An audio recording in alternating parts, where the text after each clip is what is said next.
you.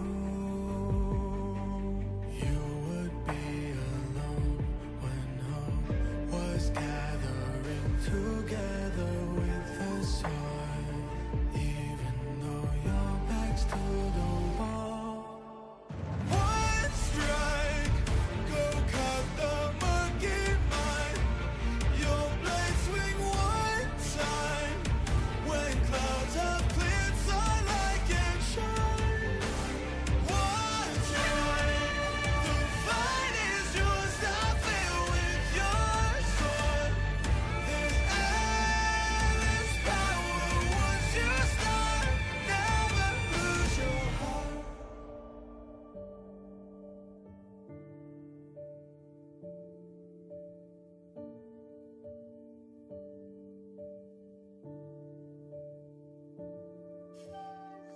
Tonight is dark and the shadows are deep. Who can protect the world?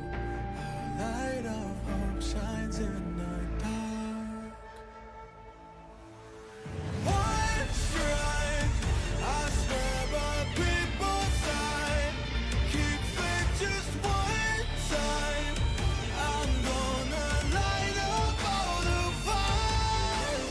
One strike for my desire, a light up so bright. Inside the power in my heart, I'll defend the world.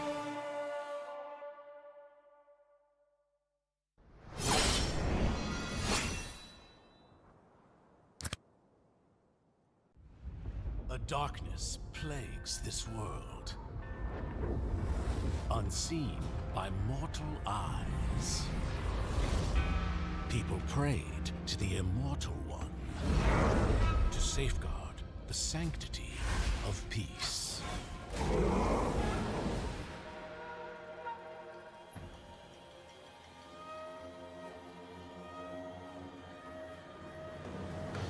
The ceremony's starting! It's Suyo! It's Suyo!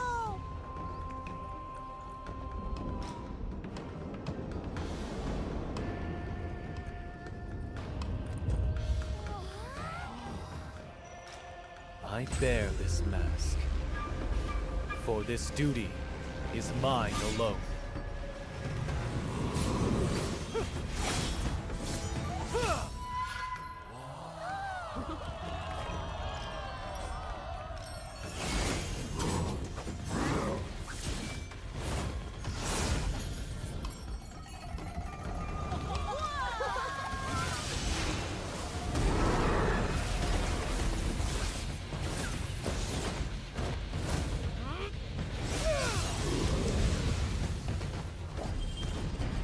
What is this? Is the ceremony over? Mommy, I'm scared. What is that?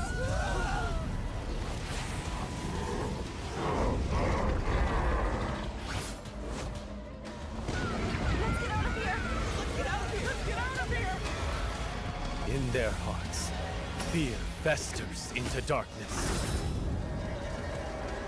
But deep within, there is hope to crush that fear.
Through this mask, I see no fear.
Welcome to the land of God!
Go, go, go.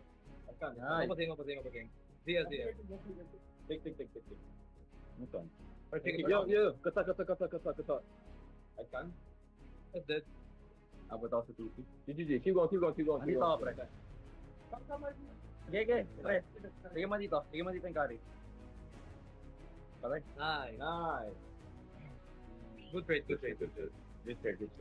I'll go home. Mapating. Dead. Clicker.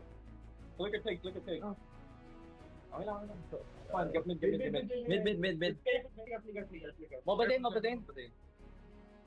Mapating. I got it. Wala. Faster this. Game na dito, may running. Bean. What the Nice. doing? It's two.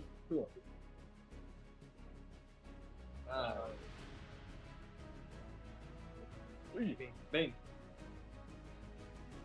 Mapating.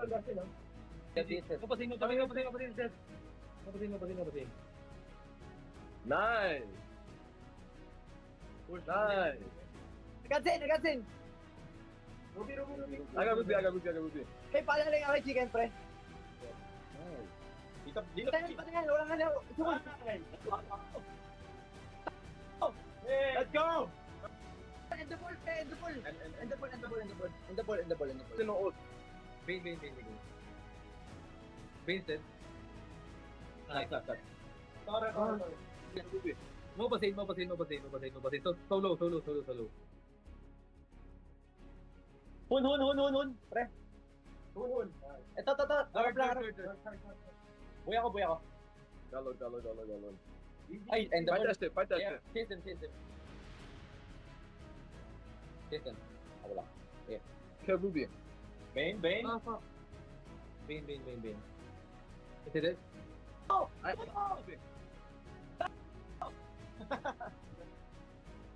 Tara, tayo natin to, pre. Kill this guy. Tara, 5 man winter, pre. Hey! Don't even end. Let the minions end. Hey, it's a flag.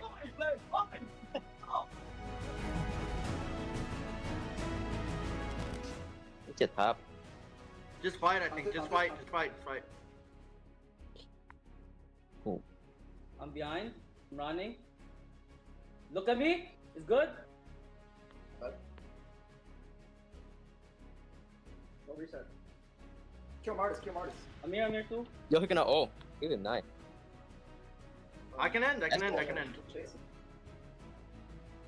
Push top. You need to push top. Push. I got it. Get the minion. Yeah, get the minion. Good play. Nice. Yeah, we end. I got it. Yeah, we end. Can we? It's over. It's not going to be enhanced either. Tanking it. Wait. Wait, what the I saw my item. It's over. Nice. So good. Oh, right here.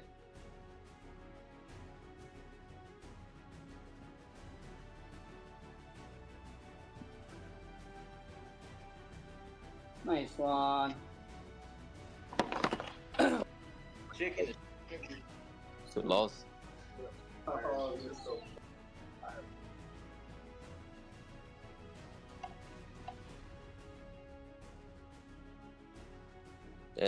We win and why we're not happy? We're depressed.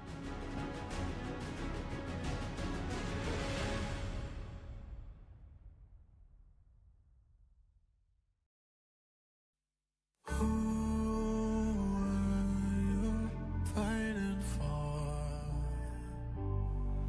No one would ever know your name. Who are you waiting for?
Darkness plagues this world, unseen by mortal eyes.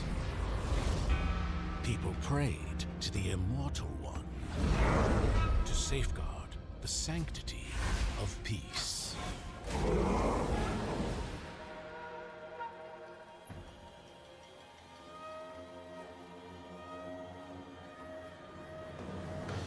The ceremony's starting!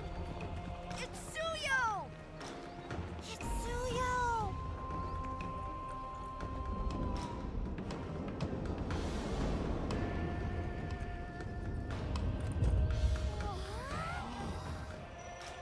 I bear this mask, for this duty is mine alone.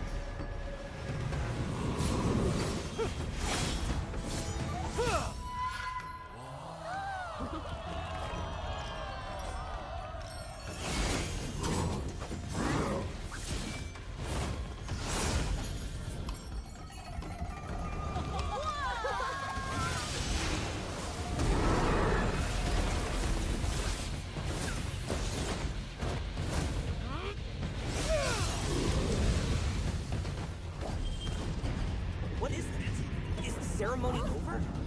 Mommy, I'm scared. What is that?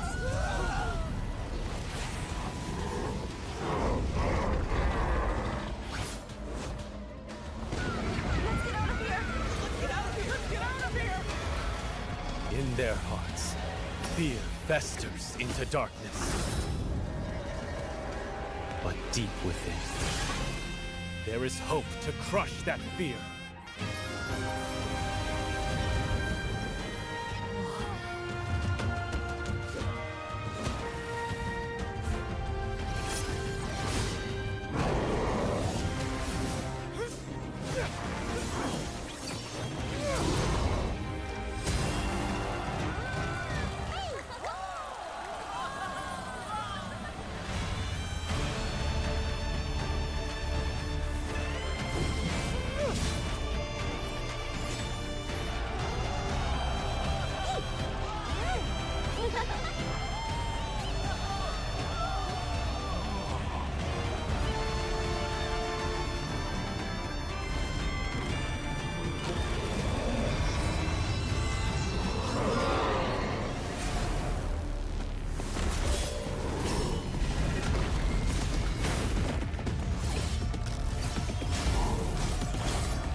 Through this mask, I see no fear.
The moment you guys have all been waiting for is here. Cloud9 versus BTK showdown is coming up in 24 minutes. And today we have the best of the best talents joining us for a quick discussion before the show starts. Welcome, Private Dancer, Steph Weezy, and Trex. We have arrived. We are a region divided, but this casting desk is presenting you with your favorite host and your 3 favorite casters. How does it feel to be here, guys? Hey, we're at the top of the mountain, right? It's been an amazing journey, and now at the very top, everybody's waiting to see the 2 powerhouse teams fight it out, and what better way to do it than with the big 3 and also Blonde Liz in the building. Very true, very true. You know, I'm just watching the clock right now, biting my nails, man. We got 23 minutes until one of the biggest games we've seen, the biggest game we've seen this NACT, but we do have some things to talk about, Liz. It's the big 3 and it's big me. First up is the draft analysis. The current meta can be best described as one phrase: counterpick. Now, Trex, I want to hear your thoughts on the meta right now. Well, I think, you know, BTK has been very prominent in drafting against a lot of teams, but their big issue so far, at least in my opinion, has been Cloud9. In terms of draft overall, Cloud9 always seems to kind of be one step ahead. I feel like Cloud9 just has a couple more picks up their sleeves right now.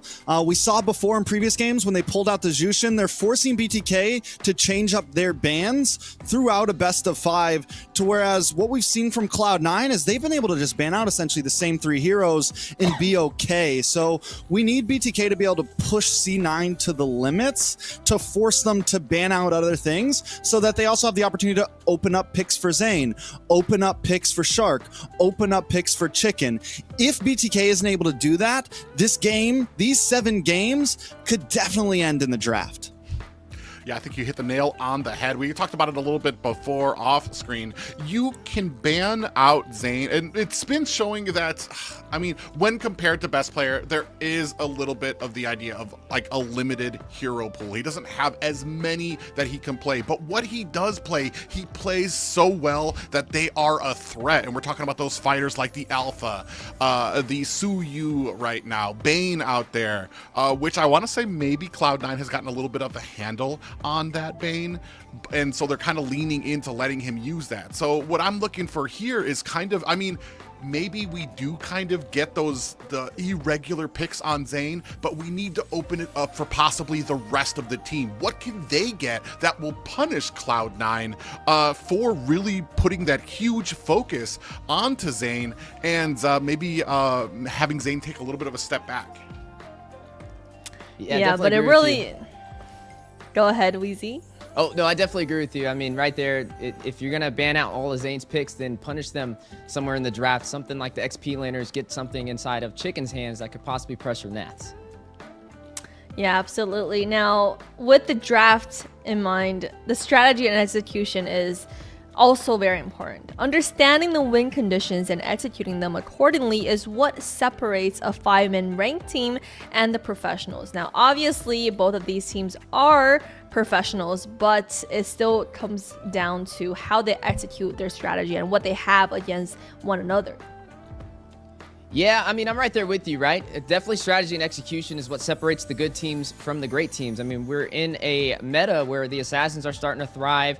A lot of these forgotten heroes are starting to rise to the occasion, and you want to make sure that you're able to execute, especially with these 2 teams. The level of capability that they're able to pull off with the draft is top tier. So we're expecting at least a lot of meta when it comes from both sides.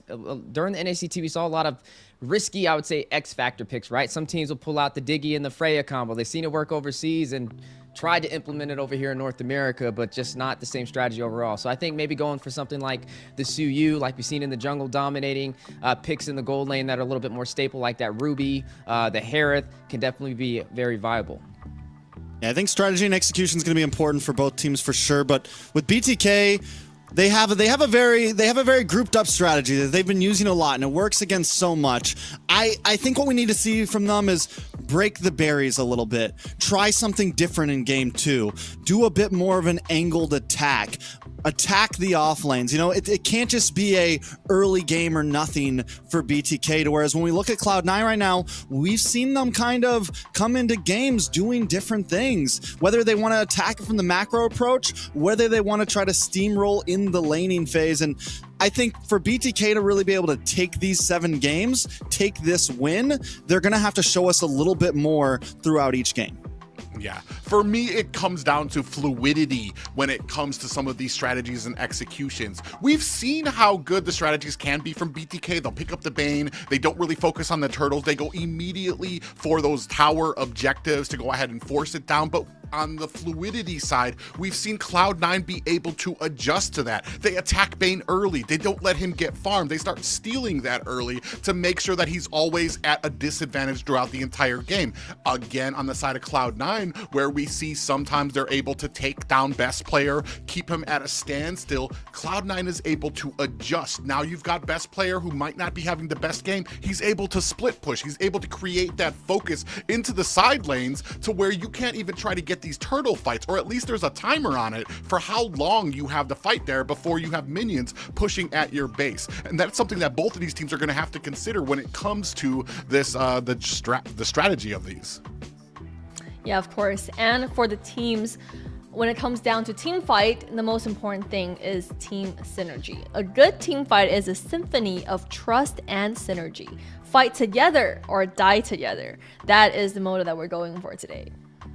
Yeah, and the big thing here for me has been the prominent rise of Cold and Mark Cutie. That's the big thing that comes to my mind when it comes to synergy. What I've seen come out of Cloud9, how they're able to rotate, how they're able to get some of those early ganks onto the mid lane. And from what we've been talking about, when they are together, they now have been in a boot camp where they've been playing together, they've been getting that synergy up. Now BTK has the same thing hopefully going in its path, and it's something that they're going to need, and they have been lacking in some of these later games where sometimes Mobazane's getting caught out there, Hoon has gotten caught in the mid lane, sometimes the rotations aren't together or everybody is not on the same page. This is too late in the game for those type of mistakes to continue. Yeah, I mean, we've seen it, right? You give a team an inch, they take a mile. With Nats on Cloud9, even though he's newer to the roster, he had to pick up that synergy really quickly with the team, especially go up against the BloodThirstyKings. So we're expecting both sides to have a lot of shot calling. I mean, it's no secret, everybody is pretty much in the same room. I think there's only one player who was not in the same room, which was Shark, in a separate room. But regardless, this is the first NACT that we have seen where the grand finalists are literally in the same area. If you need synergy, that is definitely the way to do it. Yeah, the synergy should be there for both teams. It's where are they going to be able to take it from there? Is there still going to be any small mistakes? And I love how Private brought up Mark Cutie and Cold World. I think up against Hoon and Shark, right? And Hoon and Shark are no schlumps, right? They've played together for a very long time. No matter what team they go to, those two have been hanging out in that mid lane for a while in the Land of Dawn. So if they step it up, I definitely think we could see more from them. I definitely think they can, like, these are the legends of NA, essentially, right? So they just need to be there in the mid. They need to be able to take control of that early game and show that consistency into those neutral objectives like those early turtles. Yeah, early game is definitely important, but late game also.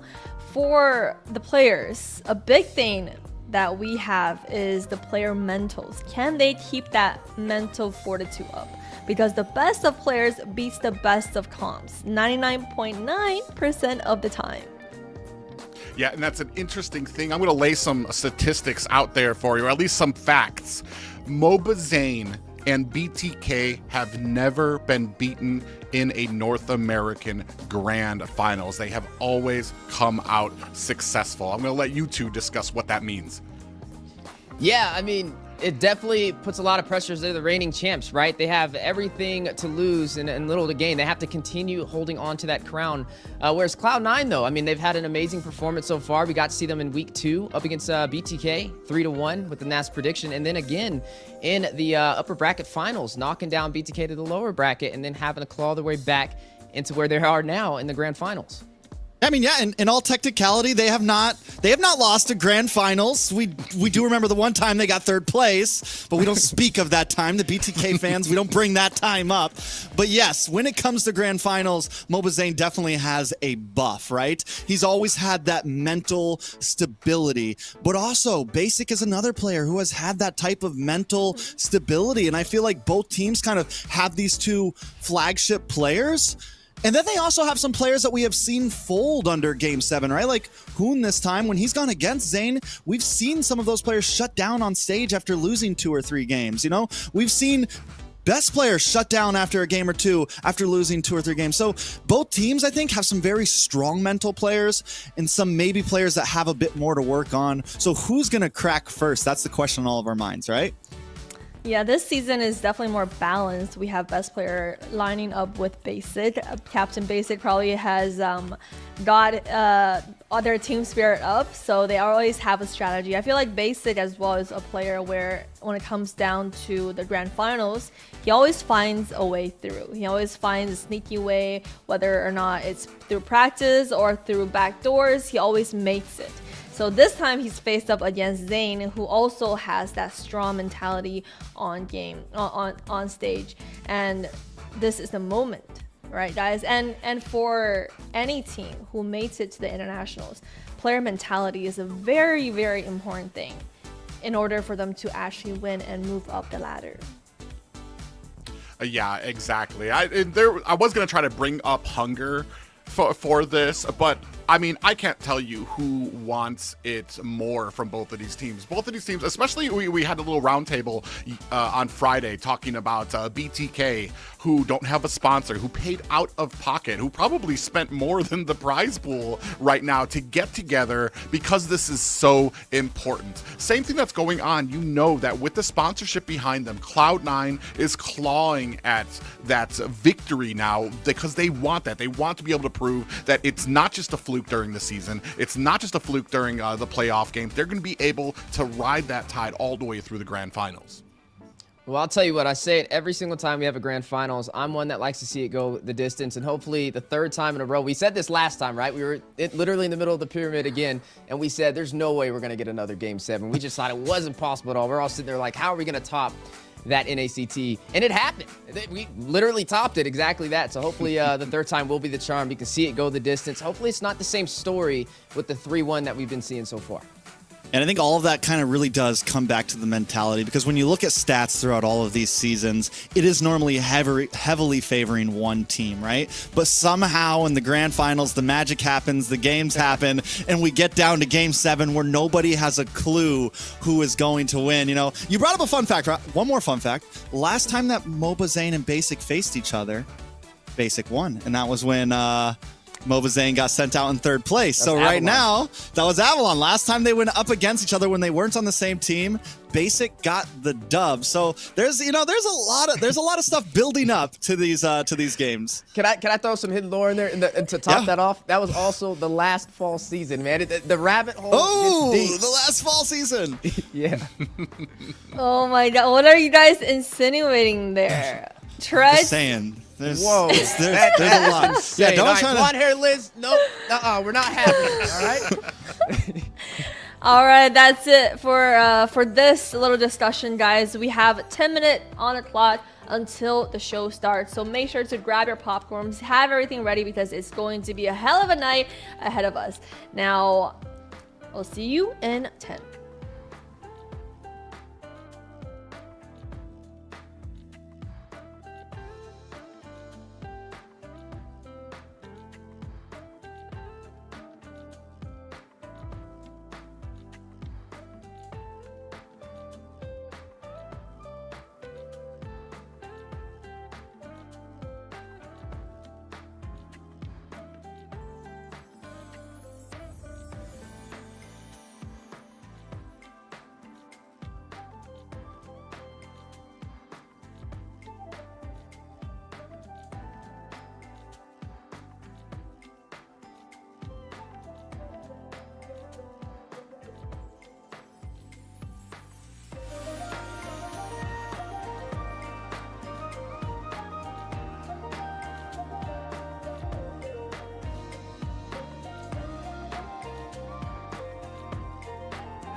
The battlefield is set. The teams are ready to fight. BTK seeks revenge, but can they succeed? Cloud9's dominance is clear. Can they maintain? The showdown begins. Who will rise? Representing North America, the path to M6 starts now. Stay tuned on October 20th.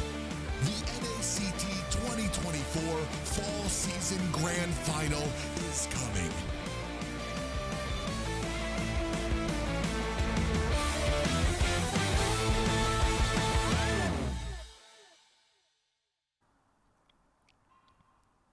The stage is set, the spotlight is on, the grind is done, it's win or none. With every NACT finals closed out in a shocking upset, one truth stands all. In the realm of esports, the crown fits only one. To wear it, you have to earn it, and to earn it, you have to win it. Bound by the threats of fate, Cloud9, the undefeated victor all season, against the reigning champs BTK, the kings of grand final comebacks. Only one today will take the crown. Will BTK continue their chapter, or will C9 close the book and claim their first title? The time of destiny is now. I'm your host Liz. Today I'm joined by the wonderful trio cast of Private Dancer, Steph Weezy, and Trex. Man, we've arrived. The time for talking, the time for whispers, rumors, what could have been is over. Tonight, we crown a North American champion. Yeah, and all the fans of BTK and all the fans of Cloud9 got the pitchforks, they got the torches ready, and we can't wait to see which way this series goes. No matter what, though, somebody's going down, right? No matter what, somebody is not taking the crown, and it's either going to be our reigning champions, BTK, or the new kids on the block, Cloud9, but in the end, all the faces are familiar. And what a wonderful season it has been. This season, we started with more than 200 teams signing up. 6 of them went through the qualifiers, plus Cloud9 and BTK being invited, and only 8 teams advanced to the regular season. Yeah, and it's been an amazing season for surprises. A lot of new faces, a lot of new teams came out and showed up. They didn't make it here to the last 2, but here's that final scoreboard. Yeah, as we did switch things up for this season for the first time ever doing a Swiss. You know how America loves that cheese. It was definitely interesting, right? Everybody competing for points, but only the top 4 teams were able to progress on to the playoffs out of all 8 teams, and that was Cloud9, BTK, Gosu Nighthorde, and Godspeed. But now there's only 2 teams remaining after that amazing journey, and here we are in the grand finals.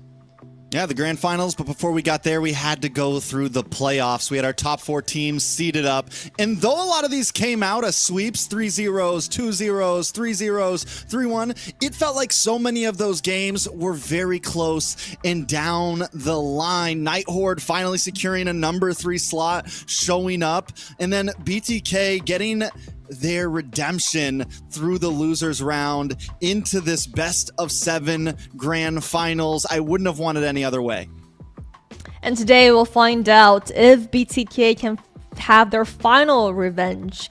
Will the third time be the charm as they face up against Cloud9? And we're starting right on time at 7 p.m. Eastern Standard Time. Yeah, it's amazing, and I want to say we've been here before, so it's not as cut and dry as everybody thinks it is from the playoffs. We've been here before where BTK has been on the outs, been the underdog, been on that back foot, and been victorious. Are we going to be seeing a repeat of that here tonight? Well, I tell you what, I say it every single time. I hope to see it go the distance, right? We've seen best of 7 go all the way to a game 7 the first time we've seen these Titans clash it out. Then again, and here we are, could the third time be the charm? We've yet to see an even series go to official game 7 or a bonus round, and hopefully we get that tonight. Yeah, I'm super excited. I think if NACT holds strong, Game 7 is definitely a strong possibility. It's what we all want to see. We've been seeing it more and more often around the world in MLBB, so maybe it's what we're in store for tonight. Yeah, and a lot is on the line, right? With a total prize pool of $25,600 worth of cash prizes and 1.5 million diamonds, a total value of $50,000 cash prizes, and a ticket to M6. Yeah, and while, I mean, the huge prize pool, a ton of diamonds means nobody went home empty-handed, but we've learned from both of these teams that it is more than just about the money. It is about that path to M6, about raising the banner of North America on the international stage. That's right. We got to have the team represent us in the World Series, right? We didn't have the hottest debut in MSC. We got to see that up close and personal, and it's time for redemption. We need the team to raise that flag high and show the world what North America is about. So which way this ends, we just got to be in good hands, and hopefully today, if you see it go the distance, I'm trying to manifest it, man. 7 games. We'll see. We'll see what happens. And, you know, Private always says it the best. It's not about the money. It's about whose names will be called out through Discord calls and private DMs and chats. You know, whose pitchforks will reign supreme here, Liz. And I hope the chat is ready. Today, the chat will reign supreme once again because we have another giveaway for you guys. On the screen, scan that QR code and type that code in for your chance to win one of the 50 tournament chests to unlock one of these amazing skins. Yeah, and even if you can't scan the code because maybe you're watching the match on your phone, you can go into the description of YouTube, find that link, and input that code. There are only 50 tournament chests available, so be quick. Well, actually, 49 because Liz just took one. So, guys, hurry up. If you're not fast enough, Trex may be right behind her. Yeah, make that 48. Sorry, Liz. Yeah, we're just messing with you. These giveaways are for all of you guys watching, and these ones are not just for the North American viewers. So I hope one of you guys in maybe Indo unlock that prize. Now, the lineup for both teams. We've seen both teams stick with their original lineup from the very start of the season. Naz on the XP lane for Cloud9, best player in the jungle, Mark Cutie in the mid lane, Cold World on Roam, and Captain Basic on the gold lane.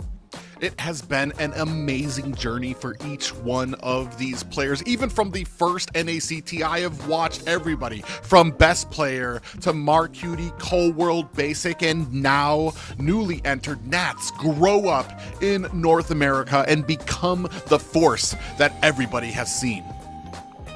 Yeah, and there's always two sides to every single coin, and the other side of the coin is going to be the BloodThirsty Kings, the reigning champs from the last NACT. Fried Chicken in the XP lane, mlbbzane in the jungle, Hoon in the mid lane, Shark as the roamer, and Zia as the gold laner. I mean, whether you love them or hate them, these 5 guys right here are the pillars of what has built NA at this point. These guys are the grandfathers. These guys have been around since the early days. These are the legends, right? These are the dudes that turn the tables when nobody expects it to happen. So you got to give them their respect where it's deserved. BTK definitely coming for it. Yeah, and with pumping both teams up like that, let's take a look at what our casters predicted for this lineup. I see we are all rooting for North America today. Well, I mean, that's the story here, is while I want to say we have a region divided right now between BTK, between Cloud9, I think everybody is in unison knowing that these are the 2 best teams, better than any other season that we've had, the strongest team, and whoever wins here, we know will be the strongest one that we will be sending to internationals. It's like we're leaving it out there for the viewers to cast your vote and let us know who you think will win. But we're going to keep it here clear that there's no bias, there's no caster curse thrown on them, and hopefully we get a great series. Yeah, I think it was just too difficult, right? The inner fanboy in me is wanting BTK to win. My heart wants to see G the Ico, Mark Cutie, and Cold World on the international stage. You know, I'm divided right now. It's tough, but in the end, the best team will go. And I think our big point is we just want North America to do amazing things no matter who wins. Yeah, of course. And we have been petitioning this for the whole season, especially for an important game like this, because we cannot choose between either one, especially with Cloud9 being so supportive to their players and BTK having the NA dream team for a lot of people. And now let's take a look at some of the fun facts about the players. We've been missing out for a few weeks, but we're back. Cloud9 best player. His role is jungle. His favorite hero is Fanny. His favorite player goes to General, where he started. His hobby is MLBB. His device is iPhone 14 Pro. And his hometown, he doesn't want the girls stalking him, so he's not in a distal set today. Yeah, I just can't get over the anime shirt on him there. But I mean, this is one of those players I was talking about. We have grown up with him. We've seen him through some community tournaments, through lesser teams, and move his way forward. You know the hunger is there with best player. Yeah, he's definitely at the top of his game, right? One of the best meta assassins when it comes to North America. But speaking of junglers, right beside him is mlbbZane, definitely the most decorated jungler in North America as well. His favorite hero, a little bit of a surprise. It's Fanny as well. We got to see. Maybe he pulls it out. Maybe he's just been waiting until today to show it. I'm hoping for that. But his favorite player, there's one that sticks out. It's Cardi. Shout out to Cardi, man. I love it. He's got to throw some love to the old teammates, right? But one of the things that we really have to point out is that hobby. He likes to win, you know? He likes to win. That's what's important here. It's always been the vibe that we've gotten from mlbbZane. You know, he's just not here to play. He's here to be the best. Yeah, he's here to win, and let's see which team wins it as we start our today's series with the first draft. Yeah, I know. As much as you guys love hearing us yap on through, we are ready. We have the draft ready and the first two bans already on the board. A very familiar jungle and ban coming out from Cloud9. Yeah, we got to see which way this goes, right? Definitely want to get those meta prowl picks. We say half the battles in the draft, and hopefully we can get that today. Now, when it comes to Cloud9, it's very hard to kind of outban them, right? Their hero pool is just so deep, especially with NAS on the table as well, with players like Best Player able to prioritize these assassins. It kind of makes it a little hard. But for BTK, I feel like their hero pool may be slightly more limited, which means they're going to have to hit this with a couple of different angles. I think at this point, we're waiting to see if C9's going to ban out that Suyo here, right? They've already taken out the Julian. They've taken out the Alpha. If they leave it open, then they force BTK to ban it out, because BTK is definitely not going to give it over to C9. But there's also this chip still open. So C9 already banning pretty aggressively. They do go with the Suyo. I like it. BTK, I think, last ban here, most likely chip. And then C9 maybe just start off with Valentina, start off with Phoveus, start off with something simple. Or we just go with something flexible like the Edith out there, where we can kind of keep BTK guessing, keep them on their toes so that they don't know what position's going to be going where. We've talked before at nauseum when it comes to the flexibility of that gold lane right now, which I want to say is usually kind of left into the last there. Still waiting for that last pick. We're at the 0. Hesitation. It is going to be the Phoveus pickup for Cloud9.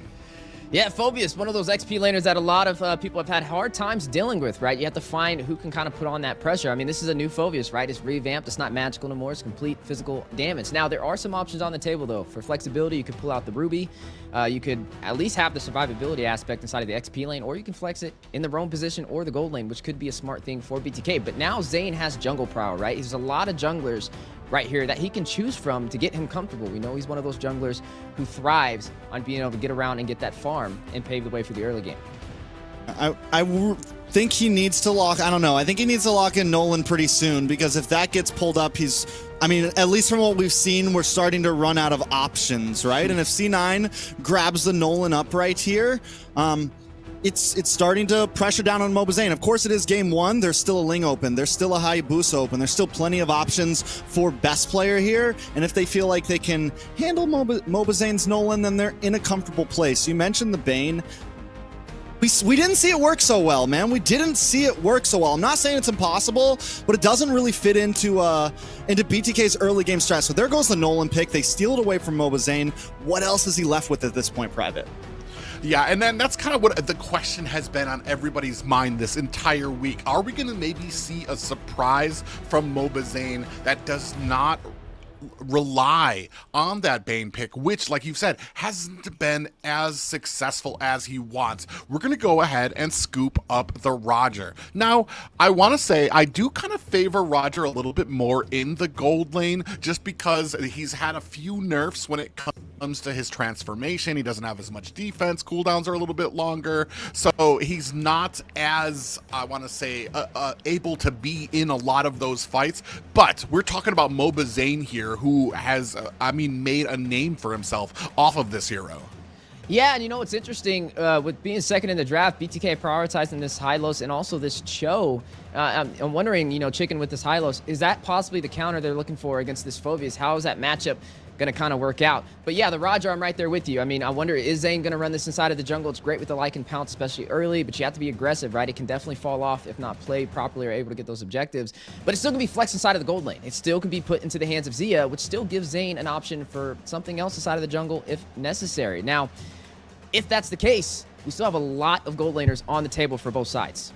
I think C9 maybe looks into banning, like, you know, maybe Ruby here, focusing on Azia's gold lane, because if this does end up being a jungle Roger, it's very possible we see that double fighter offlane from the side of BTK. Both sides, though, banning down into this gold lane, and I think it's kind of smart for BTK to do that, right? They get first pick here. They can still fall into a fighter on the offlane like the Ruby or the Alice, something of that nature, or they can always just flex the Roger over. C9 also banning into gold lane. It's, you know, it could be a bad move here to be banning the Harith out. We're now limiting down onto basic. There's still a Claude open, still a couple possibilities, but those that gap is getting smaller.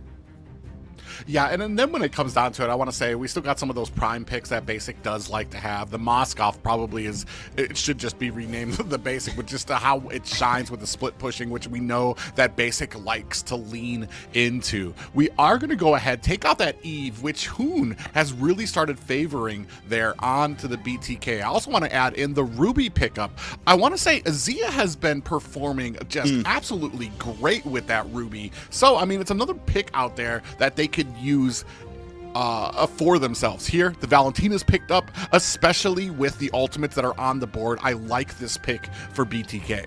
Yeah, but there's still some picks to go up against it, right? I mean, we've seen players like the Sicilian, heroes like the Sicilian come out. We've seen Vexana could definitely be a threat still available on the table. And right now, when it comes to drafting, we like to look at with what you're allowing to walk, are you getting a decent trade back? Now, we're looking at a Phobius, right? We can all agree that's a high value hero right there, the Gatat and the Nolan. I think that's a really good lottery pick for the side of Cloud9. There goes some additional picks, though. They're going to pick up that Aurora and stop it up with this Claude as well. I like the Aurora, especially with something like a Hylos and a Cho trying to come in, and a Roger. They want to try to dive on. One good Frigid Glacier drops, and it completely stops what BTK wants to do. And then Claude, honestly, it's comfort for Basic. We know this is the go-to for him. But hold on a second. Hold on. Game number 1, we were wondering what we were going to see from Zane. It looks like it could be the YSS. Still, we saw, yes, it did perform the other day. They won the game with it, but it was against Gosu Nighthorde, and nothing bad to say about Gosu Nighthorde, but it's definitely not Cloud9. Is this going to work? How do we feel about it, boys? Man, definitely not Cloud9. I couldn't have put it better myself. And that's what you have to wonder here, especially with how flexible they are in here. A very firm, by-the-book draft from Cloud9. BTK here going outside the box, and I want to say most of us expected at least something here, but this is going to be very interesting. I don't recall seeing how well it can work here when it comes to this gold lane now, so we're going to find out, guys. Yeah, it's going to be interesting. Not how I expected to jump into game 1. I think it's a little risky, especially with the YSS. You don't really see it in too many players' hands. Even with Zane, when he did run it, it wasn't like a one-sided story because of the YSS. I honestly feel like that match was a little bit harder for them when they went up against Gosu Nighthorde. Ladies and gentlemen, the time for talk is now over. We are sliding into game 1 of the grand finals. BTK taking on Cloud9. Okay, hold up, because this is not jungle YSS. This is gold. I saw it in the graphic and I was like, was it a mess up on the graphic? Wait a second, what happened here? This is gold lane Zia, Yushun Shin. Is this a pocket? Is this something out of the clutch? Is this something they've been practicing? Because this could definitely be something to catch Cloud9 off guard here. And it's going to be surprising. I think damage output early game will maybe output this Claude. In terms of movement, in terms of overall damage, I don't even know. I don't think I've ever seen this. Yeah, it's definitely a first for me as well. But we said we wanted to see BTK come out with some surprises, and they have yet to disappoint. Yeah, and we're going to see how well. It doesn't just come down to the picks, though. It's going to come down to some of these rotations. This has been the big sour point for BTK in some of the playoff games. Is their synergy up to par?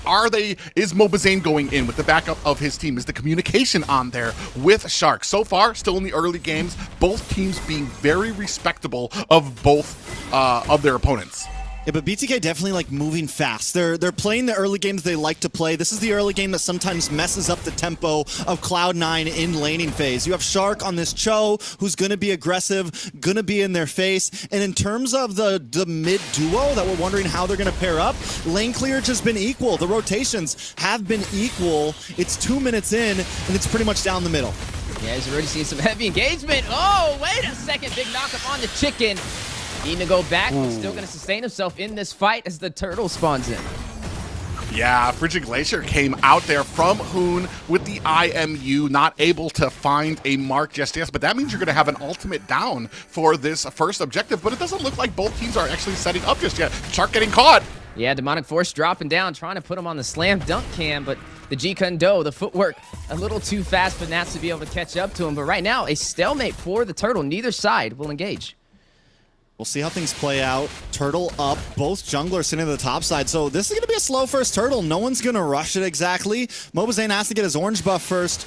But I'm wondering, like, do we think that BTK's got this one here? They do have some zone control, but a little bit of a knockup. Ooh, the way of the dragon for the stun. Mobazane securing the kill. An amazing alley-oop from Shark. First blood for BTK. But do we see Cloud9 with a response? Demonic Force for the Glacier as well. Marcuti will find Mobazane, both sides, able to secure a kill. Glorious pathway through the mid-river as well. Look at Nats, he's going all in. Now a 1v3 at that tier 3 turret. That is just an amazing job by Cloud9. They do get caught, best player does go down, but they're always able to reply in kind with something. Here, Shark in a little bit of trouble as we start on this turtle. Yeah, Shark's keeping pace well, man. Ever since we saw him start picking up the Cho earlier in the playoffs, I've liked it on him. It fits his playstyle. He's able to make plays happen. Both junglers do go down there, but we already see the possible aggression from BTK, the possible play potential. Yeah, and a play may be made here on the chicken. Not going to be able to find the kill, but that is a turtle over to Cloud9. Ooh, Colwell just narrowly avoids a little kick up there from Shark. But right now, I mean, still keeping the pace. It's 1-1. Both of these teams, I want to say the aggression coming from them, they are not warded off by either of the deaths that they took. They're not worried about it. They're just continuing to kind of keep up this fast pace. Keep our eyes on Nats, though, right? He's being super proactive right now. He's consistently rotating up to the mid, getting back down to EXP to clear his wave. Even now, watch him on the minimap, rotating up to the mid. Might even hang out a bit longer. Chicken, though, kind of onto it. It seems like both teams want to make a big fight happen for this next turtle. Yeah, but it's no secret, right? BTK, we know they're a team that kind of thrives on being able to take these turtles. Usually when they are not able to get these objectives, their success rate drastically drops. So hopefully for the second turtle, they can find a way in, especially with Zane running on this Roger and how he's easily able to overpressure teams with the Lycan Pounce.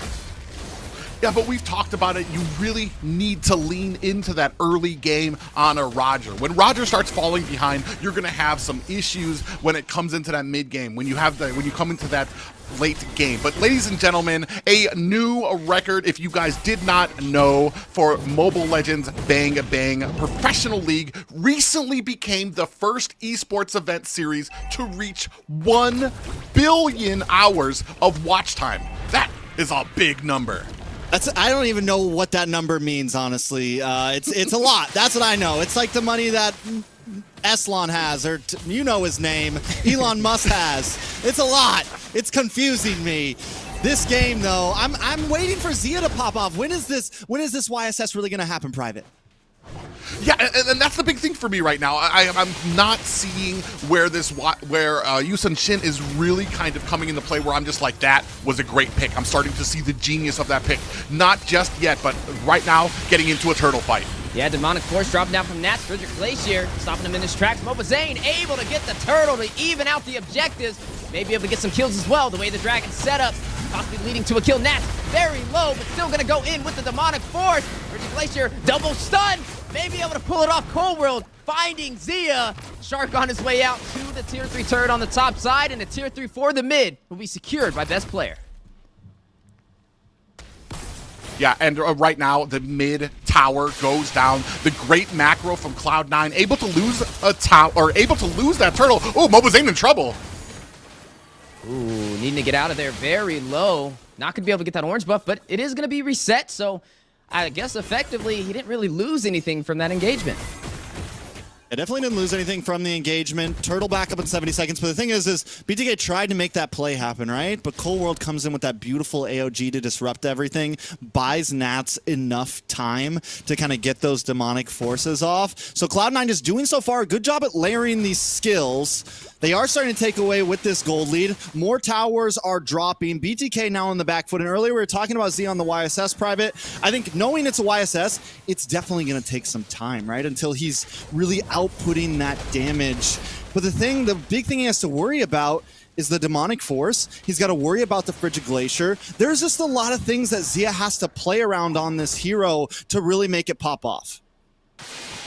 Yeah, and the fact that you kind of have to juggle in melee range, into marksman range, into melee range to really get the most damage and output out of it, it leaves me wondering what the thinking process was, because you get close here, you've got a lot of CC to contend with. Mark Cutie, Frigid Glacier, among all the rest of Aurora's kit there. Nats able to kind of slam down, and then of course, as we saw earlier, Cold World able to bring down that avatar of the Guardian. So with that, we have to wonder, when he does get those items, when he does become dangerous, will it be able to make a difference?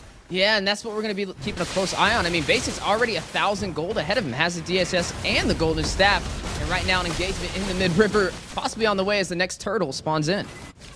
And we just saw the Mount Shocker come into play, so we're starting to see a little bit of possibilities. Nat's doing such a great job at zoning right now, and it's becoming such a big burden for Shark. AOG though, not going to hit the mark.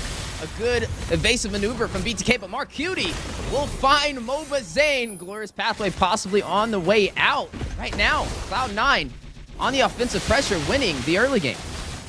I want to say, what a perfectly placed AOG there. Forced mlbb to roll backwards into Cloud9. They deliberately forced it out ahead. You saw Hoon was able to dash out of the way, but mlbb had to roll backwards right into Cloud9's hands, and they scoop up the kill. Now, all I'm saying, I'm looking at the BTK camera, and it might be time for Hoon to sit up. My guy's comfortable right now under the blanket. It might be time to sit up, bro. I promise you, by game 2, game 3, this man's going to be on the edge of that couch. He better be, because right now BTK's on the back foot. It's about 4K behind. mlbb's been getting targeted down. Mark Cutie, I don't think, has missed a single Frigid Glacier at this point, always catching somebody and making it count. You know what's funny, though? I feel like this time around, though, Shark is actually in the same room as them and not playing on his lonesome, so that could be the difference they can lean in on, as you are now seeing Zia able to take the turret on the top side for BTK. Yeah, and so we do have a little bit of the macro kind of coming out there, still starting to affirm and amass a decent-sized lead right now as we take a look at the items. Yeah, taking a look at the items, I want to focus on the junglers right now. They've both taken some deaths. mlbb has taken 2, and I think we're starting to feel it a little bit, right? He's almost 2,000. He's 1.7K behind best player right now. He's about 2 levels. That means that Retri's looking real good on best player, which means BTK is kind of in this point where they are forced to wait a little bit. mlbb's got the War Axe in, he's got Windtalker in, but taking a look at the side of best player, we're talking Endless Battle, Malefic Roar, just to kind of chunk through Fried Chicken, to chunk through Shark. Not to mention the Hunter Strike as well for a little bit of passive speed boost to help with these engages and disengages. C9 has hit their power spike nice and early. BTK still trying to get there. Yeah, and I gotta see what is Zia's power spike? Because he has the Aegis, he's on this YSS gold lane. How will that come into play? Yeah, and I want to say, man, it just takes a genius beyond me right now, because when I look at the YSS, I'm thinking you need to get fed fast. That's how a lot of those jungle-ish marksmen are, like Granger too as well. You want to get fed fast, you want to be able to kind of use that lead to the biggest possibility. Here, you're kind of slow playing it on the YSS. As we see now, BTK starting to focus on this Lord. I mean, Zia, right, I think he went a little greedy maybe with the first time. He goes for BOD, right? Which I'm not saying it's the wrong pick, but it's going to take this time to get a second and third item even more. You do want to start getting those crits. You want to try to capitalize on that passive and get in and out. And I'm not saying the YSS is unfathomable because it's not like he's doing bad on it. He's 0, 1, and 0. But, yeah, it's going to be a while until that damage really starts to get there. We're talking 13, 14, maybe even 15 minutes for the side of BTK.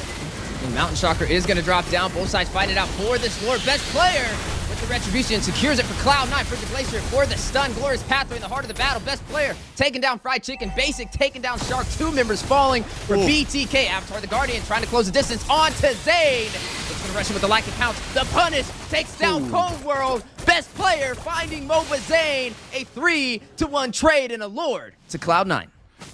Yeah, these Avatar of the Guardians have been hitting the mark. Now, and why I say that, they haven't been actually hitting the players, but they've been separating the players so that they can get those kills. They can get Mobazane spread out and away from his team. You want to talk about hitting players? Best player right now is hitting players, but a lot of damage. Down goes Marcuti. BMI, Blazing Duet in as well. Marcuti, very low. Chicken trying to take him down. Zia will find Marcuti. Basic will find Chicken. A 1-for-1 trade. The map is bleeding blue. Cloud9 opening up the base for the Bloodthirsty Kings. A Lord on the bot side marching to the base crystal, but quickly bursted down by BTK. Oh, man. They're able to take down the Lord very quickly, but you see up at the top, that's 2 high grounds down on each side. Just 1 left through mid right now. A firm grasp on the map control is what Cloud9 has.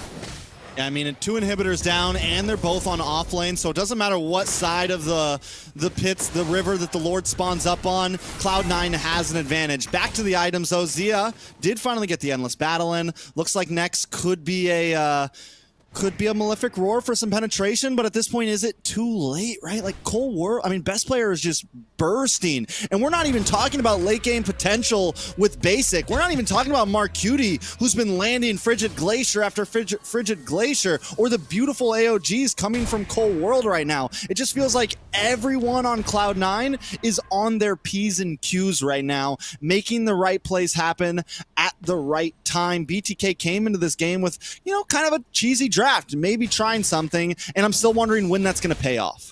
And what's interesting? It's not like they have the easiest composition to get to a backline marksman, but the AOGs from Cold World have been crucial to setting up those opportunities for Cloud9. Yeah, and I'm kind of waiting to, especially while they're on the back foot, it really kind of inhibits their ability to do a lot. Shark can't get in there, which is where you want to be with this Cho pick, to kind of get in there, isolate somebody out, and be able to burst him down. Right now, you're sitting at about a 5k gold loss, so that burst is not going to come without its penalties, because you're going to have Cloud9 closing in on you as well. Hopefully they can fight for these purples, try to get a little bit more farm. But you talked about Shark not being able to go in, and I think in the early we saw him going, right? But now with Nats just able to stiff arm him, with the rest of the team able to stop him in his tracks, it doesn't seem possible. Yeah, it's definitely going to be an upscale battle right now with Cloud9 in the lead with the gold and the objectives. Illuminous Lord does spawn in. Now the chase on the Shark. I'm wondering if they're going to fully commit. No, they're going to let him go. They're going to focus on this objective. You're already seeing best player in position. I mean, and he's looking for the angles. He's trying to get them, but he's just not able to find them. And right now, we're going to go ahead and start on the Lord. Ooh, Basic will be able to secure that with the no retribution play and get a kill. Takes down Chicken. On top of that, a 2-for-none trade for their side. Yeah, they have to know the burst damage is there. At this point, one of them can't go in and check bush. Like, one of them can't just be alone, and they're kind of approaching the map at more of a split-up pace, but I think it's a little bit too late for that. Yeah, and you don't, I mean, I was going to say, we don't really have a front line for BTK either. It's going to have to be Shark to kind of go in there, get that, but then you have the rest of the team that's going to need to kind of be on their P's and Q's to try to maybe get an angle or get in there very quickly as we're pushing in to the last high tower. Ooh, good G-Kondo setup. Right, Ice comes out to keep Marcuti alive. Shark maybe punished best player with the fracture, able to take him down.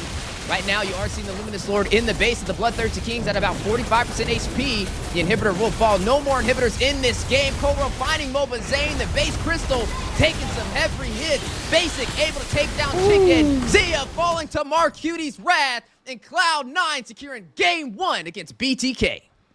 And a very dominating game 1 for the side of Cloud9. Both teams right at the beginning doing a great job of keeping pace, but as the game continued, Cloud9 really showing that synergy. Yeah, just overall doing Cloud9 things right now, right? Playing very similar to how they played last time, just in control. Once they find that rhythm, it is hard to break. And I feel like BTK tried to bring this early game aggressiveness with the Cho, and the Cho's a great pick right now. It works very well. But if the rest of the team isn't able to pop off, it doesn't matter if you get that 1-minute kill or that 2-minute kill, right? Yeah, it's just a little too risky for me. Like we say, the draft is pretty much 50% of the game, and to pull out the YSS and not give it into the jungle and to flex it in the gold, that's not something you traditionally see, at least something I haven't seen possibly ever. And I think it's just such a gamble, especially for a debut game 1 in a grand finals.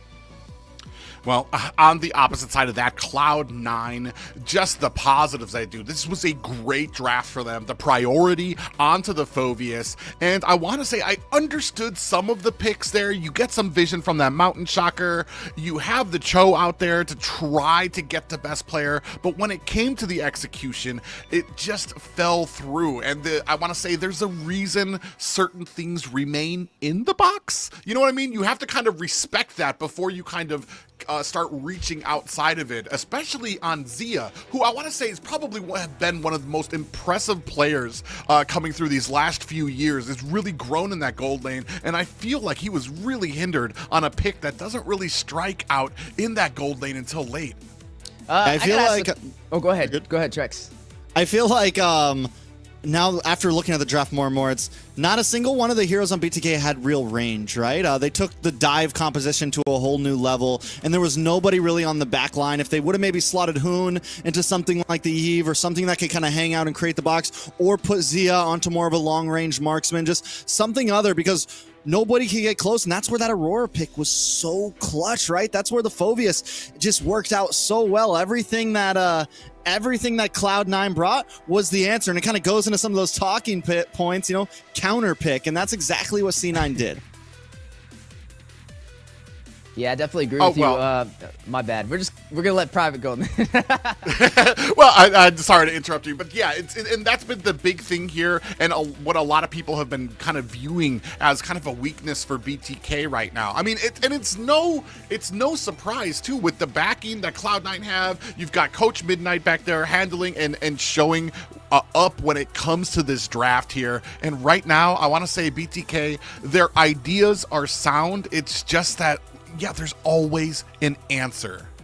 Yeah, and it's just a little unfortunate for them. I mean, that was pretty much just a free game over to Cloud9. I feel like it was just too risky with the X Factor component of throwing that YSS in the gold lane this early in the draft, right? I feel like that's something you have to sneak in there and possibly a game 2 or a game 3 to keep a team on their toes. But, I mean, it definitely showcases that BTK has some tricks up their sleeves, right? I mean, none of us expected that to be the draft, but sometimes just going back to the basics and playing that traditional meta could be the difference. And this time, that is the difference for Cloud9 to take game 1. And this is the first big play. This is that early laning phase aggression that you see from BTK where they do so well, but then immediately mlbbzane pays the price for it. Nats with an early rotation, and that's where we start to see the cracks start to form. Every time the Sharks get a big kickoff, Marcuti and Nats are there to turn the fight around. And once Cloud9 started to get this lead, there was just no real answer. The aggressive comp that BTK brought was just falling off.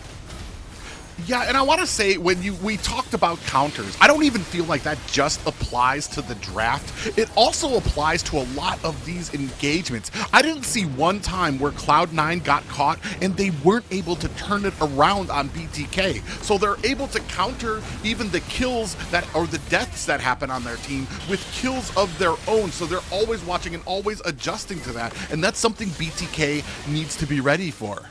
Yeah, I mean, I feel like the only time that this match really worked in BTK's favor was for that second turtle play. But after that, it just seemed like more of a one-sided story. And I mean, that's just the difference of when you go for the those unorthodox picks, it's hard to kind of regain that position of power. Now, this is a best of 7. This is definitely a lot of time for them to be able to turn this around. So we're going to have to see how they flex into draft number 2, right? What are they going to change here? Definitely, I would recommend maybe something a little bit more traditional in the gold lane. I think, I mean, don't get me wrong. Yes, it is the debut game, but also it's the debut game. You know, it might have been the best time to try to throw Cloud9 off the hinges, see if something works. Is that a pick you want to pick in game 7? I don't know. Unless it's been tried, tested, and is true, you know, it may not be the best way to go, but they're starting things off, and it might be a not so bad to start things off. Ooh, we get a little bit of an inside look here. Again, it's Cloud9 Nats, the import from MLBB. Role is the XP laner. Favorite hero, Arlott, Yuzong, and Edith. Favorite player is Basic. A little respect there for his fellow teammate. Hobby is cycling. Hometown is Abington. And the device he uses is an iPhone 14 Pro. Yeah, definitely. Everybody's been asking the question, how impactful has he been on Cloud9? And so far, he's been doing a great job. But speaking of impact, there goes Fried Chicken, the XP laner for the BloodThirstyKings. His favorite hero, surprisingly, is Hylos. I don't think I would have guessed that for Chicken, but I could have guessed this one. His favorite player, he doesn't have one. You know, he's just going to keep it as it is. His hobby, that's interesting as well. Not really sure yet. Maybe you guys can give him a hobby to decide for next time. But yeah, that's Fried Chicken, XP laner. Definitely one of the players that are the top of his caliber. I mean, he even mentioned in an interview, right, against specifically for Cloud9, that Nats has been his biggest challenge this entire NACT. I mean, Fried Chicken has definitely stood at the top of the pedestal and in the EXP lane for a while, right? Not a whole lot of players give him a big problem, but Nats is definitely, even if it's not like they're getting kills on each other in the EXP lane, right now where I've been seeing Nats really do well is those rotations, making sure he's able to clear wave a little bit faster and be there for the fight a few seconds before Chicken is, right? And just those few seconds makes the difference. And whether that is a full team issue, whether it is a Chicken first Nats issue, I can't quite say yet. Well, I mean, it's Chicken, like you just mentioned, Chicken has talked about that Nats has been probably the toughest person he's faced in that XP lane.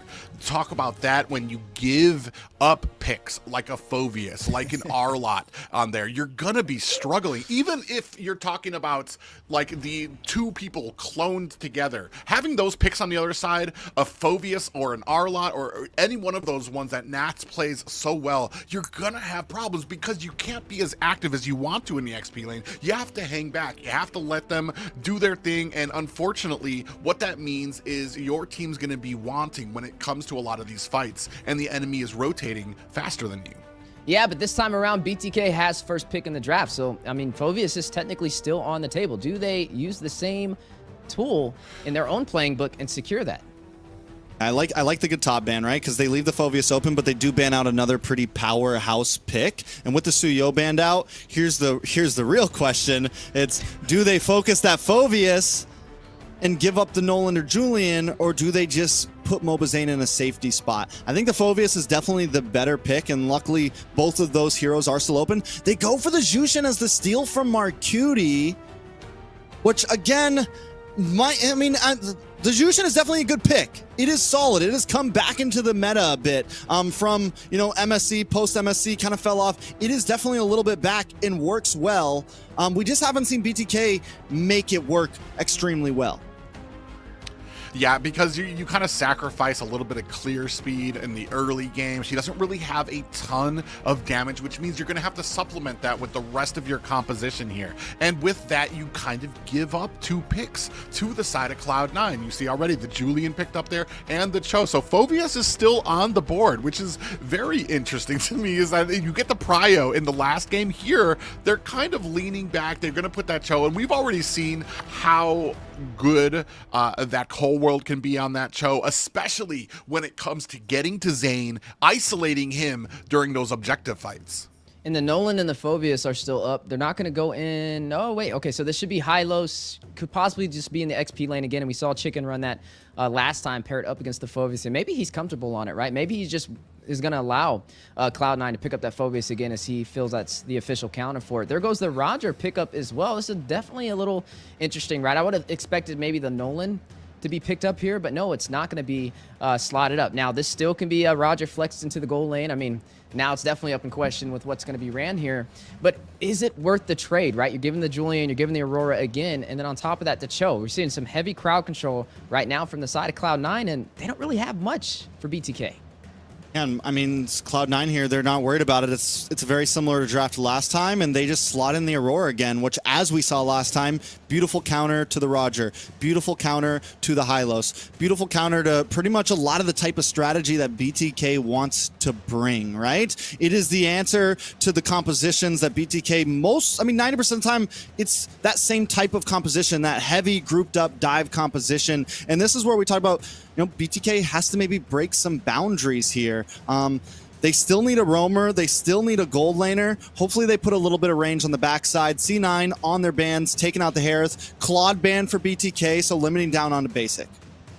Yeah, I was going to talk about that as well when it comes to some range, which is the big problem that we had from the last game. You had the Aurora up front, so everybody who was trying to rush that middle to really get those ganks on the Cloud9, they were running into just a heck of a lot of CC coming out from Cloud9. So there, I'm wondering, are we going to have something that can dive into that backline, maybe even be able to put out, take out Mark Cutie, to be able to take out Basic before they become a problem during these objectives fights? And that's what we're going to kind of be leaning into. Not going to lie, the Roger didn't perform as well. Like, we've talked about this. There are Roger has a very specific amount of criteria he needs to fit in during a match to be successful. And that leads to a very successful early game that he needs to have to carry it on into the mid and late game. Sometimes I wonder if maybe there are some potentially better pickups to go with. Yeah, we're going to have to figure that out as we're getting closer to the end of the draft. There goes the Edith pickup. I would have thought maybe a Ruby would have came out here. I feel like it would have been, you're agreeing, but right? I feel like the Ruby would have had some great CC to top that off. But yeah, a little interesting. Going to put the Edith out there as well. The Wan coming to effect. Now, let's just talk about the Wan, right? You have to hit those weakness points in order to get that crossbow of Tang.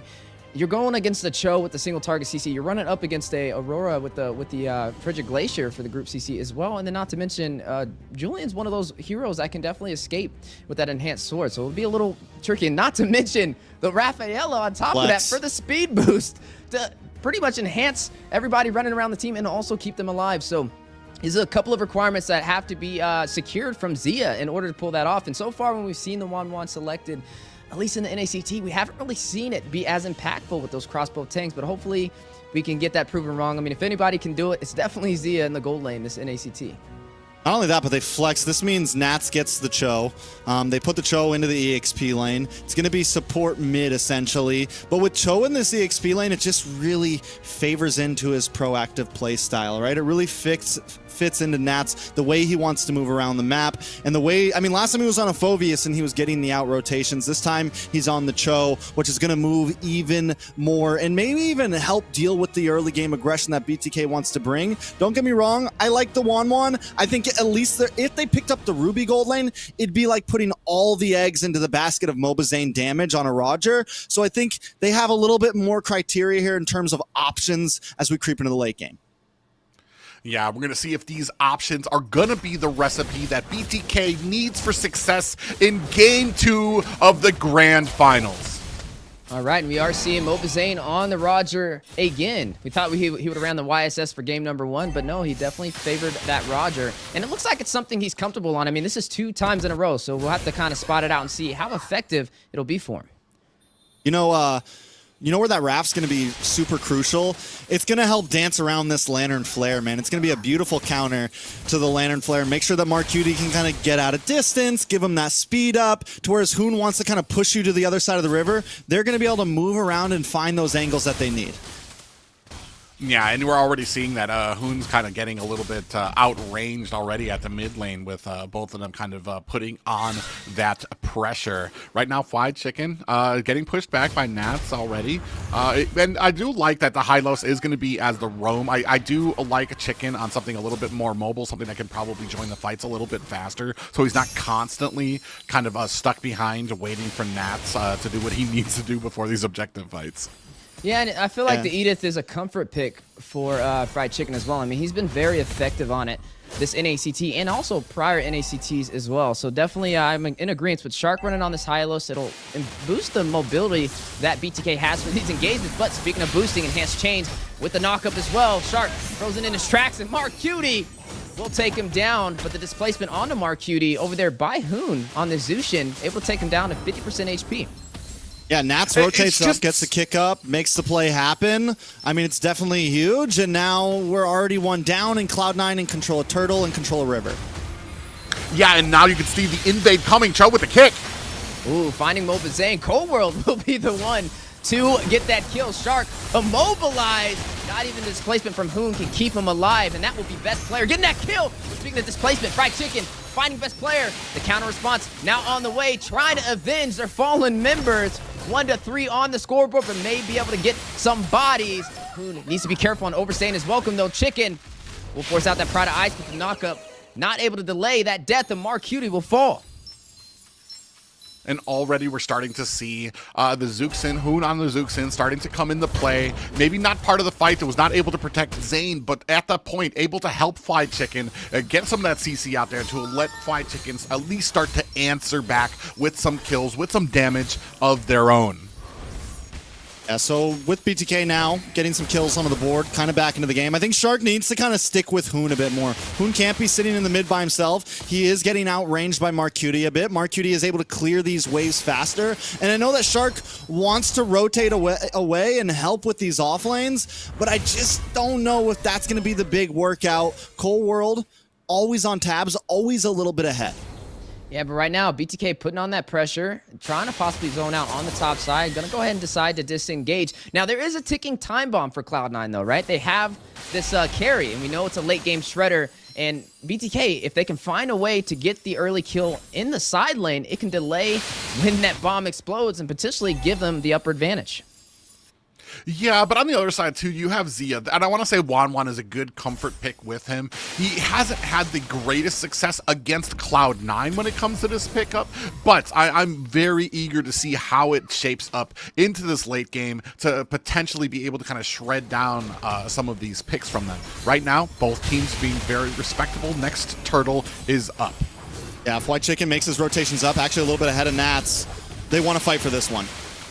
I don't know. It looks like he's going to disengage. He didn't have anybody there if he had the setup for the Way of the Dragon. Best player able to get the turtle. Yeah, and yeah, I want to say that they were maybe just a little hesitant, a little not as quick on the draw to get there. And we've talked about this before. Like, you need to kind of have a plan for it. You're either going to go for it or you're going to try to put some pressure onto a late game or another lane out there. And here we saw nothing from BTK. They weren't able to rotate. They weren't able to answer or reply with anything. Most definitely. So now with, I mean, last turtle comes up in about 86 seconds. Cloud9 starting to escape here, starting to move more and more ahead.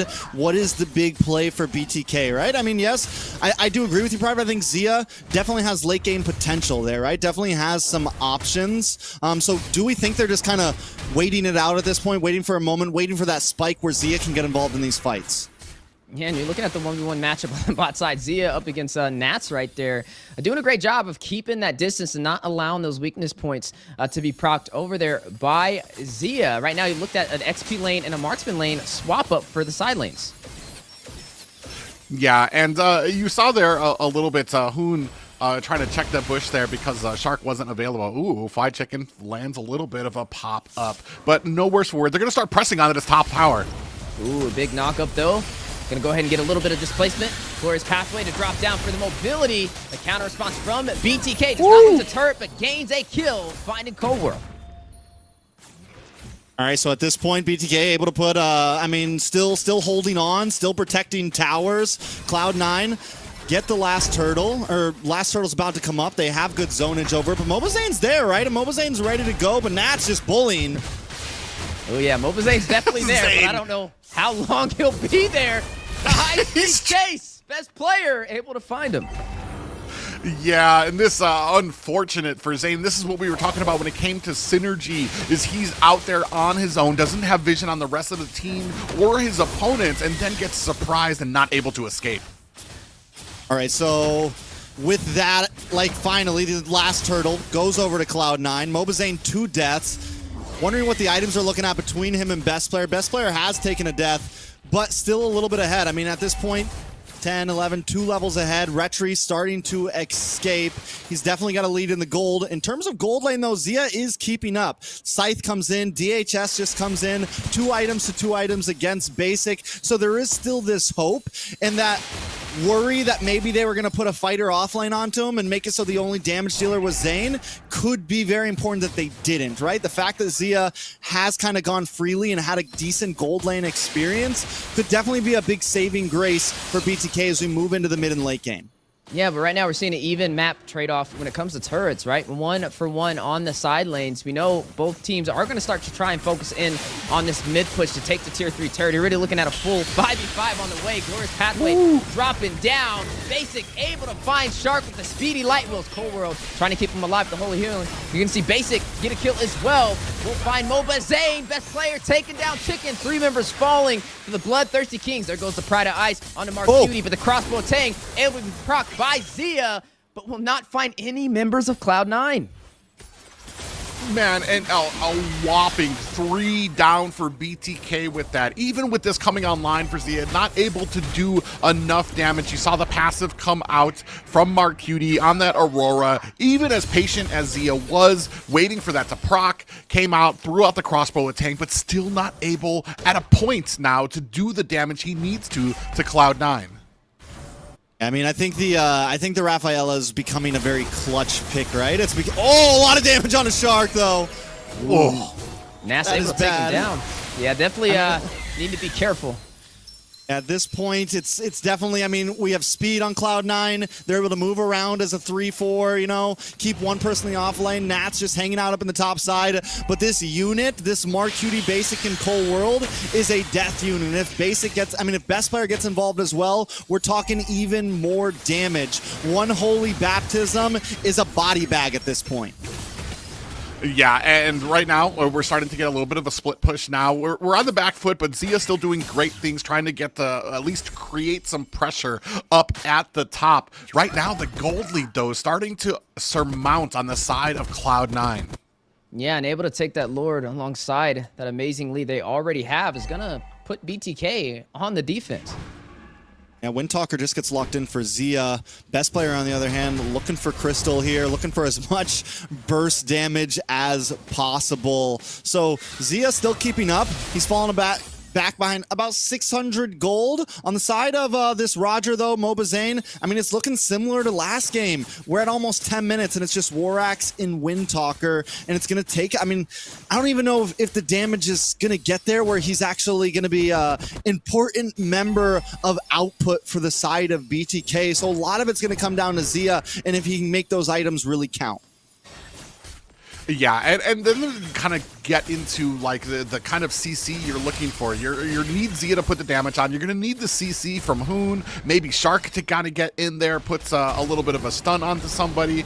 But with that, you're talking about how quickly right now Cloud9 is able to burst down the heroes. You saw a Shark face check a bush and immediately deleted like 90% of his health gone in an instant.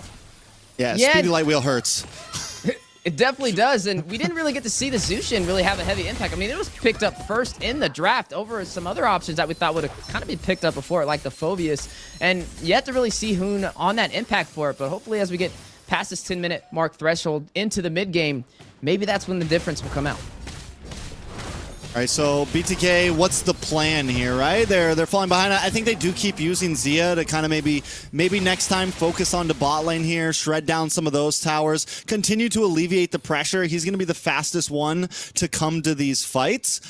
but they're definitely going to need all 5 members if they want to try to go for a Lord fight, right? They need all 5 members in terms of taking it.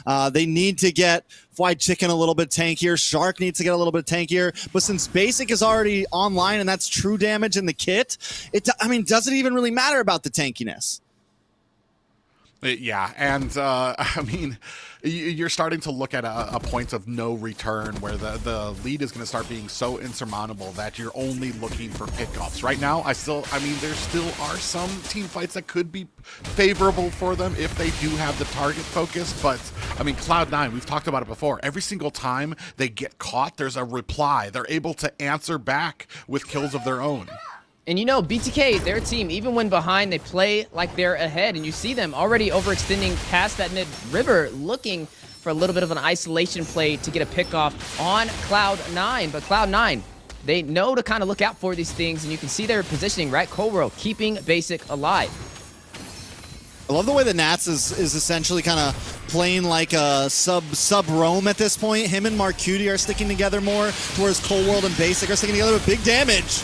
Marcuti able to find Shark, one member falling for the BloodThirstyKings. Maybe another. Nats very low crossbow tank, connecting, but still not going to hit the mark. The Holy Healing outscaling the damage.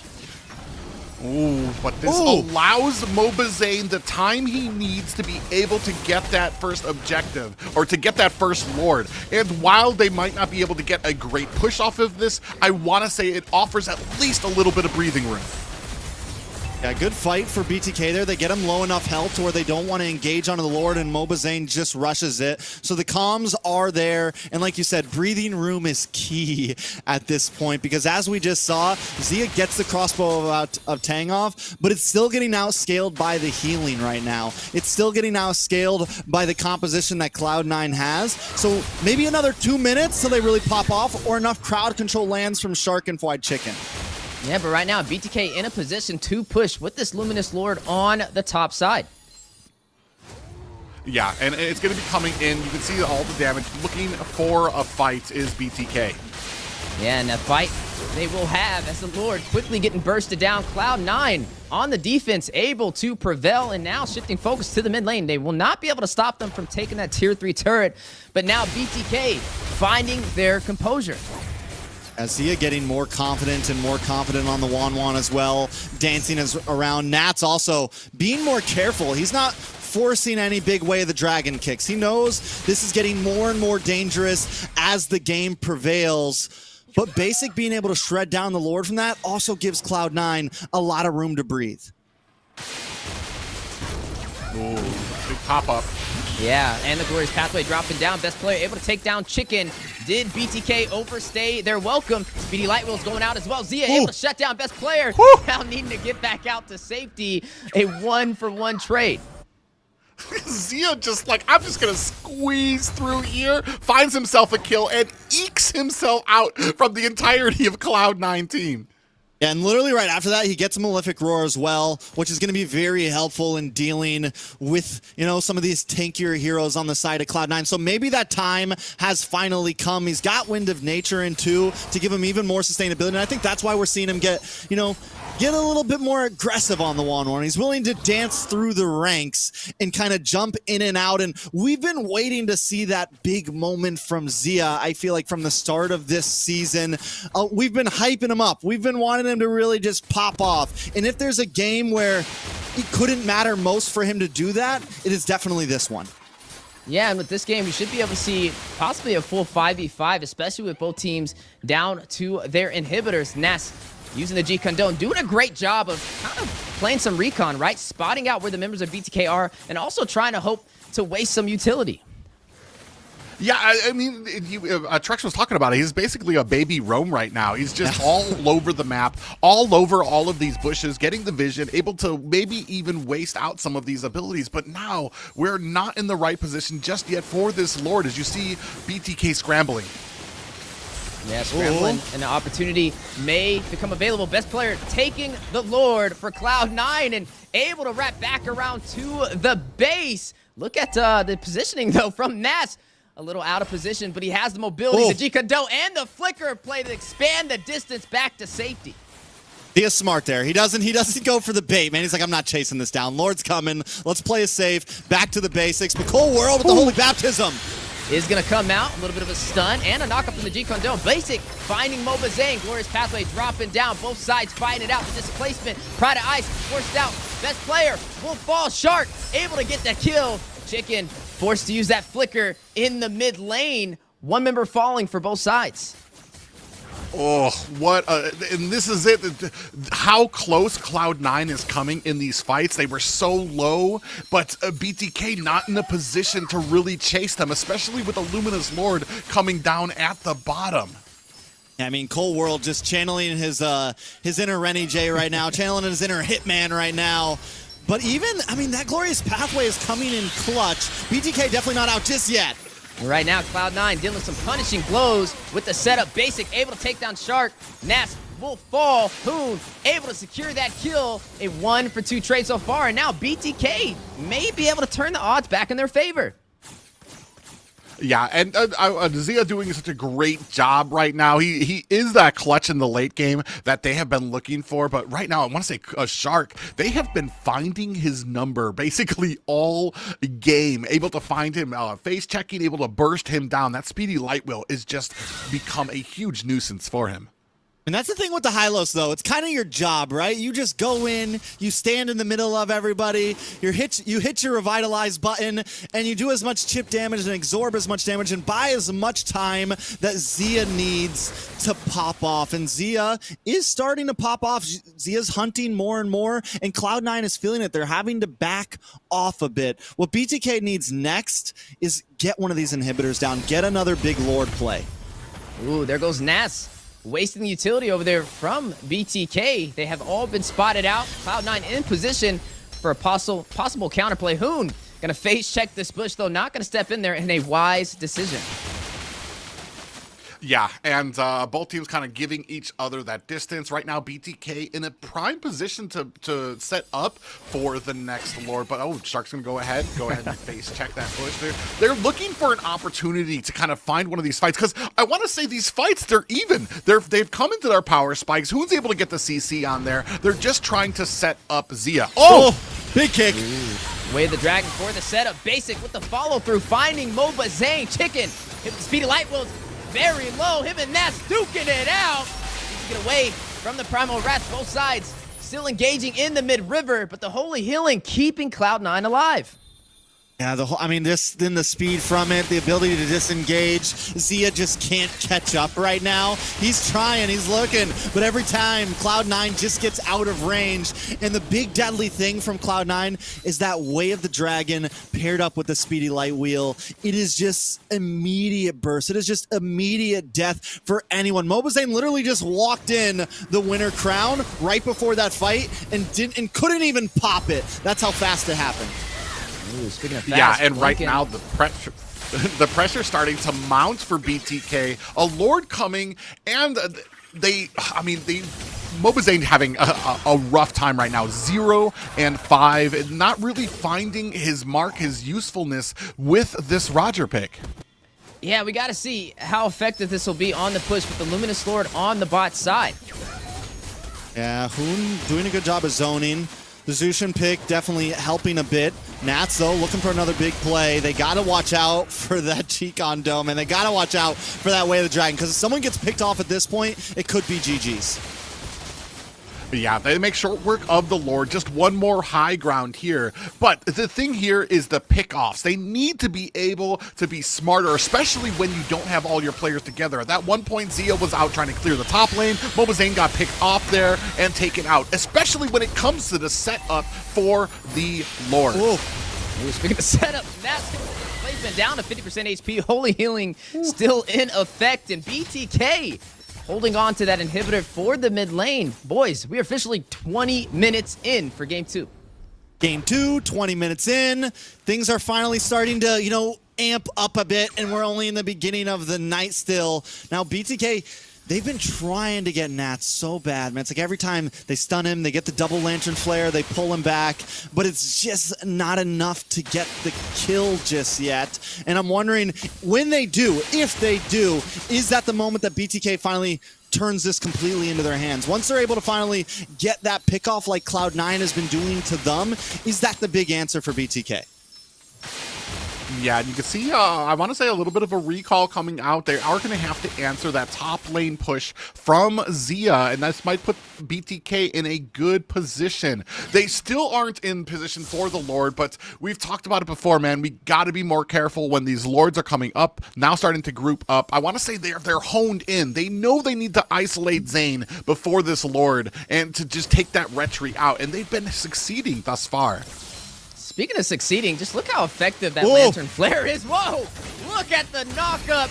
The way the Dragon for the setup. Zia able to get him, takes down Nats on the punish.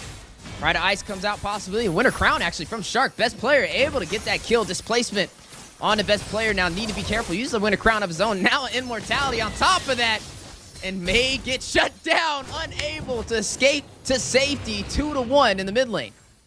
I was going to say, there's no way you're juggling items to get out of this. It was a nice juggle, but there was just no way. If he did, we just call the 4-0 now. Well, I mean, a great job by BTK. We've talked about it before. It could be anybody's game when it comes to these fights. This one, not as far gone as the first game. And you can see here, down to about 10%, but they have to answer the top lane. Top lane. Ooh, split push on the way. Eyes like on the prize. Not like we this. Talked about it. Basic. Mr. Split Push going all Not like in. this. A matter of seconds. Pride of Ice. Oh, he's going to go in. No, some only healing, keeping him alive. Cloud9. The turnaround, the backdoor play secures game number 2. What a turnaround just when things were looking up for BTK. A Lord in there. You have the split push king, Basic, running through top lane with Cold World. And in the end, it was the auto attacks from Cold World able to put the finishing touches on the core. Yeah, that was the tag team duo right there. Cold World jumping on the Basic train, man. I mean, and what a way to go. Right after they get the big picks, right after they take out best player, right after they have almost a guaranteed Lord, Basic and Cold World make the call happen. Now, it's a little unfortunate for the Bloodthirsty Kings, right? That was an opportunity for them to wipe the slate clean, especially after losing game number 1. But with Cloud9 taking game number 2, that's 2 games in a row, which effectively means in order to tie up the series, BTK, they got to win 2, possibly straight. Right now, man, it's just looking a little hard, right? We got to see some glimmering hope for them, right? It wasn't a one-sided story. It was a 22-minute game. And that just showcases they have the capability to do it, but you got to watch out for Mr. Split Push. Man, I know poor Zia's shoulders were broken during that game. He had a phenomenal game. Took a little bit of time to get into it, but eventually was just outputting that damage on the Cloud9. But man, when we talk about Cloud9 right now, just the entire package coming out, whether it's Nats on the Cho, basically being that sub-roam that they needed, and then that final play with the Rafaela, with Basic out there. Cold World doing such a great job of keeping his team topped up.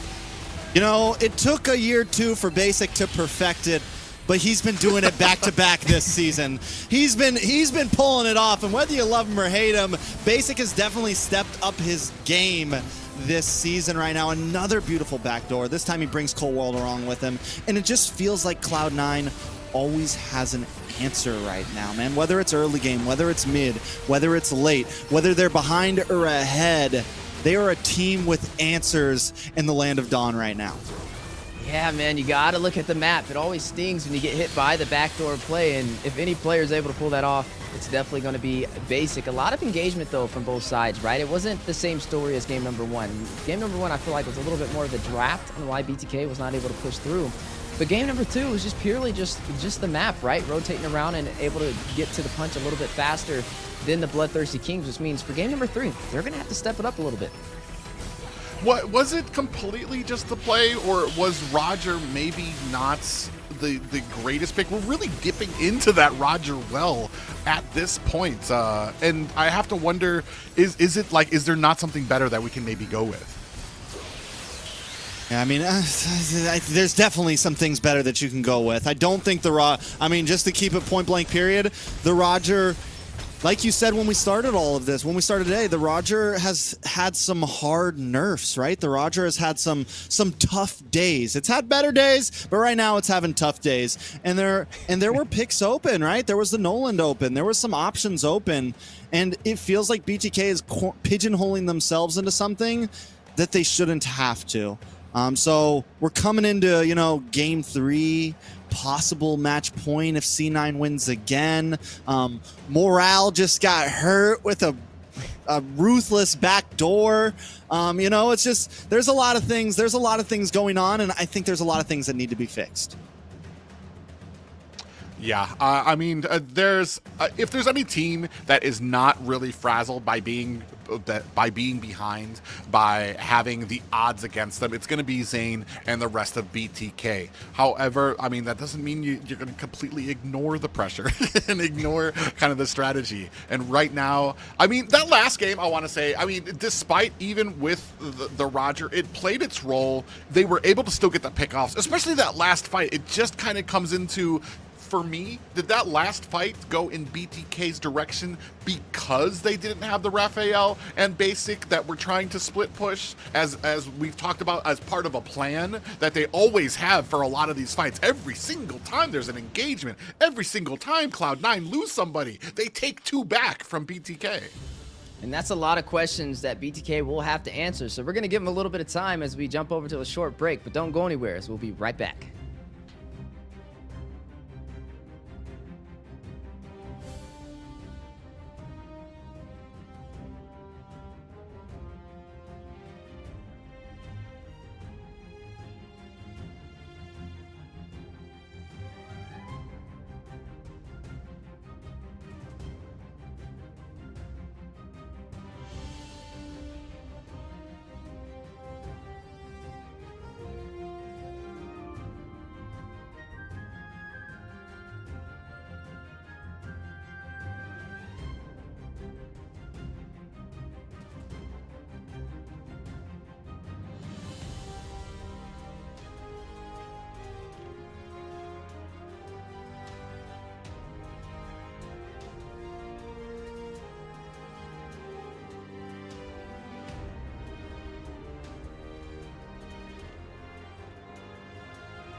Welcome back, ladies and gentlemen, to the NACT Grand Finals fall season here. It has been a very exciting 2 matches, maybe a little bit one-sided, maybe, but we did bring up some points earlier in the broadcast. Trex, take us through that first one and what the teams have been doing well or maybe not so well.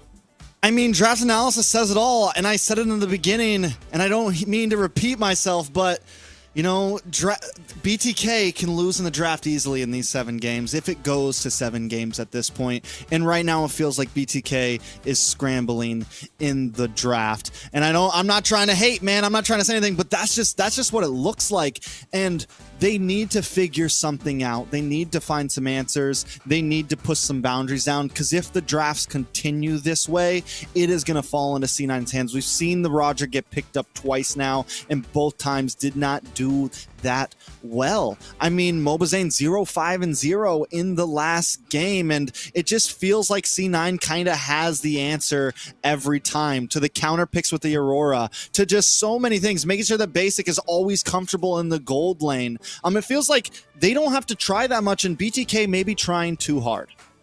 Yeah, it's like putting all your eggs in one basket, especially on this Roger pickup.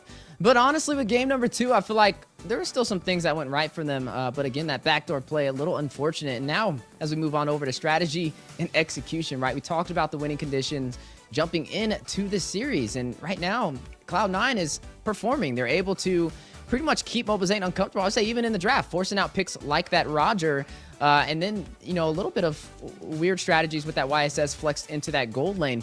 Just got to be a little bit more effective, right? If you're going to pull out a draft with an X Factor pick, you have to see it perform, because then if not, you're just giving up what you could have picked as possible meta, something like a Ruby in that gold lane. And then we're moving on to the third I want to say point here, which would be team synergy. We have seen a much better, much more organized BTK here. However, there are still some of those little nuances that come out there. We've seen Shark get picked off, especially in the early game as well. When it comes to some of these pickoffs, Mobazane has been getting caught as well when it comes to a lot of these team fights. And it's not even really, I want to say, a synergy issue. It's when you're combining it with the strategy and all these other points coming from Cloud9, because they always seem to have an answer. Yeah, you know, normally I would say by game 3, player mental wouldn't be too big of a deal, right? But at this point, with the way that game 2 went, you gotta feel it. You gotta know that the pressure is now on. When a team like Cloud9 is just, even when you have the lead, they find a way to beat you. Even when you fight for 20 minutes long, they find a way to beat you. They give you pressure in the early game. Now, Cloud9 is, I mean, they're feeling good about themselves. Their morale is high. And BTK, on the other hand, is going to have to find a way to push past this. Look at it one game at a time. Yeah, they got us in the back door last time. This time, we got to come back, look at game 3, and hold strong. All right, ladies and gentlemen, that's enough from us. After this break, we will continue on to game 3.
All right, guys, a short break as promised. Everything is quicker today, and we just had 2 matches. Now we're jumping into the 3rd game. Both teams have a lot on the line. Today we have Trex, Wheezy, and Private back with us for a trio cast. Whew. Is it hot in here? It feels like the pressure is on for both of these teams. Hey, I always say pressure burst pipes or it makes diamonds, and right now it looks like a gold mine or a diamond mine for Cloud9, able to take 2 wins up against the Bloodthirsty Kings. I mean, it's going to be a little bit of a challenge. I said game number 2 was a chance to clear that slate and even out the series, but now they're up to a game number 3, and we know how hard it is to come back if you lose 3 games in a row. I mean, the possibilities are always endless in North America. The possibilities are always there, but that percentage for BTK is getting lower and lower right now, and there needs to be a turnaround now because it is do or die. Yeah, like one member from a particular team needs to get on the edge of their seats. The viewers also should get on the edge of your seats because we have another giveaway on the screen. You see a QR code for you to scan to jump into the game and put that code in for 50 tournament chests to one of these Lightborn skins. Ooh, we've upgraded today. I don't know, what is Count Dracula, guys? I believe that's the Alucard skin for him. But yeah, there's very limited skins there. 50 tournament chests out there. Did it get darker in here, or did we begin that with a little bit of shade coming from Liz? Yeah, I know. I felt it too. But still, those Lightborn skins, I mean, that's the first time I've seen a giveaway with all Lightborn skins. I remember those are definitely something you want to grab, and it's not region locked, so make sure you guys scan that code. But man, yeah, I don't know what's going on. I think the difference for game number 3, I think who needs to sit up. I think that's the difference. He definitely needs to sit up, and it's got my OCD going off. You know, it's like just sit up, bro, just sit up. So we'll see what happens. Yeah. We'll check the cam soon. Yeah, for sure. And some fun facts to light things up. We have Hoon on mid. His role is mid lane. His favorite hero is Gushin. His favorite player is also General, sticking to his roots. His hobby is watching a documentary. And his hometown is Seoul, and his device is Red Magic 9S Pro. Yeah, and as we were on the topic of Hoon there, we're going to see the matchup there coming out for Marcutie. Role mid, favorite hero Selena, which we haven't actually seen him play in this series, or not in this series, but even in NACT just yet. Favorite player, Marcutie. Looking in the mirror there. Javi is running. Ooh, another Chicago boy. Hometown from Chicago. And the device is an iPhone or an IP. What was it? An iPhone 5, I believe. Oh, something like that. iPhone 5. Ooh. The original. The original. I like to play on my iPod here. Yeah, I mean, Marcutie is definitely a cutie, and he's been doing so well in the mid lane so far. Especially, I think both games, he has such an impact to the team fight. And if you guys are wondering, like, if it's getting darker in my room, yeah, because it's light outside, so now the natural light is competing with my other lights, and it's dark in the day, but light is in my heart, as both of these teams are doing well. It's just one of the team has an edge over each other. And surprisingly, draft is ready. So casters, take us into the draft. Well, boys, we're here, and I want to say the collective right now is wondering, are we going to see maybe something a little bit different? Maybe take some picks away from the side of Cloud9. We start this very similar to game 1. Yeah, the Phobius has been a threat. We don't really see too many answers for it. We've seen the Hylos was a response back from BTK the last time we were in this position. So I wonder if they're going to go in for that again. I wonder if they even seen the Roger as a problem in their draft. I mean, effectively, the last game, right, there was a chance for them to actually win that out. But a couple of misplays in the end in the backdoor opportunity from Basic prevailed.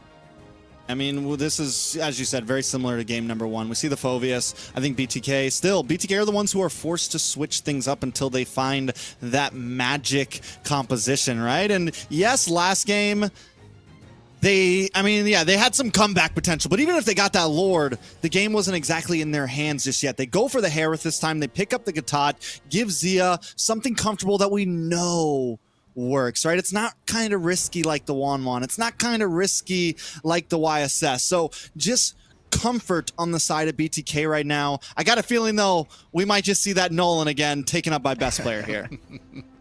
I do like this pickup from the side of BTK, especially because you've got the Gatakacha, which does help in that early game to offset some of those early big picks out there in the early game. One thing that kind of comes to mind is BTK. I was not a huge fan of the last draft from them, but they were still being mildly successful against Cloud9. And that's kind of the crazy thing to me when it comes to matching up both of these teams and how skilled BTK can be. Imagine taking that skill with how great they can be, I want to say, on the defense because their draft isn't so great. Imagine having a draft in their favor, how well that could work out for them as we're moving here into the second banning phase. Yeah, it was a little bit of a shocker. I was right there with you. I didn't feel that they were going to be able to have such an impact with that drop, but here we were at 22 minutes in, right? And it was down to the inhibitor turrets and just a matter of that split push being the difference. And that showcases, even with picks that you don't think is going to work in their favor, just the mastery overall, the micro and the macro is what can make the difference. Now, the difference is definitely going to have to be made for this one because, like we said, this is game number 3. If their backs were ever on the wall, it's touching as close as possible right now. In BTK, they need to find some breathing room, and this could be an opportunity for that. You're not seeing the Roger picked up yet. We're seeing some great options on the table for their side, right? You have the Harith who can get up close and personal, do a lot of damage. You have the Gatot to be able to close the distance with the AOG. Then you also have the Aurora as well for some additional crowd control. Yeah, the Aurora should work well. I like this Claude ban. I think next from BTK, we probably see the carry ban. On the side of C9, it's focusing on MLBB more. We take out the Bane.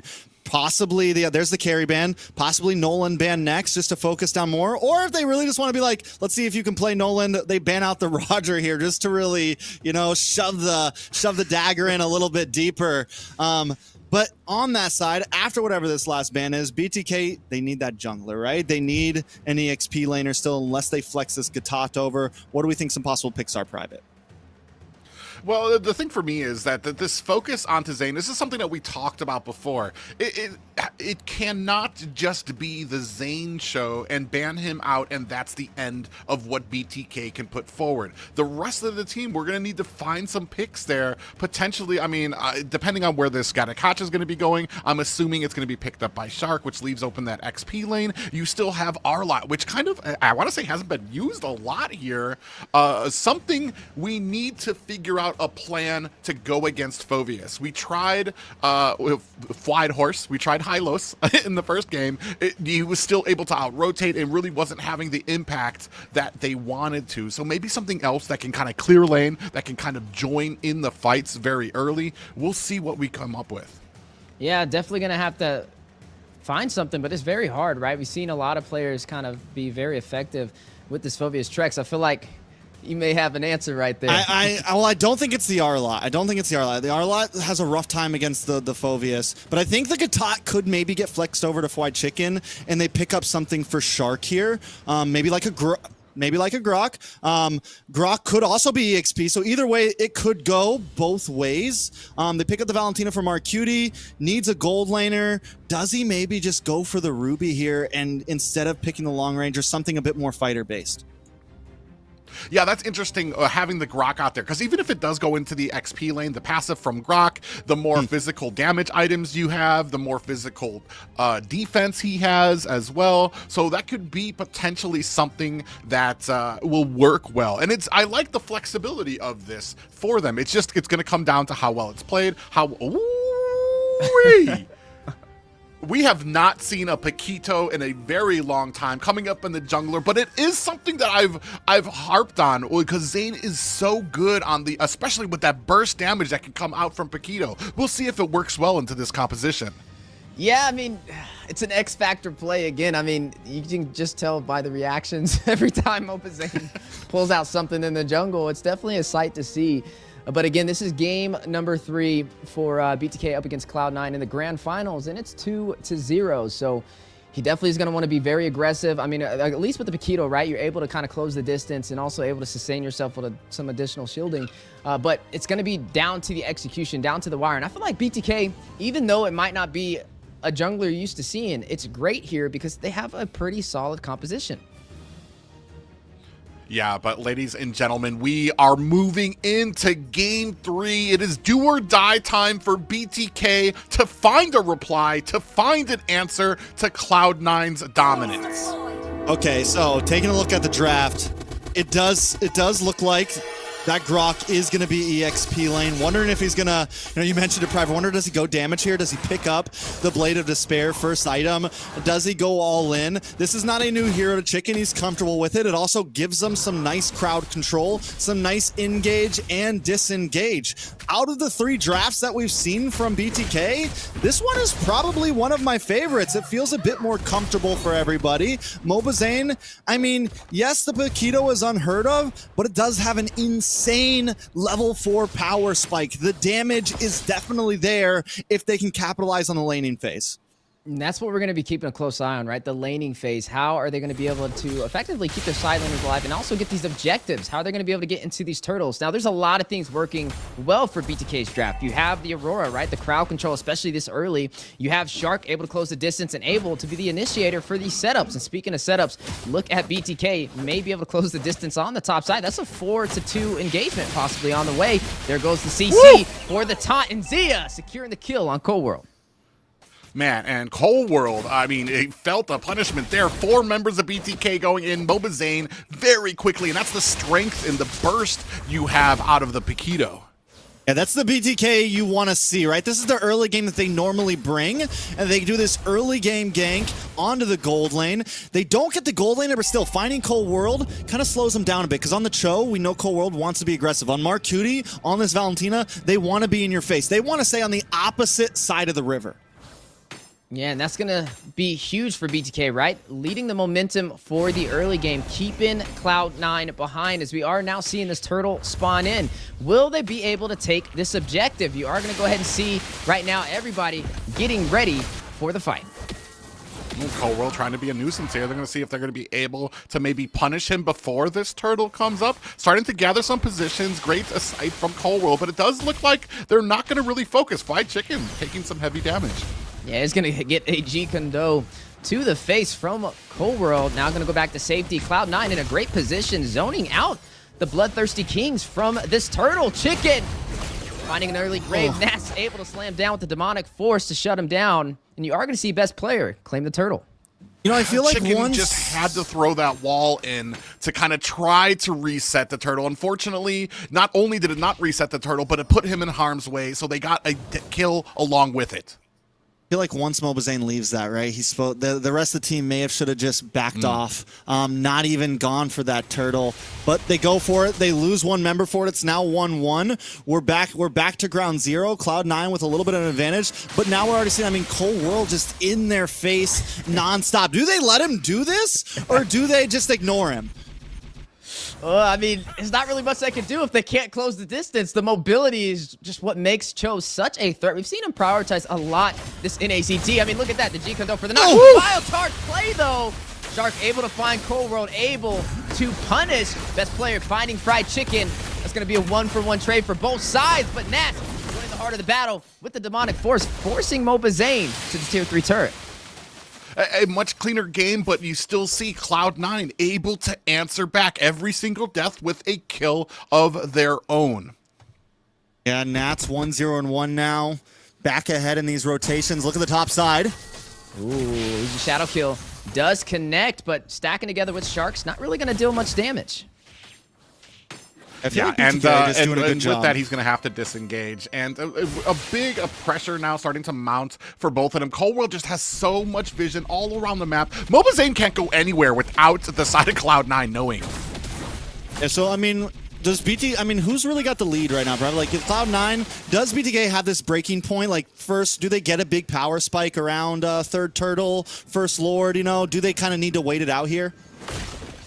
I mean, that's a good question. I think it works for Zia, though. You got to look where the kills go, too. I mean, the marksman technically got a kill for the BloodThirstyKings, which is going to kind of help him scale as we progress to the mid game. But right now, another turtle in play, and you're looking at Cloud9 trying to get that position, trying to wrap around for the setup. But this time, the full 5-man of BTK for the denial. There goes a little bit of crowd control onto Cold World. Watch Shadow comes out, Elite Shadow kill as well. But BTK stacked together to share the damage. But there comes Nas like a train, wrecking BloodThirstyKings with the demonic force. Very low. Hoon able to take down Nas on that aggressive play and will force him out the turtle pit. Ooh, I do like that they all collectively decided that they were going to try to go ahead and chase, not just half of them on the turtle, but now it's kind of leaving it open. You see Cold World trying to find himself an angle. Yeah, so, I mean, at this point, Cloud9 able to back off a bit, able to disengage from the possible fight. mlbbBNorthamerica even starting to do some more damage. Zia starting to do some more damage. Ooh, not going to lead to anything, though. Able to get out with a sliver of HP. Yeah, and right now, I want to say a much better, much smoother game for BTK. Don't quite have the gold lead just yet, but they have the vision, even with Cold World basically dancing around. Ooh, Flicker Wild Charge play, but Basic outmaneuvers the 2v1, and Cold World joins the party. Man, and just like that, and Basic, we've talked about it before, love him, hate him, he has improved so much this season. Yeah, I mean, Basic at this point has just been able to dodge everything that BTK tries to bring at him. He finds the backdoor answers. And BTK, they have the damage like mlbbBNorthamerica, deathless right now. He just needs to actually get that first kill. He needs to get that second kill. He needs to be able to connect with his team. Speaking of connecting, 3v1 on the bot side, but Zane able to delay the push for the tier 3 turret. Yeah, and I mean, he right there, he was trying to get the damage onto Basic, kind of ignored the minions a little bit there, but now we have a 3v1 under the tower for Fly Chicken. All right, nothing gonna happen major. Best player farming at top side. Taking a look at the gold, Cloud9 getting away, but let's take a look at the items. Best player has Hunter Strike, Malefic Roar, Zane on the other side. Has Hunter Strike, working on the next one. Maybe going into Endless Battle here, get some true damage off. On terms of tanks, Cold World up against Shark. Cold World, I mean, is kind of taking a more roundabout route here. Has taken 2 deaths, is a little bit slow to the party, but still, just that alone, the fact that it doesn't have a full item complete, but is still in their face so much, speaks volumes. Speaking of volumes, look at the split push on the top side. Basic able to take a turret for Cloud9 and a Spear of Destruction. Decides not to go in, and mlbbBNorthamerica and BTK will take the turtle. Yeah, they get the objective, but man, already starting to create the seeds of that threat up at the top with Moscow Basic there. We saw from the last game. Ooh, Nas taking some heavy hits right there. Will be able to get back to safety. Shark trying to join the battle with the AOG, not gonna connect. Yeah, but at least does kind of create space for his team so that Cold World doesn't try to force down another big response pick. Zia also now getting some offlane towers. So BTK running smoothly right now. Even though they're behind in gold, they're winning out on turtles. They're able to at least keep up in these fights right now. And their composition is only going to get stronger as this game moves forward. Yeah, and that's kind of the thing for me right now, is that they were able to kind of hold the early game. They don't really have to lean so hard into the late game because they're holding their own right now. And a much better draft, a much more comfortable BTK. But man, you can't say enough about Cloud9 when it comes to some of these interceptions. When it comes to kind of getting picked off, there's always a reply coming out. And speaking of replies, Chicken on the top side, numbers not in his favor. And Cloud9 quickly pursuing. There goes the wild charge. A last second save. Will be able to go back. Nat's not able to close the distance, and Chicken able to sustain himself. I'm not going to lie. Discipline coming from Basic. I expected him to go forward into there. Speaking of forward, the way the Dragon and the Force combination, Zane able to outlive 2 ultimates, and back to the base he goes. I think at this point, the Aurora pick is, it could be the big trade pick as these games move forward. If BTK is able to win this game, that Aurora, whatever side it's on, has been detrimental to how these teams can play it out. Hoon has been able to pull off some big saves, been able to output damage the same way that Mark Cutie was doing it before. Yeah, the name of the game is CC here, especially when it comes to some of these like frontal assaults coming from both of the opponents here. They don't really have a backline dive. Ooh, comes in with a kick. Yeah, both sides trying to set up for this Lord. Is still surprisingly 10 minutes in, 3-3 on the scoreboard. Definitely playing for these objectives, but with this objective on the table, who will be able to turn it in their favor? I mean, I don't know. With right now, BTK doesn't want to try to play slow around the Lord. They always seem to want to rush it. Let's see if they can pull it off. Yeah, Cobra taking some damage, able to sidestep the wild charge from Chicken. A little premature right there, and now buys Cloud9 a little bit of room in the Lord pit.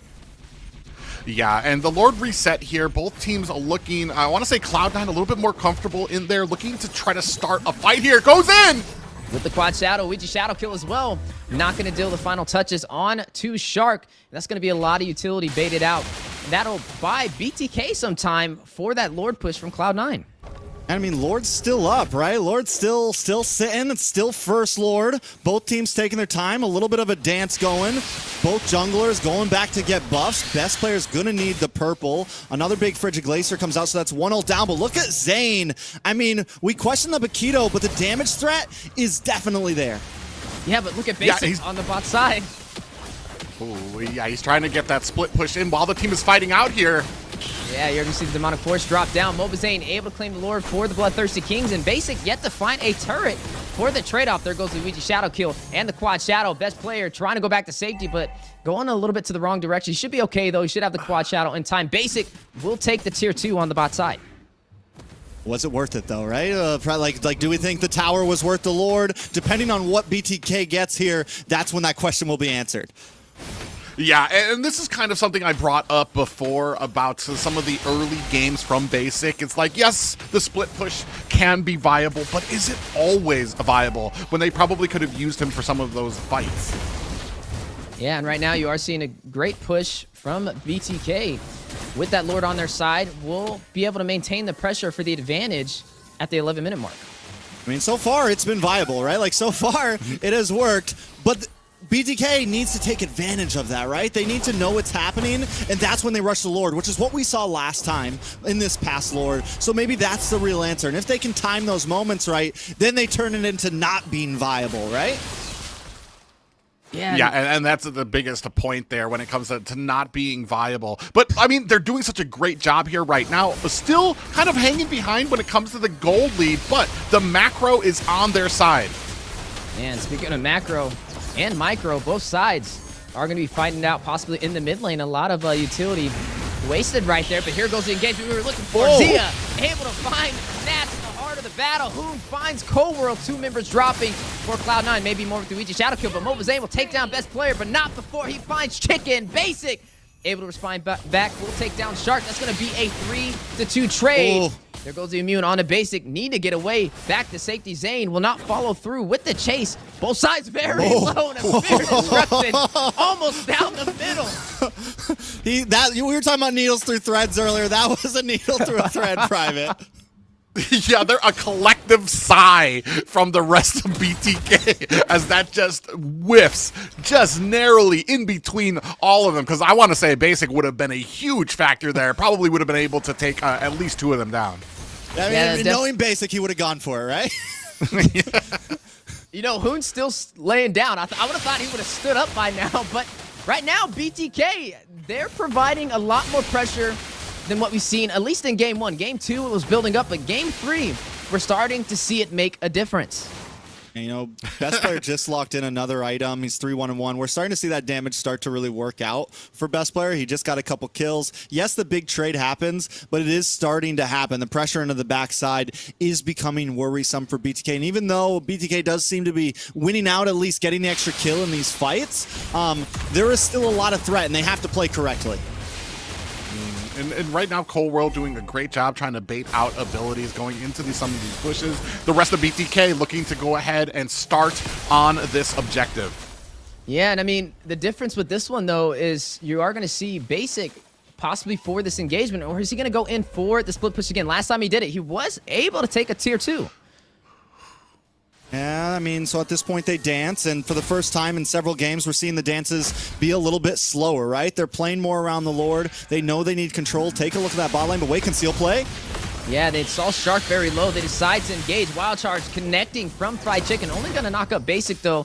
He will respond back, taking down Chicken. Best player finding mlbbnorthamerica. The turnaround play with the Luigi Shadow Kill. AOG. Shark trying to get away. The way the Dragon stopping Zia in his tracks. Nats able to find Zia, able to find Cold World. Nats getting the double. Find Shark, and Basic will find Zia. A full wipeout. Cloud9 able to sustain themselves again. Takes down the Bloodthirsty Kings. 16 seconds left on Fried Chicken. They might be able to push this. Hey, you wanted Basic in the fight. Well, now he's in the fight, and he's making things work. Yeah, and right now, looking to try and secure a game number 3. Flawless series so far for Cloud9 and BTK, yet to find an answer. Victory! What an amazing turnaround. This is what man, yeah, Trex absolutely hit the nail on the head there. Basic joins the fight, online there, and absolutely cleans up there to be able to turn it around. And just like that, with 15 seconds left on the death timers, Cloud9 very quickly, very decisively able to get their 3rd game. I mean, they found that moment. They knew it was coming. The damage was getting more and more with best players, getting more and more with basic. And once they saw the moment, they claimed it and just turned it into a roll, man. I mean, in a matter of seconds, everyone on the side of BTK is gone. And like I said, taking a look at these items, best player picks up that BOD, right? And that's when the damage, I mean, he was that Uji Shadow Kill was on, I think, 3 or 4 members, and it was still chunking them all down just low enough that all Basic had to do was throw out the Spirit of Destruction, and it was a game. Yeah, and a well-deserved victory for the side of Cloud9. A little bit of a punish from BTK's push last second, and some great execution for a secure of game number 3. And this is going to put BTK in a very hard situation because right now, effectively, they have to win 4 games in a row.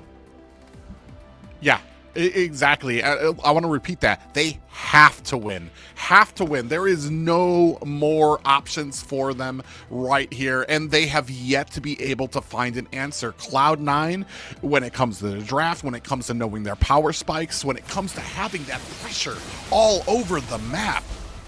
Yeah, I mean, what's the magic answer right now? Taking a look at these replays, BTK start off game good. They get first blood, then Shark goes down, and they're trading blow for blow here, right? And I think this is kind of the story between these two teams. They're willing to go blow for blow. They're willing to take this. We're 2-2 right here, 5 minutes in. And I mean, Turtles get traded. BTK stays out on top. Even if they're hanging behind in gold, they're still controlling map pressure. They're controlling lanes. They're controlling objectives. But there's one big factor, and that is C9 finds the game-winning moments. Time and time again, they're able to find that one spot, that one thing. Their eyes are always on the trophy. And this is that last fight. Watch for the Uji Shadow Kill that ends up coming in. 3 of them are together. He takes out mlbbnorthamerica. 4 of them are together. And the damage is just huge onto all of them. Basic then flickers in, and by then it's a wrap. And those are those small moments there. Even if BTK can go back and forth, it's not enough right now.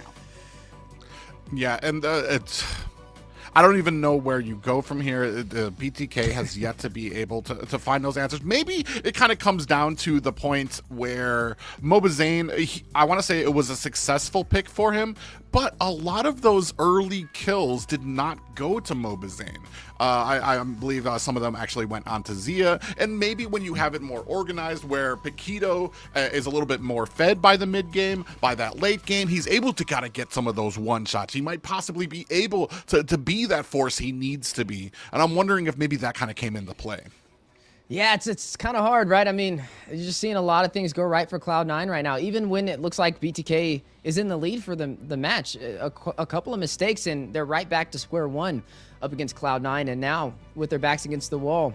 This is the first time we've ever really seen these two teams not go, bar for bar. Usually in the grand finals, we see it's 1 win, then 1 loss, then 1 win, and 1 loss. But this is the first time ever that we get to see them on the back foot, BTK on the back foot with 3-0.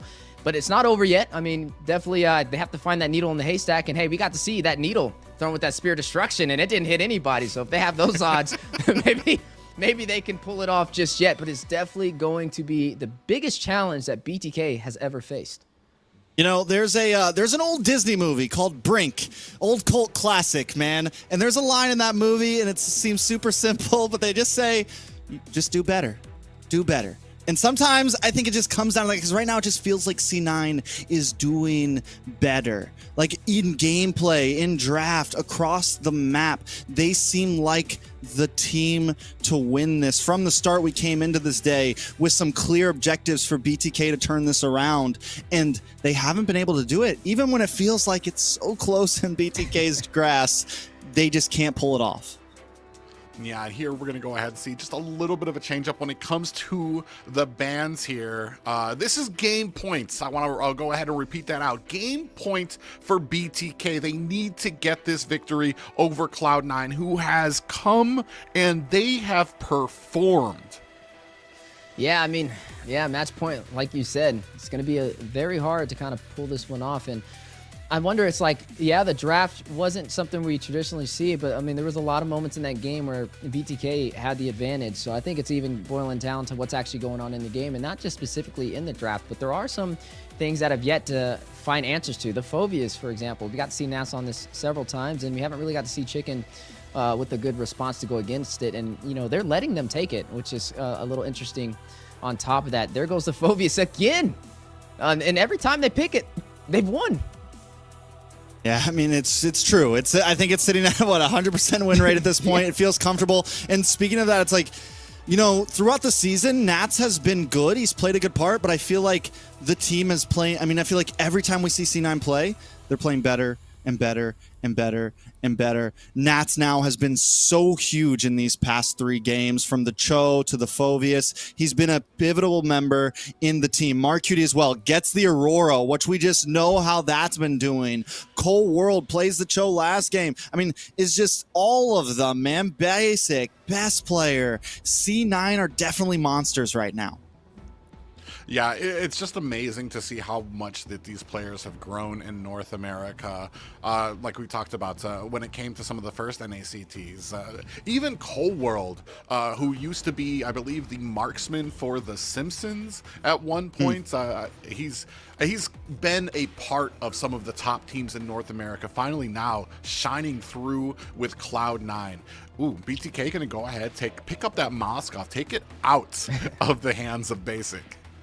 Yeah, and it's interesting. I mean, BTK, they're definitely focusing on getting Zane his jungle up front, right? They're going to pick up that Julian, and effectively when Zane's on the Julian, they do win a little bit more often as compared to the YSS and the Bakito. So we'll have to see how that kind of works in their favor. But with this Moskov, I mean, they have some great late game damage. They have great split push potential, and they also can traverse across the map to join those engagements with the Spear of Destruction. So it's definitely a step in the right direction.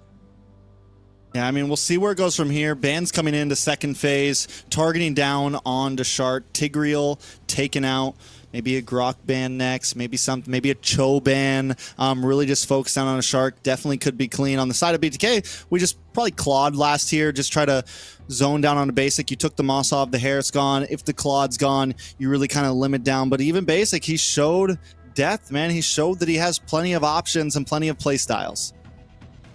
Yeah, and I'm wondering, you were talking about maybe they're going to take Claude off of here. Cho's already out of the mix by BTK there, so we don't have to really worry about seeing that. The one thing, though, I'm kind of wondering is what we've had a problem with when it comes to facing this Aurora is getting behind the lines. You can't just run straight through and expect to make it through that much CC. Not just that, we talked about it too, Nats is...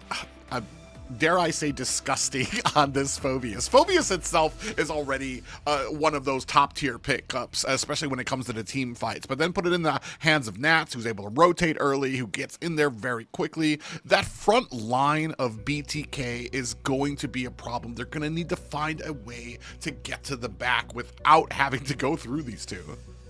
And they're going to take out the Khalid as well to finish their last ban for the side of Cloud9 and make it a little bit more effective with this Phoveus and not really have too much of a threat. I mean, you're kind of getting limited on these XP options, right? I mean, technically the Edith is still out there, could be flexed. I mean, you could even pull out the Ruby, to be honest with you, and still at least have some more crowd control. But BTK, you gotta look at their draft and you gotta figure out, well, what did you take when allowing this Phoveus to go for a effectively the fourth or third time we've seen the Phoveus in Cloud9's favor. So that you get the Julian. We know Zane, he's great on the Julian. He's very effective. And I mean, last time we've seen the Bakito, we've seen the YSS. This time we get to see something that's a little bit more staple meta.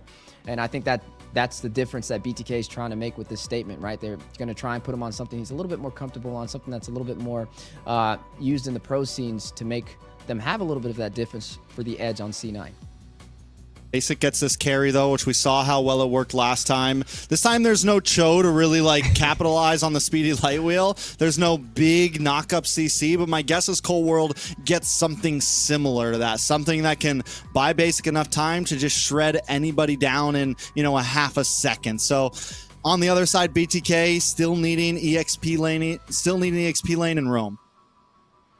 Yeah, yeah, you nailed it on the head when it comes to like, they don't have the Cho there, but they still have a large amount of CC that Mark Yudi can output out there as well. And then it comes to the point that you have that front line with the Phoveus, with the damage that can come out from the Nolan. So maybe you don't even need to just sit there. You can just be like the person who gets that finishes the job, so to speak. Cold World gonna go ahead, get on this Lolita, as on the side of BTK, we scoop up the Ruby and the Edith.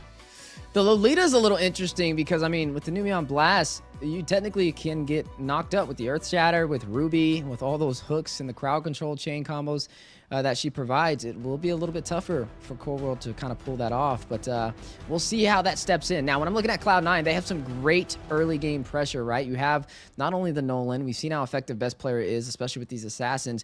You have the Phoveus, who's usually top of the tier inside of the XP lane, but he's going up against Chicken, who is going on that comfort pick Edith. So we'll have to see how this plays out. Well, ladies and gentlemen, we are at it. Game point for Cloud9. BTK scrounging for an answer, for a reply, something that can get them back into the series. This is Game 4 of the NACT Fall Season Grand Finals. Game 4, match point. Mobazane finally gets the Julian, finally has something a little more comfortable, I think, in the hands of him.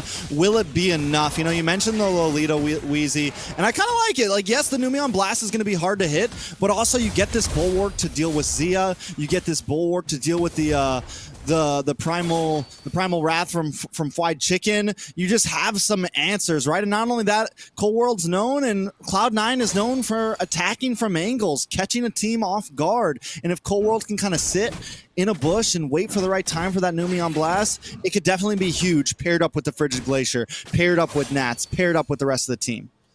And we're going to be watching out for that, especially when this first turtle spawns in, to see how both sides decide to engage. I mean, even Zane on the Julian, right? Technically, it's an early game jungler. I mean, he can be very effective. Doesn't even traditionally have a true ultimate, but able to enhance his skills entirely to add more to his kit. Yeah, and that kind of leads to a lot of the early game that can really benefit them. Cold World actually taking a lot of damage, while Mobazane inside the enemy's jungle here, trying to refuse some of that farm to the side of Cloud9. Yeah, so now at this point, Cloud9, I mean, they don't have to rush this, right? They have decent late game potential with Basic. Best player's going to scale, and there goes a big Fracture, already putting fear into BTK, forcing them a little bit out bay. We need to see that same type of aggression coming from BTK in the next minute or so to at least put some pressure on either off lanes, mid. Someone has to feel it. Yeah, and I mean, we need to see how Zane kind of plays his objective. You've seen some early rotations. Look at him. He's already on this turtle. But Cloud9, they're grouped up, looking like they're going to look for a possible counterplay. Yeah, they're definitely wanting to catch Shark or somebody rotating through that mid-L bush before this objective happens, and it's been the name of the game for Cloud9. They have been so great at setting up these objective fights by finding these pickoffs, by finding these kills onto BTK. And so Turtle goes over to Mobazane. BTK feeling confident, feeling comfy. They take a gold lead, which in previous games, even when they got a Turtle or so, it didn't translate to a huge gold lead. Normally, Cloud9 did very well at kind of just outmaneuvering them on the map to make sure they stayed a little ahead in farm. So BTK with a nice advantage right now. Yeah, and you got to ask the question, what was Cloud9 doing when allowing BTK to take this turtle? I mean, they didn't technically find a trade-off. They didn't get a kill. They didn't chunk into any of the turrets across the map. And so pretty much it was a free turtle to the side of the BloodThirstyKings. And now a little bit of a punish on the bot side. Cold World taken down to about 75% HP, but able to sustain himself. Well, when it comes to the question of what they were doing, I want to say that they just didn't have vision. They didn't know where they were, and they don't like this early fight. They aren't trying to take those 50-50. They're looking for guaranteed fight wins, and they're going to be looking for a little bit of the power spikes. They've been so good at knowing when those spikes come, knowing what fights they can take, and kind of backing off from the fights that they may or less, maybe not too confident in. And so at this point, when does the balloon pop, right? When does the ceasefire end? When does somebody finally make the move? Cold World can't be as aggressive as he was, you know, on other heroes. He's on the Lolita right now. He has to almost play either more ambush or response, right? Try to time that Numenon Blast at the perfect time. So I feel like Cloud9, it's one of the reasons why they didn't go for that, you know, didn't try to force that first turtle. It's one of the reasons why they're kind of playing more on their side of the map. They kind of want BTK to come to them. So does BTK, you know, bite the bait? Do they win out if they go for the engage? Or do both teams just kind of play this waiting game? Yeah, and right now we're going to kind of see how this plays out. I mean, without throwing a punch out first, especially allowing that turtle to walk to the side of BTK, not finding a trade-off, you can only do that for so long, especially against a team like BTK who thrives on taking these early game objectives. And right now you're seeing the next turtle spawn in, and Chicken already pulling the aggro, Shark and Hoon getting in position, and Mobazane possibly following up after this jungle rotation. Yeah, he is. They're vying for a position right now, looking for an angle. You see best player still keeping vision. NACT doing a great job playing this front line. Here's the front line. Hoon able to take down Cold World. No Numenon Blast for Cloud9. Best player may be next. Retribution comes out from Zane, though, trying to stop best player. Zia will find Basic. You're going to see Fried Chicken joining the party. Demonic Course. There's that Phobius we've been talking about, though. Chicken very low. Marcuti able to shut him down. That is going to be a 1-for-1 trade, but Mobazane does not have the Retribution since he used it on best player. Yeah, that hurt right there. Just going for Nats right there, and this man is dunking and dunking. There's two of you on him, but you're not able to get the kill, and then they kill one of yours. That is moral breaking. Not just that, but I want to say they kind of did very well in that fight. Were able to find 2 kills there, but end up losing the objective. They have to push back because of that Retribution. Not the play you want to make at the end, an objective is on the line. Yeah, but Zia able to take the turret on the bot side, so there are some answers still working in BTK's favor, effectively finding a trade for that turtle. I mean, they have a turtle of their own, so it's not the hardest loss. I would still say BTK is still in a good position. They haven't lost a turret so far. And Mobazane does have Bloodwings in. For the first time, I think, in every game, he's actually a little bit ahead in gold. His clear is able to keep up, if not outdo best player, which is going to be important. He's going to be a big damage dealer. He needs to be able to keep up in levels to actually fight for this third turtle in First Lord. And BTK in a position now where they can kind of dance a little bit. And I really like Shark on this Ruby pick. I think it's another one of the things that is stopping Cloud9 from being so aggressive. There is this possible threat that if you engage too much and you get locked up too long, you're going down. Yeah, and we have a little bit of a flank play here. 48 seconds left for this turtle, and you can see BTK starting to set up a lot more comfortable on the map than they have been in the past. Well, at least in the past few games of this series, they're always there, kind of prominent when it comes to these objectives. Now you can see them pushing towers, so they're able to kind of get that map control. Yeah, and again, Cloud9 not finding a trade. from losing that turret on the top side. You're seeing them kind of putting some heavy focus into the mid-river, but BTK quick to respond back and doing a great job on maintaining the pace for this match. Zia also, having a very clean game right now, but he might not be having one. That's a little bit of that caster curse right there. Best player able to find Zia Shark on the conceal play out. All right, I'm just going to stop talking now. No players' names are coming out of my mouth. Dang you, Trex. Cost Zia. Mobazane able to go ahead, find himself that turtle, though. So they are able to kind of match it up with something, still maintaining a slight gold lead. I want to say this is the first gold lead that BTK has had this entire series. A little unfortunate, though. It's Cloud9.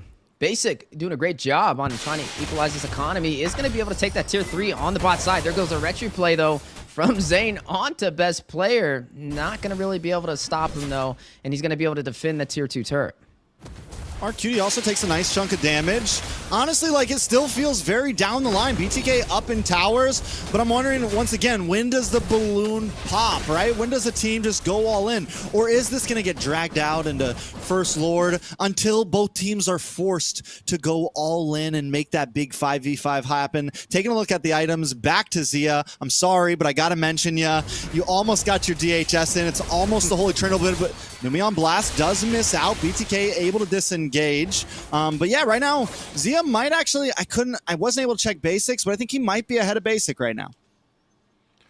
Yeah, and I want to say that they're doing such a good job of kind of angling, keeping the pressure on different sides. You can see Zane off by himself. The rest of the team kind of split up very well to make sure that they're maintaining the pressure on the rest of these lanes. But the big engagement, not too much. Shark does kind of ward it off. But I want to say the big engagements, the big call will be when we open up these mid towers, when we really open up that jungle for the opposite team. Well, Trex, he's raising the question, when does the balloon pop? And I'm definitely thinking that balloon is going to be basic, right? I mean, he's on this carry. The later this goes, the more core items he'll be able to stack up, and effectively the harder he's going to be able to hit. So BTK definitely wanted to continue putting on this pressure, but they're doing a really great job so far. We got to see how they kind of play into this Lord, right? If they can take this Lord, then effectively they should be able to take that tier 3 turret in the mid lane. They're going to start the engagement nice and early. The knockup on the Cold World. There goes Internal Guardian dropping down as well, but he's able to sustain himself, and now there's going to be a couple of utility wasted for the side of BloodThirstyKings, and the Lord still intact. That's the point, is you wasted so many utilities to kind of go on the Cold World, don't get the kill, and now you have none of your ultimates left for this objective. Might win. There goes a flicker play, though. A little premature. Numion Blast only going to stun one. That's Chicken. Caught in his tracks. And that's a good read from the BloodThirstyKings to create that separation, baiting out some of Cloud9's utility and effectively winning over this Lord. I'm telling you, this Ruby pick on Shark, man, it is doing the job. And not only that, Zia's having a good game. Overall, the team, and maybe it's the Julian too. Maybe it's Zane finally getting on the Julian, not having to pick up a Paquito. But either way, BTK just feels like a slightly different machine in this game. They feel more comfortable. They feel the ability to dance. They feel the ability to move. And it just seems like a lot of these fights are going into their hands easier than usual. Yeah, a lot easier than usual. They're starting to put the pressure onto all of the lanes. Lord pushing at bottom. Hoon finds himself a tower. And the split. Look at the split right now between the team. Zane's up by himself over there, able to get those split push. And I was actually worried about the split push coming from best player here. We've seen it before on the Nolan. He's able to create that pressure to where BTK can't answer these fights for like 10 seconds more, or the side of Cloud9 is going to be able to kind of find those angles. And speaking of angles, able to connect with the I'm Offended play. Mobazane finding Cold World. No Numion Blast for Cloud9. BTK looking to punish Zia. Joining the party finds Nats. There's going to be 2 members falling for Cloud9, and BTK not losing a single member. And even there, we see Nats come in, tries to use a demonic force, gets stopped by Shark just for enough time for the team to burst him down. Cloud9 has to be careful about how they take these fights. Yeah, go in. There you see the Pride of Ice be activated over there by Marcuti. A little bit of a window for opportunity, and they're going to take it. Look at the base crystal minions quickly dropping. Cloud9 members starting to spawn in. Nats now joining the party. They don't have minions in range for the base crystal, and BTK will disengage. Ooh, I mean, you live to fight another day. This game is still firmly in BTK's favor right now. A 7K gold lead for them. Only one more high ground left for the side of Cloud9. A very different game than we've seen from the first three. Yeah, very different, very different game. 7,000 gold lead for BTK. Even in the past, when they were winning out in fights, they were normally behind in gold, but this time it is completely in their hands. And they have some picks that are actually countering Cloud9 this time. They have some picks that are actually answers. Even Marcuti, those Frigid Glaciers aren't as important, right? Because the rest of the team can't dive in on top of BTK when he lands them. Taking a look at the items, mlbbzane almost completely stacked out. He has a 2K gold lead, a little over a 2K gold lead over best player right now. Luckily, best player has hit level 15, so he can at least retry along with the best of them, but it's not going to be easy because he has to get on a Noland. It's not a Hayabusa where you can just, quad shadow in. He has to get pretty up close and personal, look for that fracture play, look for that steal. Yeah, and it's not going to be the easiest setup for Cold World as well. I mean, we haven't really get to see too many of those Numeon blasts hit the mark. I mean, a couple of times we may catch Chicken, may catch Shark out of position, but not finding the setups that Cloud9 can make the most of. Speaking of setups, Nat's forced to join the battle. Taken down by Hoon, one member falling for Cloud9, which will give BTK the advantage for this Lord play. But best player, Marcuti, Cold World, Basic, they're not going to let it go for free. They're going to continue to engage. There goes a big Numeon blast. That's a Hoon. Best player finding Zia. That's going to be another kill. mlbbzane able to find one as well. Zia will fall. The ADC no longer standing for BTK. Hoon able to find best player. Zane finding Basic. Retribution in BTK's favor.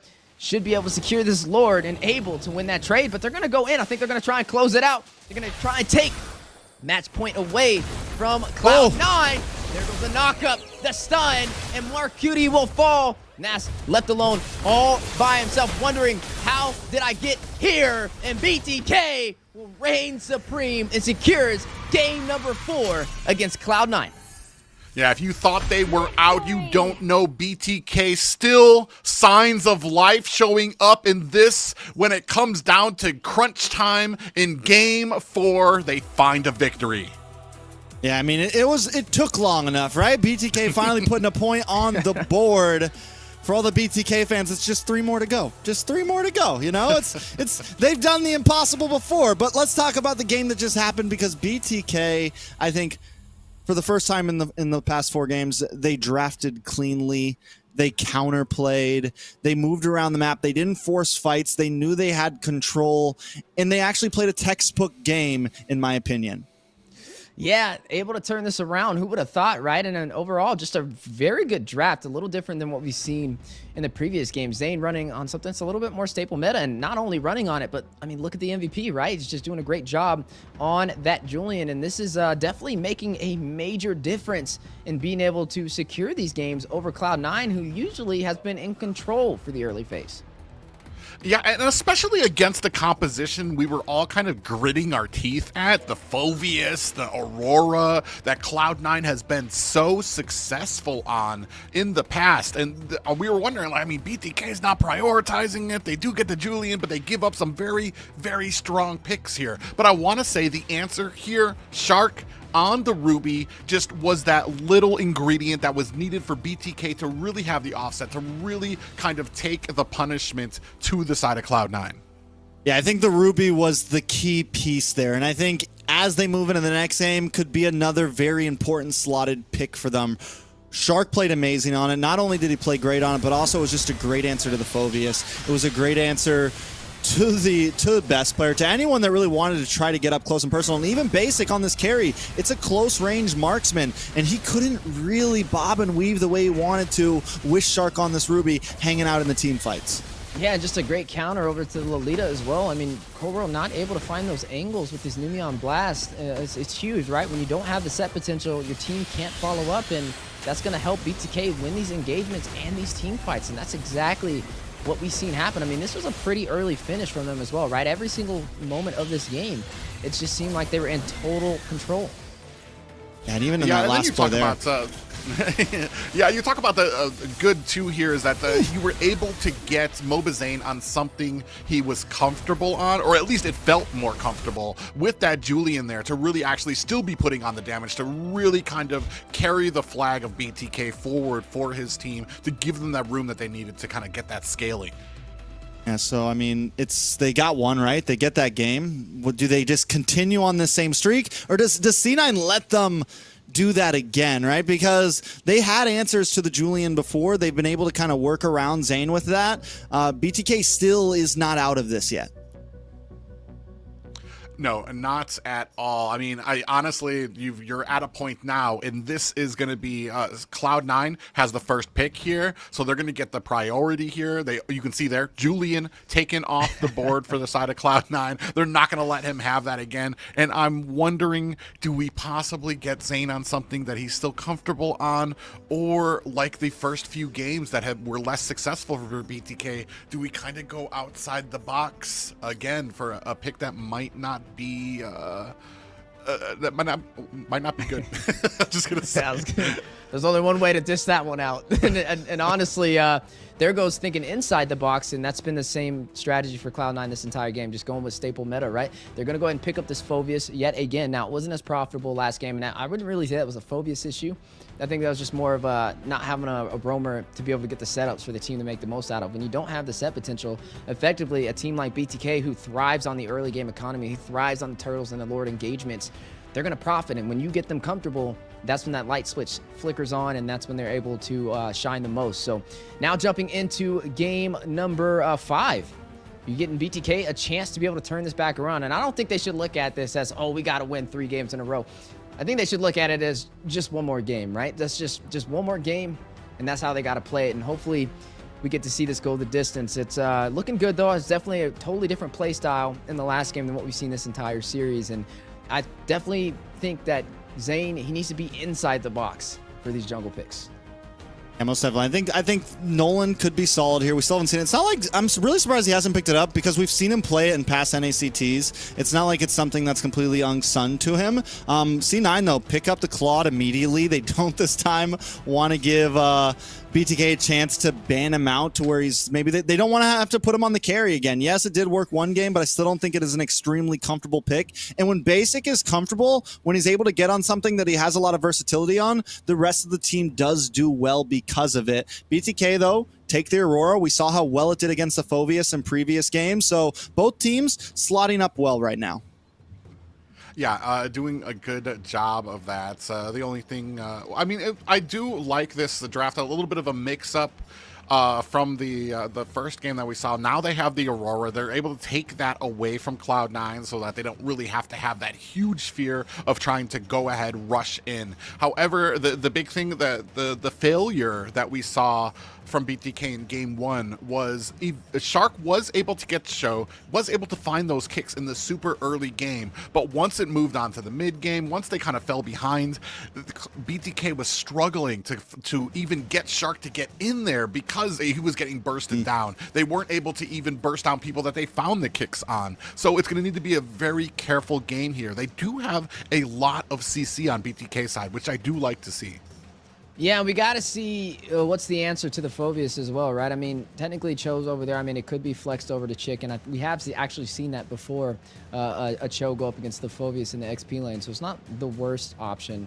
But also, speaking of options, the Gatat being on the playing field for Cloud9, a lot different than that Lolita performance we saw, right? It's going to be a little bit easier for him to get to that back line, especially with that AOG. Late game insurance is guaranteed from the Claude as well over there by Basic, who also can play for survivability, especially when you have a Cho on the opposing side. And we've seen just how well Chos can perform, right? You can Jeek-undo your way through anything and find your way to the back line, but having the BMI for some insurance can definitely be a tool for Cloud9. So with this last pick coming in, again, I think, I mean, I keep saying it, but I think the Nolan's solid here. You banned out the Hayabusa. You limit down on to what a best player can pick up here, because that's definitely what he's most likely picking up, unless he goes for the Ling or a Fanny or something like that along those lines, which with him coming into this last slot, either of those picks are definitely very probable. On the side of BTK, they go for the Ruby. So Ruby, I mean, and even this, they can still, like you just said, they can still flex Cho over into EXP. But I think either way, I kind of wanted to see the Ruby earlier in draft because it worked so well against the Phoveus last time. So I'm glad they still ended up making it work. Yeah, I was actually kind of worried because I was thinking that maybe Chicken would not be as comfortable using the Ruby in there. I don't really like the matchup between the early game Ruby and the early game Phoveus, so it's going to be really interesting to see how well Fly Chicken can play that. We've talked about it before, especially against Nats right now. He's been playing kind of like he has to play passive. There's nothing you can really do with some of these picks, especially against the Phoveus. You have to wait your turn, wait for him to kind of do what he needs to do, then you go in there, get the scraps you need to of your minions. But it's going to be interesting to see if we can put some kind of focus. More interesting than that, Nolan taken off the table. Where does Mobazane go here for the jungle? Bane. Everybody's just staring at Zane's photo right now, man. What does he think? Look at his smile over there, man. Look at that devious, sinister smile. He's planning the most crazy pick. There it goes! Akai is back in the building, baby. That was on my bingo card, guys. That was on my bingo card. Akai pick on Mobazane Grand Finals. It was so, we made it. It's there. It happened. They do have damage this time. They have Zia with the damage. They have Hoon on the Aurora.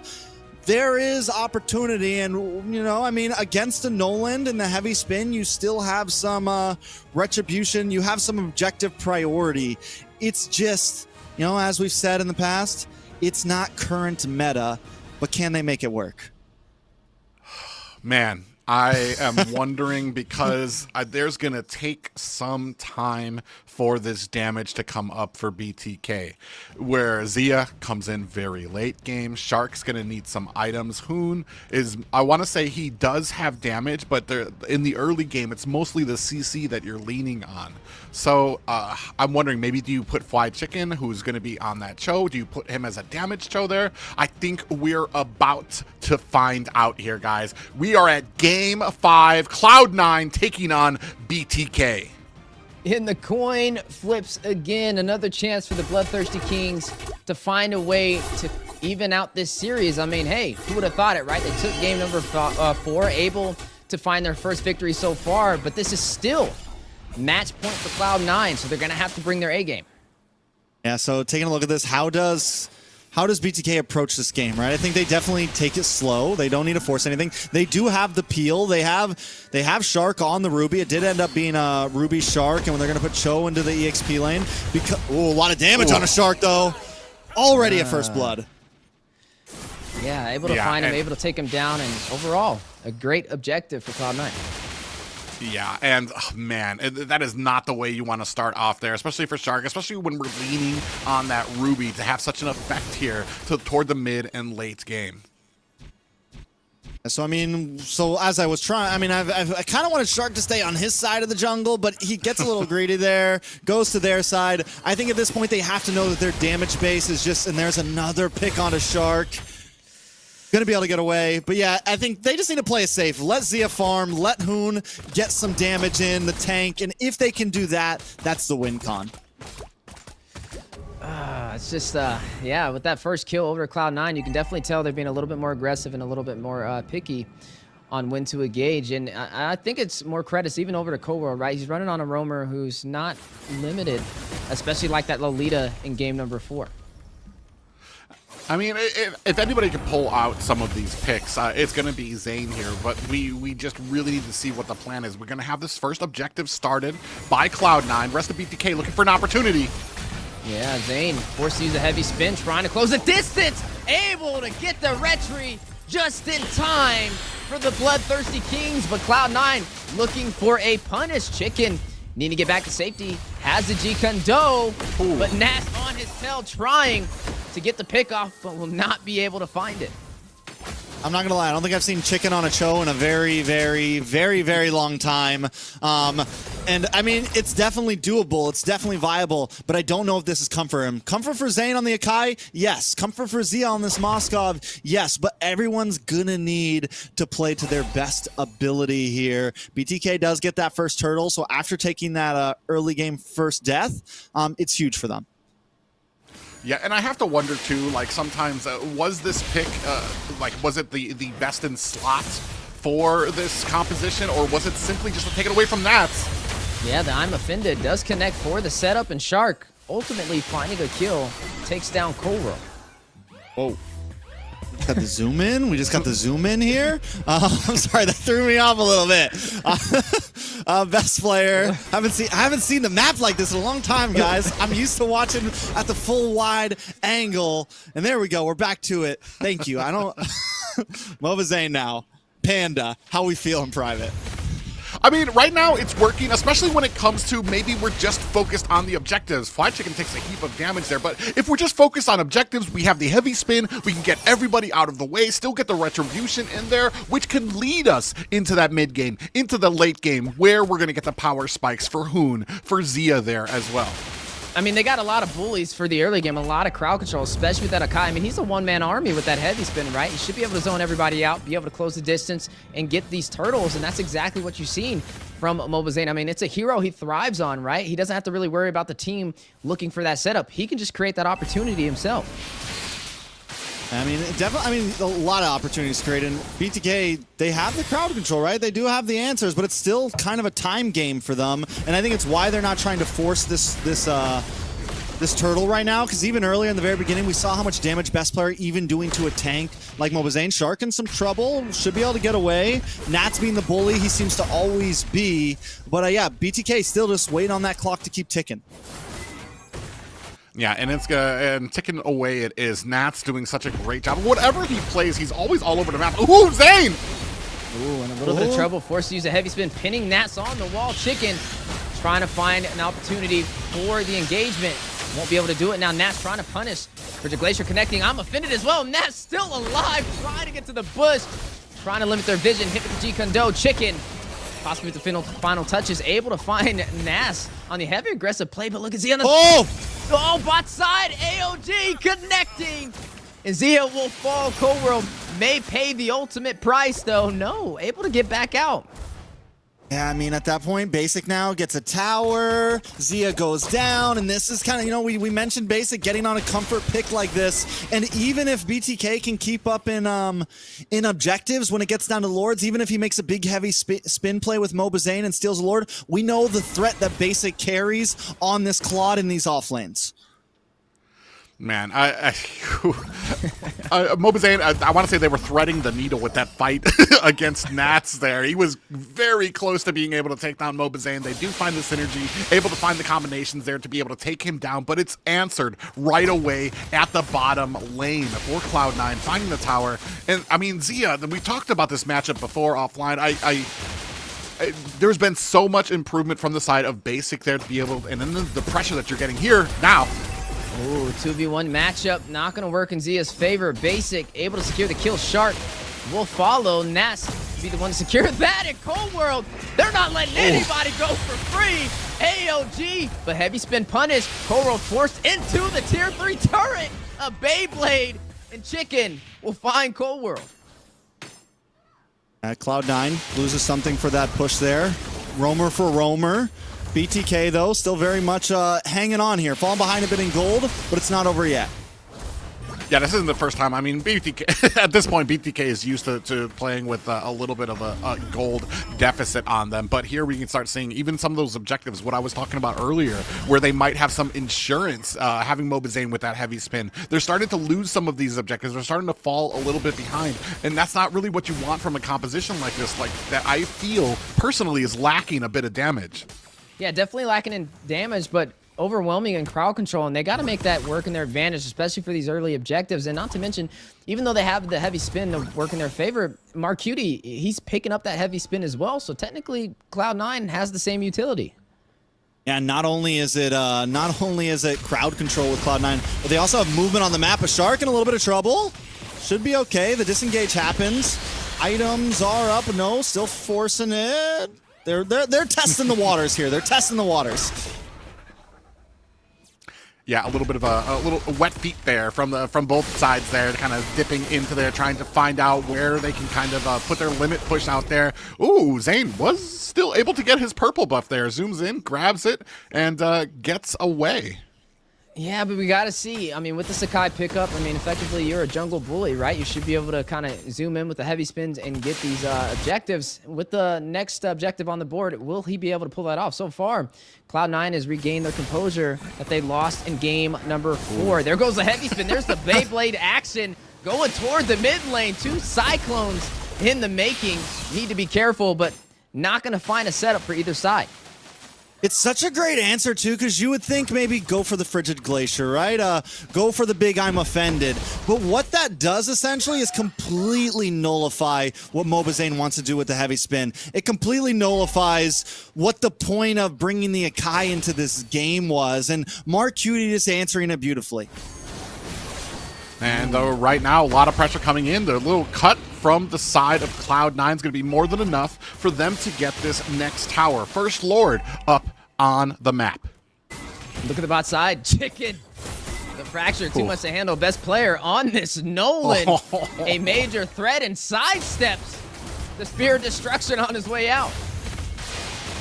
Honestly, I don't even know if he wanted. Even if he lands that Spirit of Destruction, I don't know if he wants that smoke right now. Best player sitting at 0-0-2, but the damage is definitely there. Nolan is looking scary at 9 minutes in. Yeah, and now they're going to go ahead, start putting some pressure on. They need to kind of make something happen here as Mobazane getting locked onto by Nats. Yeah, both sides still finding a way to engage. And right now, Cloud9 having a little bit of the upper edge. Shark forces to use I'm offended. Mark Cutie holding on to that heavy spin, right? He's just waiting. He knows Mobazane is going to go in for it. But if he can hold on to it, then effectively he can nullify it. He can cancel it out with the heavy spin of his own. Speaking of Mobazane, down to 50% HP. That heavy spin may come out a little early, but Zane doesn't want to let it go, but he's being punished by Ness. He's going to force it out. There's the heavy spin, which means this should be a secured objective for the side of Cloud9 as Ness, the distraction, and the utility baiter. Ooh, and just like that, I mean, Nats, the sacrificial lamb for Cloud9, dives in, and they are able, Cloud9 able to secure, using that depth to secure an objective. BTK does at least get a tower out of it. They get a little bit of ground back. They break through the mid. Having Nats gone means that front wall for Cloud9 is kind of gone. They need to try to get out of this Lord position without losing barely any material. I don't know. It's definitely a tough spot, but getting that kill, even though they lose Lord, it does help balance the table. Yeah, and right now the table is set for Cloud9 to push into that tier 3 turret, possibly in the mid lane. May find an opportunity for an engagement on the bot side as well. Look at Zane's positioning though. I mean, he's behind Cloud9 right now. He could get a pin on the wall. Zia could go in for the damage, but is it the most viable answer, especially with not having the numbers on their side? And now we're starting to see, ooh, nice, I'm offended. Yeah, Frigid Glacier, as a response, there's the heavy spin we were looking for, but the demonic force back to the mid-river from Ness. I like it. I think it might have just been because he's spinning. He gets away in time. Don't know if it was meant to go that way, but it ended up working out perfectly. Couple towers do go down for the side of BTK. But even with the Sakai pick, even with the question of it, it feels like BTK are not out of this. I mean, could get out of this still yet. Well, they're not out of this. They could still find themselves some positives here. Ooh, nice, I'm offended. Yeah, right now looking for that positive, trying to hold on to the tier 3 turret in the mid lane, but Cloud9 on them like a fly on the wall. Not going to try and allow them that opportunity for the defensive push back up, but they're doing a great job. I mean, they're still providing that control. Zane, I mean, on the Sakai, right? I mean, if he has a heavy spin, he can provide a good barrier, especially against that objective. So taking a look at the items real fast, I want to take a look at Basic because this man has been farming. He's been hungry. He's been doing his thing. And he just locked in the Wind of Nature. And we're starting to see him get a little bit more involved with these fights. We're starting to see him kind of close the distance a bit more. But Best Player might be in trouble. There is no way he's getting out of that engagement. Too much crowd control. I mean, it's like a deer in the headlights right there. Best Player, he knew. He just knew. And that's going to be a kill over to the BloodThirstyKings. Oh man, but just like that, they're able to reply, putting some damage onto mid. But man, BTK holding on to this mid tower for dear life. It is the last thing standing. It is the one thing between them and Annihilation, but not completely. But yes, we can drum it up. But no, they've been doing a great job. And what that does, if that goes down, Cloud9 just gains complete control. So I think it's very well done that they're able to do this. And C9 are not any slouches. They're not like just letting them keep it. They're doing everything they can to try to take it down. Lord going to be up in just a few seconds with BTK not being that far behind. Oh, big play. Yeah, best player caught out of position. Zia able to get the kill, but wait a second. Nas, Marcuti rushing to the bot side. Grabs the I'm offended. Does he go for the setup on Zia? Not able to connect. Zia able to expand the distance back to safety. And yeah, BTK holding on to that tier 3 turret, allowing them to inch their way up the map, taking the tier 3 on the bot side, and now the battle for the Lord on the way. The Retribution gets it for BTK and finds Cold World. Zia will find Basic, 3 members down for Cloud9, and BTK catching their footing. More than catching their footing. The answer, I know there were a lot of doubters, including me, in the Kai right there. I'm not going to lie, I was kind of holding my breath as that heavy spin was. I'm like, who's going to get the Retribution here? That's about 15 seconds long right now. Yeah, I mean, just overall, just in control. I mean, BTK have taken control at this point, and Cloud9 wants to go for the split pushing. BTK found the answers. In a matter of games, BTK seems to have finally started to pull Cloud9's card.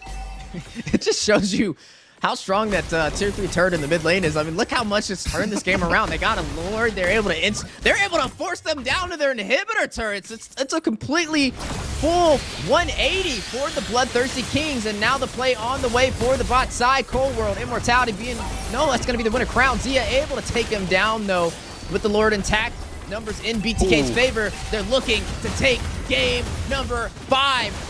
Members down for the side of Cloud9. Martin with ball. Zia finding Basic, best player by himself. And BTK looking to win the trade. Best player finds Shark, gets a triple kill. Finds Moba Zane, but no more minions in play. May have bought him a window of opportunity, some breathing room, and they're able to hold off. Look at the health of the base crystal. 7 seconds for Cold World. That is amazing right now. Like, I can't believe, oh, this might be it. Oh, Frigid Glacier! Not gonna buy Cloud9 the time needed, and BTK able to take game number 5 against Cloud9. Ooh, just when you thought it was over, BTK looking like they could pull out a reverse sweep here. I mean, just very well done. I mean, we're still working our way, but BTK, I mean, just with that game right there, it felt like even after they fall behind, they this time had the answers. Cloud9 has been a team that has just been working around everything that BTK has brought to them. But now, I mean, it just feels like BTK is a completely different team, right? It feels like they are coming into this. Everyone is on point. Zia, Shark, Fly Chicken, even Hoon, you know, is just landing those skills and making everything count. Oh, gentlemen, listen to this. We are effectively 1 game away from potentially tying up this series and going to a game 7 again. BTK, every time they're in this situation, they make it happen. Bro, I don't even know what to say here right now.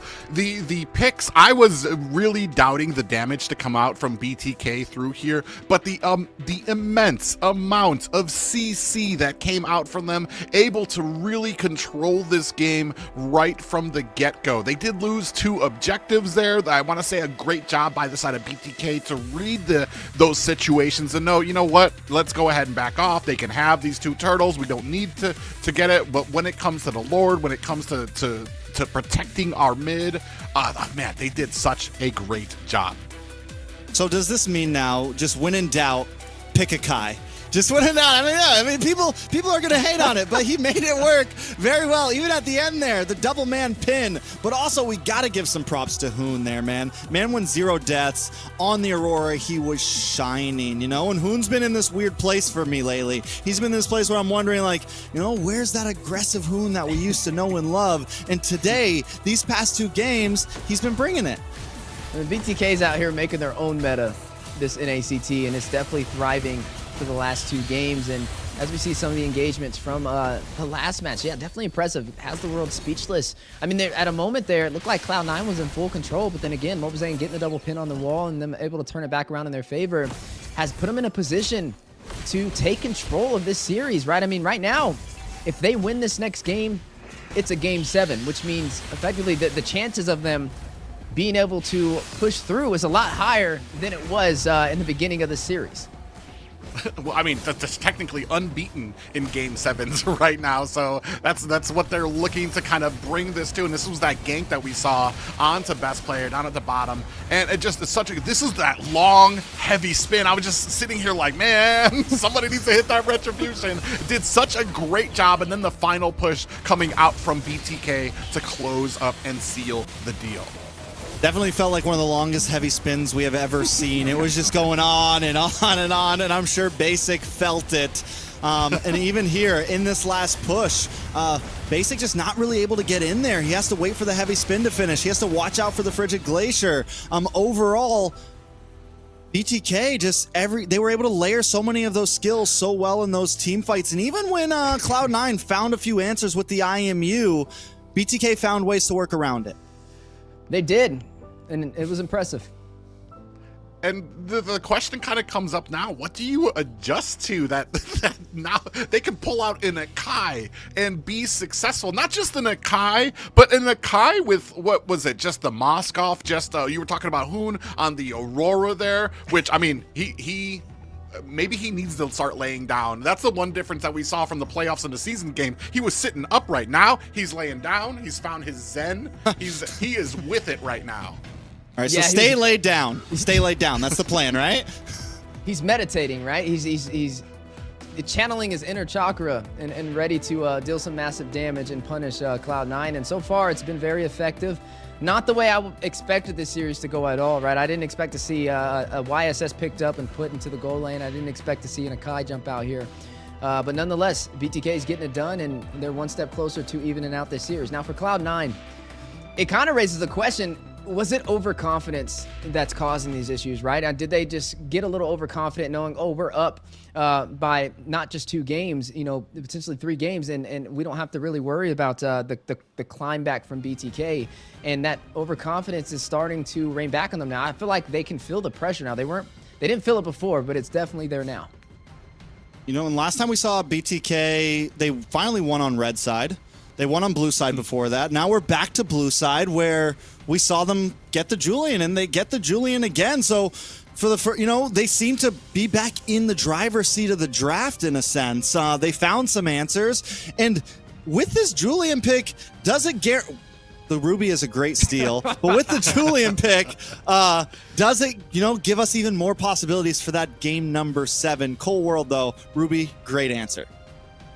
And I'm wondering, okay, I was about to say, they either take the Phobius or they take the Aurora here, which would, I want to say the Aurora and the Ruby might have been a little crazy there. That would have completely sealed off any kind of frontal assault coming from BTK there. But on a point that was just brought up about the pressure starting to get up, we already know BTK, they've been at that downhill on that back foot before where they were at a huge disadvantage. I don't know that Cloud9 has ever been in a position. Nobody's ever pushed them that far to where they've starting to come from behind. You've got 2 games now for the side of BTK here. And I'm wondering if maybe that's going to start affecting Cloud9, if that's going to be something that comes into play. You know, it's kind of funny. Maybe it just takes time for BTK to warm up, right? I mean, when we saw them in week 2, it was 3-1. When we saw them in the upper bracket finals, it was 3-1. But we didn't go to a game number 4, right? We didn't get to see a game number 4 BTK. And this is what happens after the 3-1. So now we'll be able to see exactly how this kind of plays out for them. And like we said, if they win this game, then it's a 50-50, right? It's a 50-50 in a game 7, which drastically increases the odds of their success rate. And they're riding on the momentum of already having 2 wins in a row. But like Trex mentioned, he had a little bit of that fumble once he saw that Ruby pop in there. And I don't blame him for it. I think it's really great this early in the draft, right? It's great to secure for a couple of reasons, because you can flex it into the roam position, into the XP lane, and not traditionally run it into the goal lane. But with that Phobius locked in, we know it's at least not going to be in the XP role. So it's a good read. And you can definitely tell with this draft around that Cloud9 is definitely going heavy meta, as heavy as possible. But when BTK, the Moskov pickup is what they're prioritizing, and that's been very effective for them so far. And along with that Aurora, right? I mean, there's just overall, it feels like we're actually seeing some trades happen now. BTK's finally put C9 to a point in the draft where, okay, yeah, you take the Ruby and the Phoveus, but we get the Aurora and the Moskov plus the Julian. And in some of those games that BTK was losing, it didn't feel like C9 was actually trading with him. It just felt like C9 was taking and taking. And BTK has gotten into that groove now where it's like, okay, we know what we need to prioritize. We know what you want to prioritize. We know what's important in these matchups. And they're going for it. Mark Cutie, though, are on the gun. C9 on the gun for first pick and second phase. Yeah, and especially now, I'm kind of wondering, though, we do kind of have some priority. Like you said, they have the Moskov out there. We have the Aurora. I do like the Aurora and having the Julian for Mobazane, but what do we do to answer the Phoveus? Which is going... Oh, and now we have the Lu Yi, which is going to create this huge amount of map pressure against BTK. Well, we've seen this before, man, especially when it comes to using that diversion ultimate. You can teleport anywhere on the map, which means that nowhere is safe during these objective fights. Even if you just check the bush, you have to be worried about that diversion coming in there a second later. Yeah, I mean, now Cloud9 has the element of surprise to keep BTK on their toes. There's the R-Lot, you know, we don't get to see the R-Lot too often. It's going to be great here, especially being able to proc from all the crowd control from the side of BTK, right? You have the Aurora, you also have the Guinevere on top of that with the Julian. Guinevere, that's another one we haven't seen in a while, but definitely a BTK pickup for sure. And that should be Shark for the most part. Picking that up. That is going to be a roam, I believe. I mean, technically, you could put into the XP lane and run the R-Lot roam, but I think it would be more effective with the Guinevere for these setups. That is a head scratcher right there, and I still don't know. We're going to see it now. Shark will be on the Guinevere. Fried Chicken on the R-Lot. I'm just trying to think about this. Yes, I guess it closes the distance on a basic. It can get the knockup onto Nats and stop him in his tracks. It is definitely unconventional. And let's not forget, this is still match point for Cloud9, but BTK was the team that just won with the Akai, right? They were the team that just won with their own meta. So can they do it again? Just about to say, throw out every single thing you think you know about meta and counter picks when BTK is drafting here. We're going to see if this Gwen kind of pulls in there, especially because Whole World is going to have the Ruby instead of Shark. So you're not going to be able to punish Basic as much for getting in close with that carry. We're going to see here, ladies and gentlemen, we are at Game 5 of BTK versus Cloud9. Yeah, definitely going to have to bring their A game for BTK. Another shot to be able to get a potential reverse sweep up against Cloud9. Cloud9, again, sitting at match point. They just need one victory to claim that crown. Okay, so I know why the Guinevere is good, right? Because when you're up against a Ruby, you can't walk up to the Ruby, but you can jump on top of the Ruby. So maybe that's the answer, right? I mean, maybe that's the thought here. If you're able to get the knock up onto Cold War, and it's the same thing with Nats, you can't really walk up to the Phoveus, but if you're able to just jump on top and get that instant CC, maybe that's the answer here. Yeah, but you see right now we got 3 Purifies on the side of Cloud9, so it's going to have to be very careful about when we kind of jump in, who we're going for. If we go for Mark Cutie, we're going to need to make sure that that Purify is already expended, because you could pretty much become a lightning rod to your team as they connect those yin-yangs. Yeah, I was going to say also with Mark Cutie, the diversion plays are going to be something we got to keep a close eye on, right? We see players pick up the Lu Yi, and sometimes they're not very aggressive, but we see other players, every time that diversion's available, they use it to teleport across the map and find an opportunity, even if it's something little, to be able to work in the team's favor. Yeah, so, I mean, at this point, we're back to kind of both teams playing things slow, right? The Lu Yi, like you mentioned, once it gets to that level 4, with Cloud9 already being a pretty heavy macro-orientated team, a team that wants to jump around, play off lanes, play angles, it works very well with their play style. Though it's not as popular, I think it's still very threatening in the hands of Mark Cutie and in the hands of Cloud9. Yeah, and we're starting to kind of dance around this objective. It does look like Cloud9 going to go ahead and possibly turn away. Best player looking for an angle. Yeah, trying to find a window of opportunity. mlbbZane, best player, both in retry distance. There goes Nasta with the separation. Chicken, able to find Marcutie off screen for first blood, and Turtle will be reset. All right, so at this point, Turtle reset, BTK getting buffs, Cloud9 getting buffs, big meetup, big brawl at the first Turtle. Probably going to be a lot more action than we've seen in the first few minutes of the past 2 games. Yeah, they're vying for a position here right now. Resetting it again. Fried Chicken doing a good job of trying to keep it busy for them. They do have a little bit of a clash down at the bottom. No worse for wear are either of them. But still, a little bit of respect paid for both of them. Still tie game when it comes to the goal, but just 1 kill in favor of BTK. Yeah, I mean, that was a great pickoff, too. Able to find the mid laner, right? Marcutie. You need to be a little bit more passive. He needs to use these diversion plays to have the element of surprise, but he can't be surprising us with these early pickoffs. Speaking of surprises, though, BTK doing a great job on maintaining the pressure and the momentum they've already gained from those 2 wins in a row. Best player able to get the steal on the Turtle, but possible punish on the way. Spatial migration in with the Violet Requiem. Fried Chicken able to find best player. Chicken will fall as well, though. Marcutie able to find him. I think that's a good trade, though. Good trade for BTK there. They do lose Turtle, but they get a kill on the jungler. They lose Fried Chicken. It's maybe an even trade, Private. Yeah, I mean, they lose a Turtle and a kill, so I mean, it's just narrowly up for Cloud9 right there.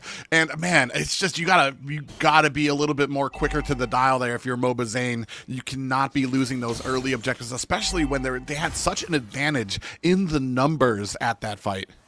Yeah, we know, like, you give a team a little bit of an advantage and they make the most out of it, especially when it comes to the top 2 in North America. Now, Shark on this Guinevere, how are we feeling about it so far? I think it's great when it has the mobility and also the survivability, the spatial migration, not only to close the distance, but also play as an escape maneuver as well. Yeah, I think it just worked pretty well. We just saw it right against the Phoveus. Got the big knockup just because it's able to so quickly. Wait a second, diversion. Quickly. I think we need a new word for how fast mlbbZane was shredded right there on that purple buff, and looks like they're going to go in and try and take the farm as well. No, yeah, it looks like they may actually go in for it. A quick pickoff for Cloud9.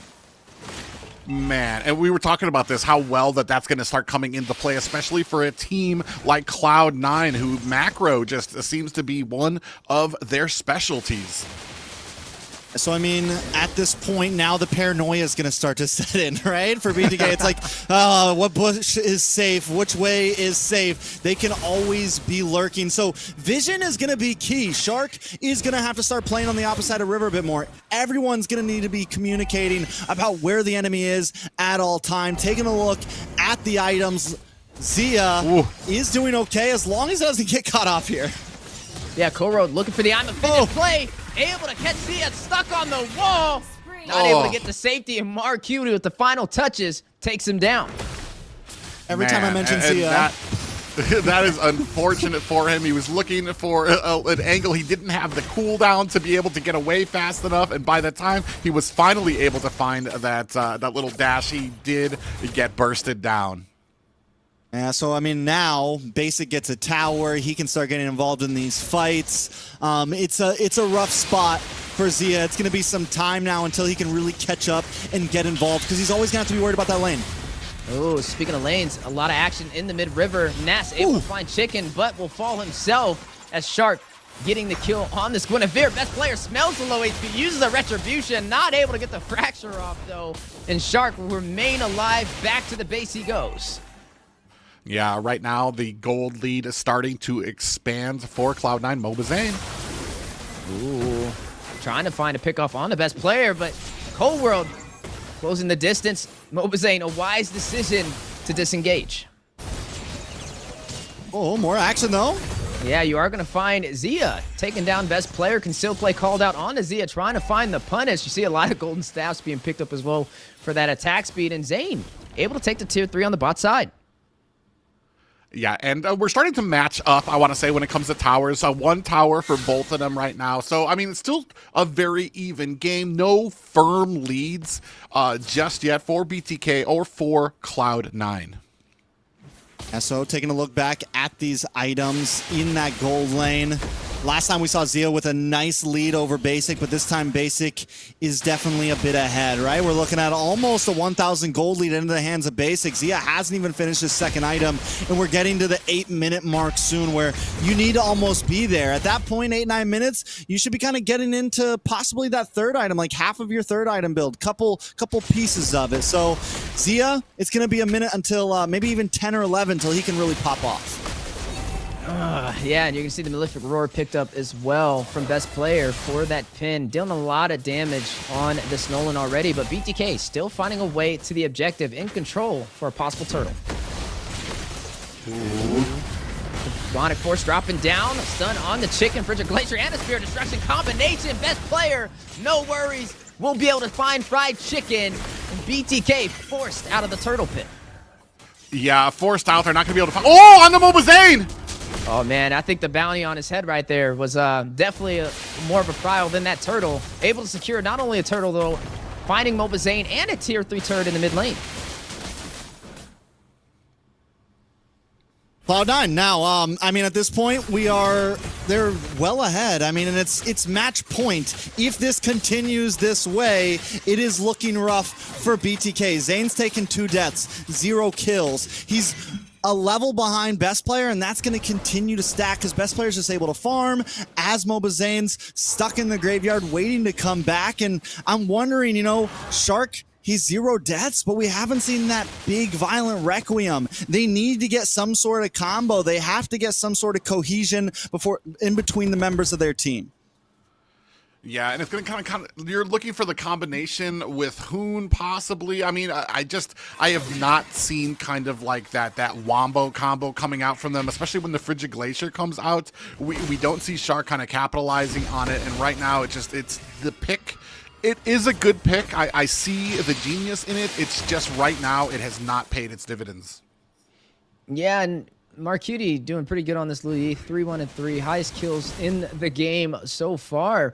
And they still have that element of surprise for Cloud9, right? Some sneaky diversion plays may be on the way. There goes a special migration play for the setup on the best player. Hoon will rush in for the opportunity with the alley-oop, able to shut him down, and that'll be best player out of the game right now for Cloud9. Which is huge, right? Lord's about to be up in 20 seconds. Taking best player down is going to be important. It's going to give them a nice position. Maybe they can steal some jungle. They can gain control of the map. And maybe even fight for this next Lord, as they're not too far behind in gold, right? It's still very doable if they get the correct positioning. Yeah, and that was a perfect example of what I was talking about, is kind of chaining together that CC. You saw the spatial migration landed, and then the Violet Requiem, and then you saw the freeze come out from Hoon there. Oh! Yeah, you already see the I'm offended from Cold World. A little premature, though. I mean, you found Shark, but that's not really the one you want to set up, especially for this Lord play, and now a possible punish. Cold World will fall. Hoon finding yet another kill within the last minute for BTK. The stacking of skills is definitely happening as Private Stead. BTK finding some flow in their fights. Speaking of flow, special migration in and out as well, knocking up NACT, and now Cloud9 trying to punish, trying to force out BTK from the Lord pit, but they're not going to let it go for free. Conceal play called out from Shark, but not able to find the setup they're looking for. Oh, and they're going to go ahead. They're going to reset that Lord right there. But you do have best player. He's still looking to go ahead and put on the damage there. Marcuti from the side finds himself some damage. And another reset. Man, both these guys dancing around. Yeah, they got to watch out for Shark, though. Shark gets a big Violent Requiem, and he was searching for it there. He's been hanging out of that mid-bush so much around these neutral objectives, keeping his eyes out. But I feel like Cloud9, you know, they kind of sense that something's there. They know not to overextend. But if Shark lands something, if it's a big 1 or 2, I mean, 2-man Violent Requiem, it could definitely be the turnaround. Cloud9 at this point just need to play it safe. They need to be careful about the way they move on. They need to keep vision. And vision is really on Shark, right? He's able to let them know the state of the Lord, and now BTK trying to rush in, not going to be able to close the distance. Best player will be able to secure it. Marcuti finally kills Zia, taking down Basic. Zane responding back, finds NACT. Basic taking down Zia. A 2-for-2 trade, but Cloud9 secures the Lord. Man, that speedy light wheel. I mean, Zia was still able to find the kill onto basic, but the speedy light wheel already had like 3 or 4 auto attacks out there lying in wait for Zia by the time he found the kill. And even with dashing away, still gets taken down. Now, BTK going to have to answer a Lord. I mean, with them taking down a few members of Cloud9, it should be a very, maybe not too bad of an answer. I don't think best player wants to push it. He might try here. We'll see. Hoon isn't waiting for him. But I think at this point, we're kind of still at the stalemate. Yeah, good thing Mobazane did not step into that bush because he was going to get the fracture of a lifetime. Yeah, and you see another diversion comes out there. This time, BTK, Fly Chicken, does catch a little bit of damage, but no worse for wear. And I want to say this is the kind of... Oh, Mobazane! Oh, look how much damage he just dished out. Able to take down best player, but need to be careful. Cloud9 trying to circle around, but BTK following up to keep Zane in the battle. Zia finding NACT Cold World may be next. Not able to sustain himself, and Zia able to find the kill. 3 members down for Cloud9, and a chance for BTK to push. From out of nowhere, 3 kills unanswered, starting with best player, moving into a bush. Mobazane finds the burst damage and quickly shuts his eyes on that. You were talking about a fracture of a lifetime. Well, Zane had an enhanced chains of a lifetime right there. My guy responded. He heard you talking. He was ready for it. And BTK on the brink right now of bringing this to a game number 7. Shark still deathless, man. Has got plenty of defense to handle. Has the Athena shield. Looks like might even be going for an offensive item as his 3rd here, just to really rub some salt in the wound. Yeah, the best player's been having a little bit of a hard performance, right? He's 1, 4, and 2 on this Nolan, unlike Zane, 2, 2, and 5. And I mean, he's just rotating around, getting these objectives and able to find the opportunity to even out the playing field. And not only just even it out, I mean, technically, BTK is pretty much in favor, especially taking down that tier 2 turret in the mid lane.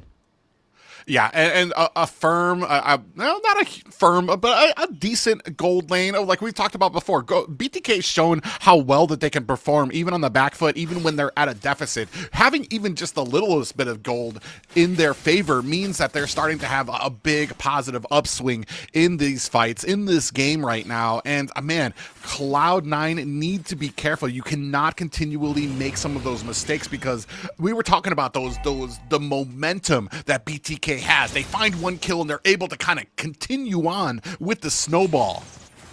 Yeah, I mean, and that momentum's definitely going to be tough to beat, right? Because as you said, they were behind in gold coming out on top of a fight. Now that they're ahead, does that mean these are definite wins for them? I think for Cloud9, they still, I mean, at this point, do they maybe go for more of the macro play? Maybe kind of get basic back in that off lane, send Cold World, kind of push BTK. I don't know if they can take BTK on just 5v5 right now. They need to play the map. And, we were asking a question about the Guinevere and how effective it's been, and it's working really well for Shark, right? He has the spatial migration. He's given the vision every single second on these Lord plays, and that's making the difference for BTK to be able to rush in with a lot of information and then also chaining it up. I mean, there's even times where you'll see Hoon. He sees the spatial migration go in. He knows he connects. He sees the Violent Requiem from Shark. And he uses even a flicker to close the distance with the Frigid Glacier to chain that CC. Right now, a lot of worry from both of these teams, being very careful. Each one of them, I say right now, especially Cloud9, on their side, they're waiting to catch somebody out. They need BTK to make a mistake, because I want to say the fear has been put into them. A little bit of PTSD from some of those last fights right now. BTK ahead, starting on the Lord. Yeah, Basic's going to join this fight. He uses the diversion play as well, so he's not going to go for the split push. They do it. Whoa, wait a second, Shark. Whoa! All the way downtown with that one. May have made a mistake, able to get back to the Lord pit, but BTK, they know their window of opportunity is short. Oh! Able to find best player. No retribution for Cloud9. Mobazane finding Ness. Next on the chopping block is Mark Cutie as Zia gets the double, and BTK takes the Lord. I've been waiting for Zia to pop off. He finally does it. Yeah, you were even talking about how far he was behind. He was going to be the 11 minute. It took 16 minutes, but he's there right now. Only 16. It was only 16 minutes. All right, guys. Zia finally makes it. Lord pushing in, Wheezy. Yeah, Lord pushing in toward the inhibitor in the mid lane, and BTK now gaining control of this game. Cloud9, a few mistakes may have costed them this game. They're going in. The window of opportunity is there. Lord marching to the base. Crystal. Zia taking an inhibitor. The knockup. Full road immortality proc. Marquini finding chicken. Another turret will drop. You're going to see Nats find Shark, saying find Nats. Trading blows back and forth, but Cloud9 has the number 2. With the flicker in, trying to get a setup, trying to find a kill, but not going to find it. Only minions in the mid lane standing, and BTK forced to retreat. Ooh, that game, they were really kind of dancing on that tightrope a little bit, lingering a little too long in BTK's oh, man. Ooh, almost caught the cat by its tail, but BTK able to go back to safety. All right, I'm standing up now, guys. I'm out of my seat. I'm standing up. We're on the brink of a possible Game 7. It's about to go down. And as you were saying, I want to continue what you're saying, Private, because they were playing with death right there. The 3 of them hanging out next to that crystal. Yeah, we're gonna see. I mean, they were able to kind of pull back a bit. They saw it a little bit smarter there. There was that bloodthirst in them. You could sense it. They really wanted to close it out, but a smarter and cooler heads prevailed. They have the lead. Why start making crazy plays now? Oh, here's a crazy play though. Conceal called in. Shark not gonna connect with the spatial light. Oh my goodness! Able to get it. Marquini finding Shark. Zia finding basic. Wait a second, that's gonna be a 1-for-1 trade. What? Will they be able to get more? Cobra very low. Zia, 50% HP. Minions may be the difference here. BTK still pushing through. Best player very low. Chicken able to find it. And BTK takes the base crystal. Ladies and gentlemen, we are going to a game number 7. Boy, oh boy, I mean, I'm not gonna lie, even I lost a little hope from those first 3 games, but BTK came to deliver. BTK letting the world know that if Cloud9 can win 3 games in a row, so can we. And now it's the fated best of 1. I gotta give it up to Zia, man. I feel like I've been waiting all season for the Zia pop-off, and he finally delivered. Even after I cursed him a few times, even after I said it's gonna take a while, he took a while, but he got there. All right, look, if we pull out statistics, right? The chance of BTK turning this around and going to a Game 7 was so unlikely. That is such a hard thing to be able to pull off, and you definitely got to give them credit where it's due. And not only that, this is officially the 3rd time we've seen the NACT go to a Game 7. That just shows you the fortitude. It shows you the experience coming from BTK, not to be frazzled, not to be taken down, not to lose hope or confidence. They stayed stalwart. They stayed stone-faced in the face of a 3-game deficit. Now answering it back here, even with giving up the Phoveus there, even giving up the answer that we thought was in the Ruby, able to find a clapback. Oh man, we're at a place right now that even though it is oh so familiar to us on the NA desk, it still feels fresh. It still feels impossible every time. And you mentioned statistics, Wheezy. I think BTK probably came into this with underdog statistics, right? They came into this maybe 40% win possibility, 30% win possibility, and then pushed all the way to match point. So the odds were just getting lower as it went, man, and they're still showing up.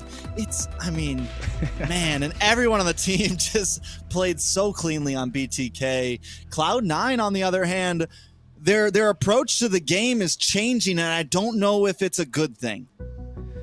You want to know something crazy? This is a moment in the history where the Cloud9 fans and the BTK fans, they put down the pitchforks, they put down the torches, and they sit down and grab some popcorn, and they enjoy the show, because that's what we're about to be seeing today. The 50-50 is on the way. America. That was my eagle, by the way, in case you guys didn't know. But you can take a look here right from the game here, man. They were still, I mean, you saw there, even finding some of those diversions there, even being able to find Zia on there. It took some time for this to come online, but BTK stayed stone-faced. Like I said, they were able to kind of force a lot of these fights there. They forced it underneath the tower, and then when you got to the point where they were able to get the lead, where they were in the lead to be able to find some of these turtle fights, these objective fights in their favor. Man, just taking a look at these replays, man, it's like, do we even talk about it? Do we even really focus on this? But we have to, because for a bit there, we could see it was C9 in the lead, and there was fights like this where they would get dragged out, and it looked messy. But they were always able to trade up, and I think that was the big turning point right there. We saw some insane burst damage. We saw the enhanced chains come out, best player off the map, more members of C9 falling, and this is when the gold lead finally shifted over to BTK. It's the inner bloodthirst they're channeling right there to be able to make it work in their favor, because yeah, I mean, there was a lot of time in that match where Cloud9 was the one who was looking like the favorite in terms of the odds working in their favor, but BTK, they have the comeback potential, right? We know they have the grand finals buff, and right now they're buffed out. Really buffed out. I mean, you know, it's even that last play there, the very last play when Shark, I thought it was bad, like the duality procs, and he's not able to get his jump to get the Violent Requiem.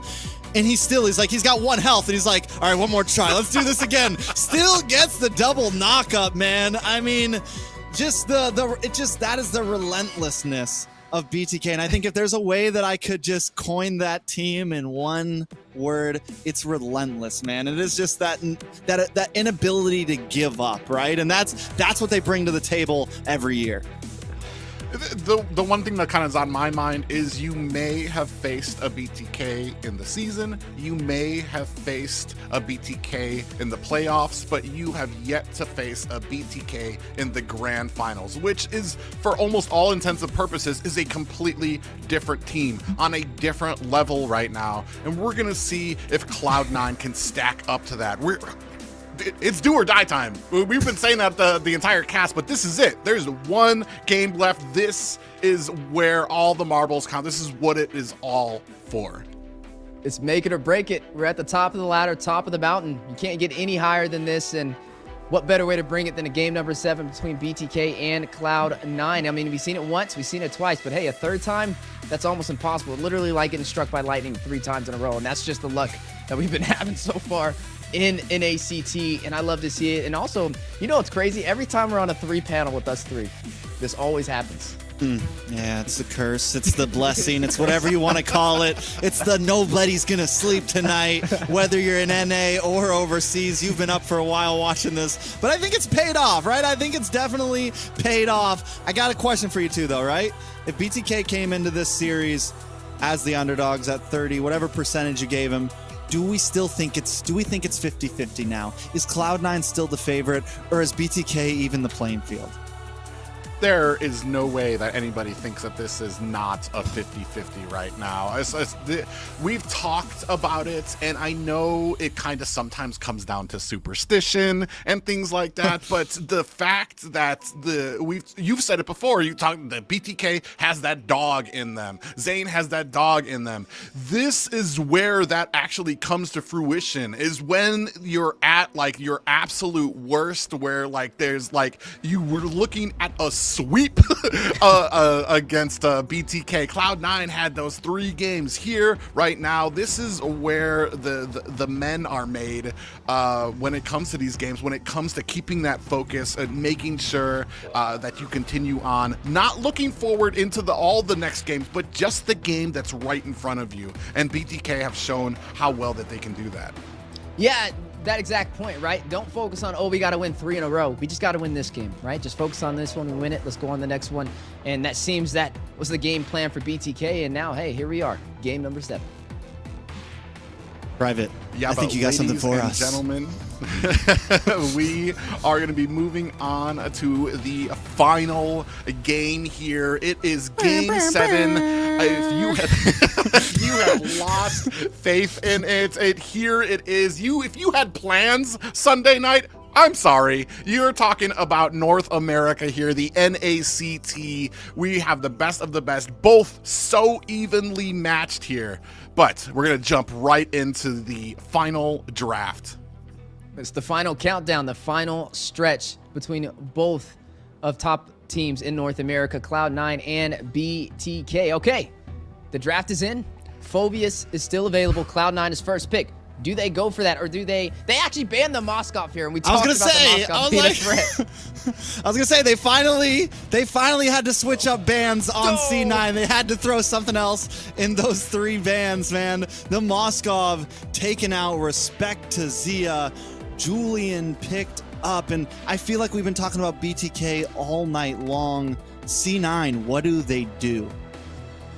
Man, so you have the Julian picked up here. I'm saying the priority for me here is Aurora, possibly Ruby, maybe Phoveus. They've let Phoveus go out there. I'm thinking that maybe BTK, they don't really feel like it is an issue for them, but they're going to pick up Zuxin. Not question BTK anymore. We don't question BTK anymore. They've come back 3 games. This Zuxin's good. Anything's good. We just got to let that draft roll no matter what it is, all right? But, I mean, maybe if he pulls out the Fanny, then I'll be like, okay, this is insane. That's the only thing that would surprise me right here for BTK is if that happened. But you are going to see the Zuxin pulled out over there from Hoon, and that's going to be a very big threat. They pick up the Julian. This is a textbook play, right? Hey, we can't ban out everything, but technically if you pick up the Julian, it's the same as banning it out from Zane being able to pick that, which is going to force him in an awkward position. That's 3 technical plays that Mobile Zane can't go. He can't go for the Alpha, he can't go for the Suyo, and he can't go in for that Julian. Yes, I mean, at this point, I think Phoveus could definitely be a solid pick here. They can always jump back to the Akai, right? They can always just go to something like that. Ban out the Valentina in your second phase. Stop Mark Cutie from having that counter possibility. There are still plenty of answers for the side of BTK, at least from what we saw. But the Julian, the Ruby, and Basic on this Claude definitely looks fearsome, right? It is definitely comfort for the side of them, and it pulls away a lot of comfort for BTK. And then we had talked about how strong some of these picks were. A lot of like what has been a factor in some of the last BTK victories has been taken off the board. Moskov out, Aurora out. Now they weren't picked up by the side of Cloud9, but they were banned out by both sides here. The Ruby now on the side of Cloud9. Wan, I mean, I want to say it's Zia's comfort pick. We didn't see a huge showing from it in the last few games when he was on it last. But I have to wonder. I mean, I'm glad that we're not prioritizing Zane here. That was one of the biggest things that I was worried about when it comes to this draft. Is his pool, is our thought process that we need to get Zane on something he favors early, or can we let that slide and get some other priorities on the rest of the team? And it looks like that's where they're going here. They're allowing the rest of the team to get comfortable, then allow Zane to get on whatever he needs to. And he's shown that he can be flexible with some of these and doesn't exactly have to rely on just those 4 or 3 picks that we thought. I think you're right on the money with that, right? I mean, I think Cloud9 gave up on the plan to ban out Zane, especially because, I mean, he has the Akai still available. So they're not going to ban that one out. I think they're just going to take that risk. Now, the Valentina is still on the table, so it could be picked up from the side of Cloud9. So if we do see that Akai slip through here, that still can work in Cloud9's favor. Then maybe wants something that BTK wants to ban out for their final ban before closing out that phase of the draft. But you know, the Cho, first pickup on the board. I mean, it's interesting, right? Cho's been very effective. Is he first pick worthy? We'll see.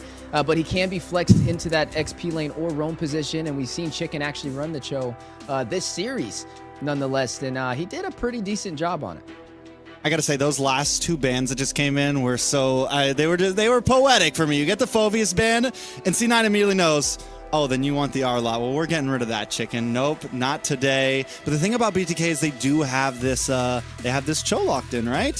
Same thing, Ruby on the side of C9. Both teams still have options to give their EXP laners something if they want to swap out. But I just like the way I feel like we've gotten to a place in Game 7 where there's so much respect going to different members of the team. It is not one-man focused. We have a real game going on right now. BTK, next pick, is going to show. I got a feeling, didn't think it was going to be that, but the Gattacacha comes in. Yeah, I was about to kind of comment if we're going to have a little bit early game to kind of match out Julian, who doesn't need that ultimate, right after level 3. He's going to start coming online. He's going to be that progressive powerhouse for them. They're going to need something to be able to combat that. And they already have the Cho out there, which we've already seen has been... I want to say Cho has kind of snuck in the last few weeks as one of these really huge and strategic markups for any team that has it there. There's what he can provide for the team, the vision, getting in there and out with the Jeet Kune Do and being able to kind of bait out a lot of these abilities. Yo, there it goes. The Paquito back in action again. Pac-Man is back in the land of Dawn. But something interesting also with the draft is Cold World, right? He picked up this Rafaela. I mean, it's not the worst option. Now they have sustainability in their kit. You already have a marksman who can play for the survivability aspect with the BMI. And you also have NACT to make up the difference with the crowd control on top of best player with some crowd control of his own for the side of C9. But for BTK, I mean, the draft is looking strong, a lot stronger than the first 2 games we got to see them run. And right now, I think both sides have equal footing, the 50-50 on the way. Yeah, I mean, even with the Paquito last time, it was actually a decent game for BTK in the early and mid. It was just that big collapse. Once the Hayabusa got online, once Basic got online, that's when the problems started to occur for BTK. So I'm not counting this Paquito out at all. The CC is there for the team, but Cloud9 has a very clean draft as well.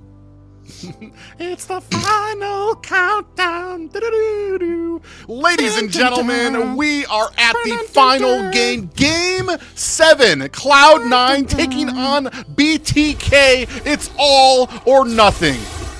And a chance at a reverse sweep. Who would have thought it? The BTK has been able to push on forward. Hoon meditating, laying on the couch. He knew the entire time. And right now, both sides at equal footing. A chance to claim that crown for North America. All right, so do you think if BTK wins, Hoon will get up? Do we think he will get up if BTK wins? Or will he'll just close his eyes and go to sleep at that point? He's like, all right, it's finally time to rest. Coming into this game, though, looking at the drafts, I mean, I'm wondering, it already looks like it's getting pretty aggressive early on, and it does look like Shark is going to take the Gatad and Fried Chicken with that Cho and the XP. Yeah, and Shark, we do have a little bit of a CC going on to Mark Cutie. He's going to dash himself to safety. Yeah, going to go back to safety. I mean, there's a lot of sustainability for the BloodThirstyKings. And yeah, you are right on the money with Shark, right? He ran this Gatot in the roam position. And again, we're going to be see Chicken on this Cho. He's going to be paired up against Nas on the Ruby. Yeah, Basic doing a good job at freezing lane up there, trying to keep it on his side. Bazia not falling for the tricks. I'm wondering, I feel like mid is going to be so crucial in this game. Shark and Hoon, Mark Cutie, Cold World. It's been the matchup of the season. And honestly, both of them, it finally feels like BTK, their mid is rotating very well. Cloud9 as well. Cold World on this raft. We know how fast he moves around. We know his plan with this hero. Man, and doing such a good job of kind of reading some of these. I know in the last game that mlbbzane played Paquito, I was kind of wondering about some of these kills that mlbbzane was kind of trying to initiate. He didn't get the kills. They were mostly assists. Ooh, we're going to go ahead and start a fight here. Yeah, Jeet Kune Do from Chicken may be the opportunity, but both sides fighting it out. The Lantern dropping down, and Zane able to get the retribution for the BloodThirstyKings. Hoon will punish best player. Mark Cutie responds back, finding Hoon. That'll be a 1-for-1 trade and a turtle over to the BloodThirstyKings. That is a good trade for BTK right there. You get a little bit of gold, and the most important thing is you get the kill on the best player. Yeah, and that's already going to go. You know that's the frustration is going to start setting in. They have really kind of honed in onto best player, and this is what I was kind of waiting to see from them too, especially with the focus that Cloud9 put in on the early stages of this series against mlbbzane, being able to find him, being able to isolate him. Here, they're really kind of honing in down onto best player, especially because he has such a good early game spike when it comes to that Julian. You shut him down in the early game, there's not going to be much that hopefully he can do toward the mid and late game. Yeah, and right now, I mean, speaking of these pickups, right, we know the Lantern can be very aggressive in the early phase. It can pretty much zone out an entire team, but Mark Cutie, he has this Valentino. We got to look at what ultimate he's going to use. Does he go in for the Way of the Dragon? Does he go for the AOG? Or does he go in for that Crimson Beacon, right, to be able to have that AoE damage to pretty much zone out the side of BTK? Yeah, I think Cloud9 here, I think they just need to take this, not be scared to take this game slow, not be scared to let this play into the, maybe even the 15-minute mark. I feel like we've seen it time and time again that Cloud9 plays very comfortably when there's a bunch of towers down on the map, plays very comfortably when, there's plenty of space to move around and everyone's got a lot of items. I really feel like Cloud9 needs to look for that type of position in this final game. Yeah, I mean, we've talked about where they shine, especially when it comes to macro, when it comes to the synergy. They've been able to really kind of slam down onto BTK. These last few matches, I've seen that same macro, that same synergy start to show its cracks, to the little bit of the frustration starting to show through here. Ooh, we have Mark Cutie with a possible flank.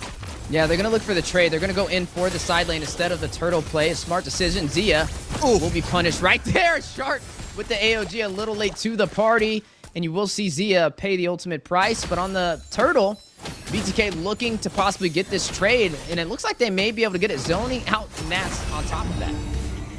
I mean, BTK gets turtle, but honestly, I like gold. I like getting the gold laner. I like getting the gold plating. I feel like Cloud9, that's a big win for them. Well, yeah, and then they're doing exactly what they should have been, what we were kind of critiquing from BTK, where they just let turtles go for no reason. There was no answer. There was no reply. Here, Cloud9, they know that they don't have the advantage at the turtle fight, so they're going to go ahead, put that pressure onto the gold lane, get that gold plating, start to get Basic fed so that he can start being the nuisance he needs to be by mid-game. Yeah, right now, I mean, BTK, 2 turtles on their side, and when it comes to those win conditions, I mean, they thrive.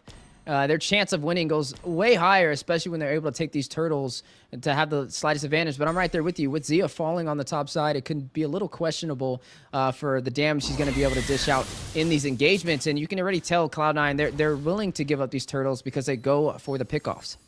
Yeah, I mean, it's almost more than questionable, right? Because we saw last time Zia was on the 1-1, even after getting 3 items in, the damage wasn't quite there. I mean, yes, there was some threat, but it was tough. But this early on, taking a death, falling 500 gold behind Basic, could spell trouble. So I think at this point, BTK, maybe look for a gank of your own up in that top side. Look for some pressure to slow Basic down. Oh, and here, a little bit of CC on the Mark Cutie, just narrowly avoids the pull coming in from Hoon. Now starting to kind of readjust around the map. A lot of pressure here. Like I said, they've really kind of honed in on Zia now because of that last game. He was able to, even at the 16-minute, you waited for Zia to come online, still became an issue for the side of Cloud9. Here, they're not going to be taking those and making those same mistakes. Ooh, there goes the BMI and the Blazing Duet. Whoa. Back to safety. Crossbow Tang, he found the weakness points in a matter of seconds, so both sides will trade equal damage. More of a defensive Crossbow Tang at that point. The damage still not quite there, but he does survive the gank. On the mid side, watch Hoon and Shark, man. They are moving. They're stinging all over the place, and that's a lot of times is one of the problems that I see with BTK currently. Hoon kind of hangs out a bit too much in the mid, but lately, these past couple games that they've been winning, he's been getting very involved.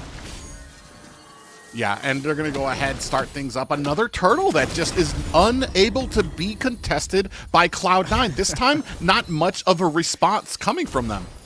I mean, and if they don't find a trade for a pickoff, then BTK is going to start scaling, and that could be the difference that Zia needs, especially falling that early. I mean, there already goes the DHS in his favor.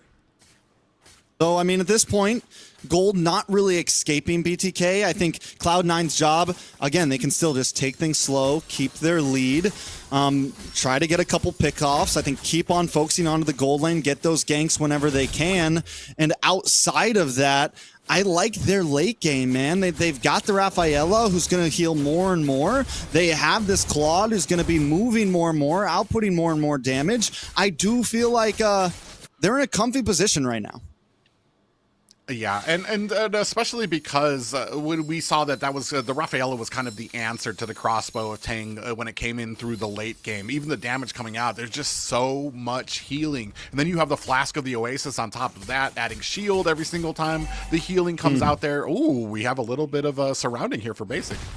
Yeah, we were saying they needed to respond back, right? Need to find an opportunity to shut down the gold laner of Cloud9, but Basic not going to go out without a fight. A great Blazing Duet to be able to stop BTK on the push.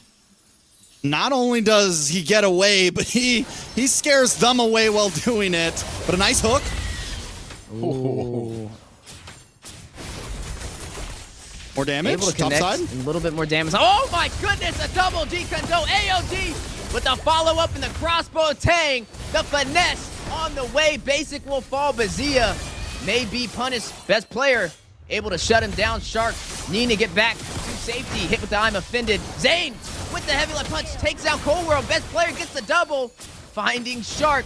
Now 3-1 on the top side. Now 2-3 on the top side. And Zane and Hoon left to defend. Yeah, and with that, you're going to be looking at a 2 down for BTK. They're going to go ahead and start looking for some positioning around this Lord. A little bit of an advantage to them now, about a 1K gold lead. They were able to answer back. This is the one thing that we've been talking about. You need to be prepared for the answer back from Cloud9. There, no matter when you get the kill, no matter what kind of pickup you have, you need to be prepared for that response that comes out from Cloud9 because they're not going to let it go silently. At this point, both teams definitely know what's on the line, right? Neither team letting anything go silently, not even a tower. I don't think we've been 10 minutes in where a single tower hasn't been taken. Hoon able to get out of that one. Still a little bit of a vie for the first Lord, but keep our eyes on Basic up in the top side. The question still rises, is this a good or bad thing? Yeah, you can definitely tell a lot of nerves for both sides, not wanting to be too aggressive, not wanting to be the one to create the mistake that can ultimately cost them this series. You are seeing the Lord at about 45% HP. Chicken, a great engagement on the Nas with the way the Dragon set up. AOG from Marcuti dropping down. We'll connect on the Shark. Chicken will fall. Marcuti will be the one to find him. One member down for the Bloodthirsty Kings, but they're still going to push in for this objective. Best player a little bit quicker at the Retribution, able to get it. 4C9 finds a kill on Zane and Zia. 3 members down for BTK. Make that 4 as Cold World will find Shark. Man, we were talking about the pressure, and it's starting to pay dividends now. Basic able to come in with the Blazing Duet. The amount of damage he's able to release onto BTK, allowing best player to come in to do the cleanup job. And just like that, 4 members of BTK fall. Yeah, that is going to be devastating at this point. I mean, it is Mobazane goes down. Everyone takes a shot to the face there. And C9, they feel it. They have the momentum. They're going to start trying to make moves around the map. Look at everyone in a different lane. Yeah, you do see the way the Dragon set up too from Chicken. Now forced to go back to safety as the Lord marching in on the top side. The knockup from the enhanced chains. A great setup. But can they follow through? Zia able to find Nats. Quick punish. Nats very low. Shark will fall. Cold World able to take him down. That is going to be a 1-for-1 trade for both sides. Oh, man, and just like that, a 7K gold lead for the side of Cloud9, down to high grounds of BTK. At this point, can they defend? Zia still dancing, still trying to make something work. Cloud9, I mean, I think as long as they play this safe, they're in complete control, and I think it's been the game plan from the beginning, right? Just play smooth, don't overextend, get our gold leads where we can, control the map. And just look at the difference of what 1 minute can make as well, right? 1 minute ago, BTK had all their turrets. Now they're down to an inhibitor on the bot side, and Cloud9 having a lot of insurance to work in their favor. That just shows you how one little mistake can be the difference. Well, and especially for teams like this who are just so well synergized, who have such a grasp on the macro and what they need to do and where they need to push, especially with the benefit of a Lord coming out. It's just, you cannot give up. You've talked about it before. You can't give up an inch because these guys are going to take a mile for it. Here, right now, 12-minute mark, a BTK on the back foot with a 7K gold deficit. And look at this defense that Cloud9 has over the river. Look at the defense that they have. I mean, just this line of members, and they're getting back to that angled style play that Cloud9 does so well, especially in a game when your enemy has no towers. Best player going up to the top side. And at this point, they just wait. So the question is, like, how does BTK break through this, right? Either Fwy Chicken gets the big kick, gets the pick off, or Shark gets the big AOG. But I think it's definitely, they have to find at least one member to kind of crack through the armor. Right, I mean, it was just that one engagement that really opened up the map for Cloud9. I still think BTK can take the fight, when it comes to the 5v5, but they're definitely going to have to be more careful on positioning, because if they fumble that opportunity again, Cloud9 are going to look for the early finish. When you see right here, Fly Chicken dancing around Cold World here. I'm not even sure if he knows if he's in that bush, if he's cleared it just yet. Cold World very patient right now. I don't think I don't think Fly Chicken knows he's there at all. And Cold World, just like the patience is a virtue at this point. Hanging out, no vision, and there's the Cold World basic combo at the bottom lane once again. Yeah, the split push in effect to be able to have the wave management. And now both sides find it out. Airborne knockup. Zane able to find Nats. That's huge for the BloodThirsty Kings, but they need to get back to safety. Look at the lantern placement. Basic with the side play of the Blazing Duet to the full team. Best player finding Shark. That is going to be a 1-for-1 trade in the mid lane. Crossbow tank activated with the Winter Crown to buy some time. Hoon will find Cold World. Basic goes back to safety to BMI. Mark Cutie finding Zia. They don't have the ADC. Zane takes down best player. No retribution for Cloud9. 3-for-2 trade over to BTK. Feeling good. I mean, they're starting to trade blows. BTK finally starting to being willing to take these fights and handling them well. Cloud9 as well, though. Mark Cutie helped to save that position by getting rid of Zia. Yeah, I mean, and Zia's become a huge issue for the side of Cloud9. Even at 1-4 right now, 14 minutes, he's still got 2 more minutes before he hits that Zia power spike that we know him from the last game here. So still some wiggle room for BTK, but man, just right now, already kind of limiting it down to a 3K gold lead for the side of Cloud9. BTK just is still in it, but Zane, a little bit of a miscalculated play, now working in his favor, finding Basic, able to sustain himself, and whom will find Cold World? Did he just turn this around? The bait working in Zane's favor. Now Zia will shut down Mark Cutie. Only Nats and best player left to defend, and the Lord will go over to the BloodThirsty Kings. We're talking one punch, one hit, a millisecond, one moment for MOBA Zane to take out Basic and completely put this game into their hands.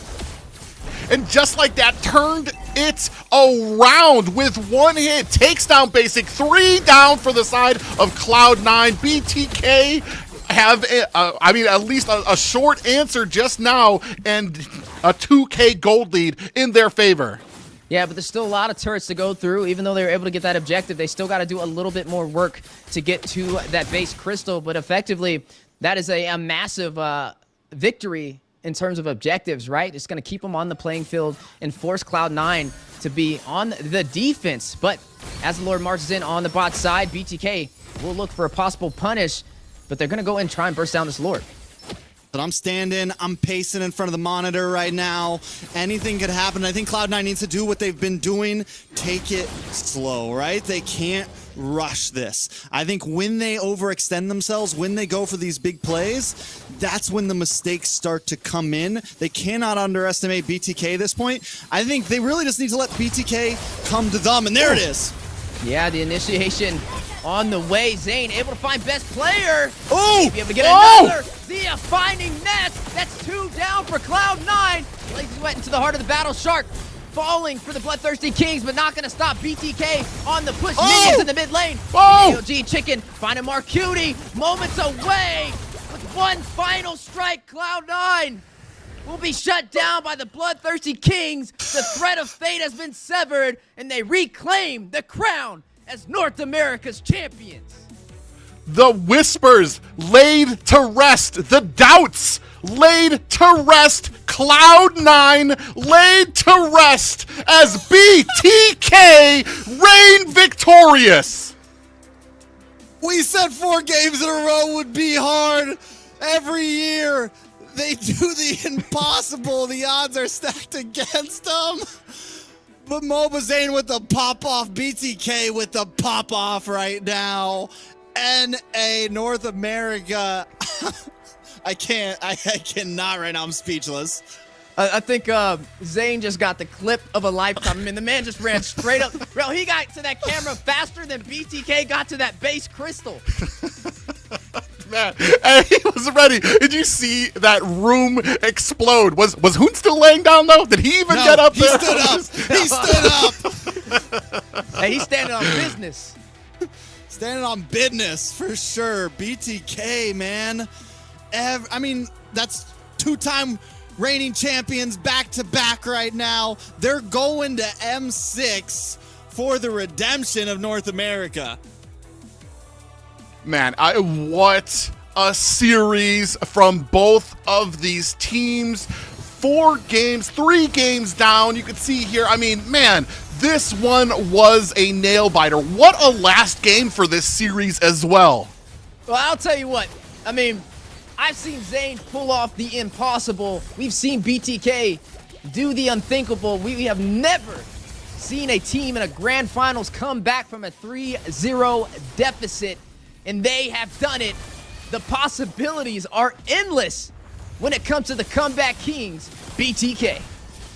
I think it all just coming, even this game itself, it just speaks to that point of relentless.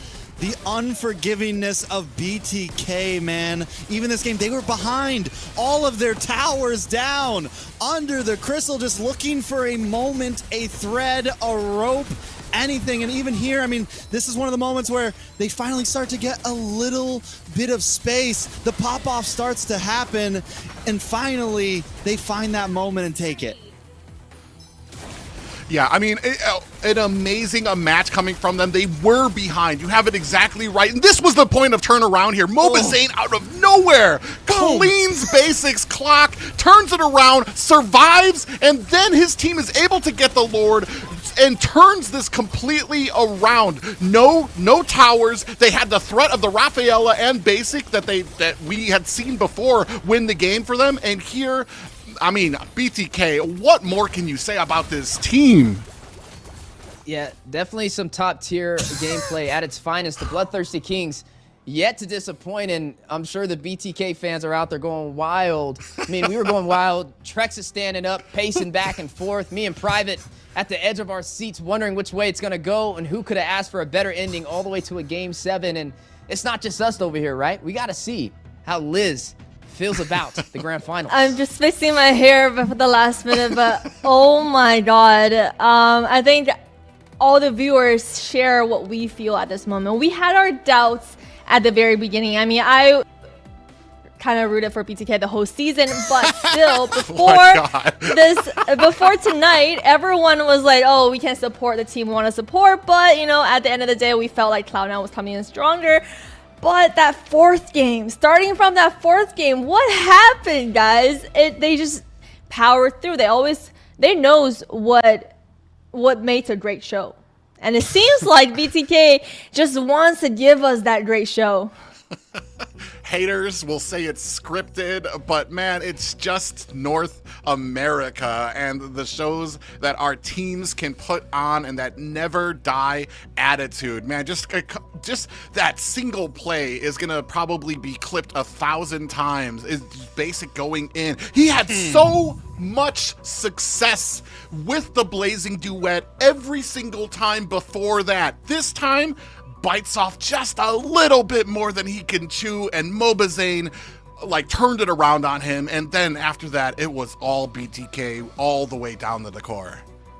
Man, I'm speechless. I mean, honestly, like we said, statistically the chances of this happening was very slim, and to be able to see it right before your eyes is hard to put in words. And I enjoyed every single second of it. I hope you guys out there in the audience did as well, as it was an amazing series, right? All the way to a game number 7, again, 3 times in a row, and BTK, the reigning champs, able to hold on to the crown. On top of that, denying Cloud9 their debut into the M Series was a show. It was definitely a nail-biter, and who could have asked for a better way for this to play out? You know, you asked about the last game, Liz, and I think it was a perfect culmination of just the series itself, a perfect culmination of BTK in itself. They're losing the whole time, and they still come out and win. And we got to bring the call back. What is Mobazane's favorite hobby? Winning, baby. And that's what he did today. It's not just a game to him, man. We're not just playing ranked games for fun anymore. Mobazane wants to win, and that's what he did. Yeah, and Cloud9 has been so persistent and so dominant throughout the entire season, and even the first 3 games. Is it really, I don't want to say it, but is it really like manifestation. Like the viewers just manifest the victory The for spear BTK bomb? every The spear time in bomb the came grand in? finals. This is crazy, guys. Every single season. It's far. amazing to see. What's amazing to me more is that this will be the return of BTK to the M series. You'd think it had happened a lot earlier with how successful Zane has been, but this is finally, I mean, the same return. No coach, no analysts, no problem. Bringing back that oldie but a goodie.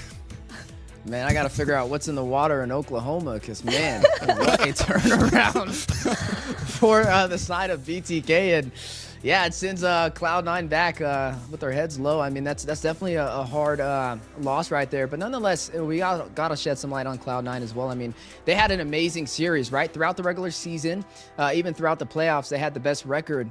And ultimately, they took place in the best grand finals, but unfortunately not working the way they expected, but still providing us the best show that we could have asked for. So it's bittersweet to say goodbye, but we hope to again see them, and I'm sure we will as that coin gets flipped for another NACT. But today, the story is about the BloodThirstyKings. Congratulations on earning that crown as the grand champions for NACT. No, Private just made such a great point. We haven't seen, it's been 3 years.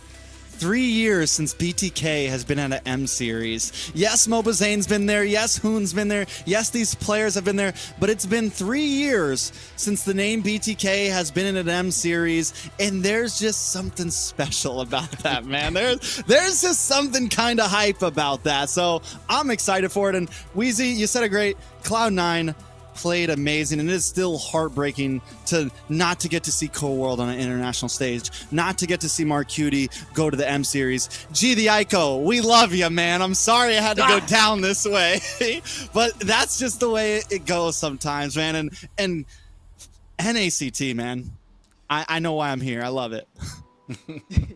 We all love it, and it's truly bittersweet for Cloud9. They worked so hard, and the sponsorship with Cloud9, they've been so supportive to all our players, and we really wish to see this entire region grow.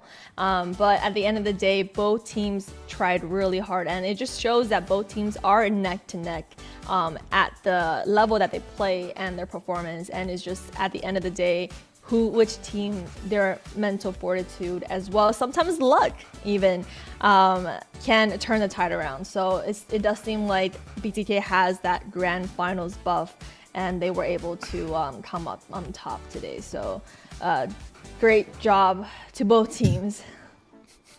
I just to kind of piggyback off of what you guys said, what Cloud9 was able to accomplish here, not just in the games, but what they accomplished for the players is no small feat in North America. And being able to take BTK to the limits, as we can see here, MVP, none other than Zia. Yeah, Zia on fire, but overall, I feel like it was a team in their entirety just being resilient, right? Bouncing back and falling down, and that's the story of today. It just shows you that anything's possible as long as you just continue to try, right? Never give up. And that's what we saw from the BloodThirstyKings on their epic clawback from that 3-0 deficit to be able to turn that around. And there you go right there, some great gameplay. And Zia, I mean, he's been very effective on a lot of these pickups, right? He's able to kind of survive inside of the goal lane. Basic going against them, both of them doing a great job. But overall, BTK as a team, as a collective, when their backs are on the wall, that's when they shine the most. And today, the champions of NACT fall season, who would have thought they would have been able to come back with a reverse sweep? Yeah, I mean, what do we always say? Every grand finals, anything can happen, man. NACT, anything can always happen. Zia, you know, that just hit me too, man. Super excited to see Zia at M Series, man, in the gold lane. You know, the hard work he's been putting in for a long time has paid off. But Liz, you got someone we got to talk to. Yes, finally, the interview was full of BTK. Hello, guys. Congratulations. I'm sure that will get clipped. Great reaction. I'm not going to name that name, what word to refer to that behavior, but congratulations on that victory, guys. How are you feeling? Happy. Need a beer. Happy? Happy. Happy. Well, for you guys, the first question I want to, for Hoon, how was the team like after the third game? What happened? What was a turning point that led to a streak after that?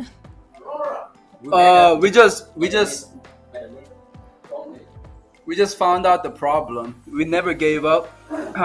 We are better players. And then we believed in C9's ability in choking. They made it fucking. Chris, you are boss. Chill. Your turn comes. But yeah, we never gave up. We just, we never trash talk anyone. We just stick with the team. That's it. Mm-hmm. And what was the problem that you guys had to fix to win the last series? Stop trolling. Well, we did stop trolling late game, but then it's mostly draft wise. We realized some heroes like Hylos was not working very well for us, so we changed that a little bit. And then obviously they're trying to ban MOBA, but can you do that? You can't. MOBA assassin. You cannot ban MOBA. Once again. They made a mistake of banning MOBA again. And since Chicken, you're right behind us. For you performed really well consistently, especially in the last few series. Can you tell us about your thoughts on working around the Akai composition? Whose choice was that?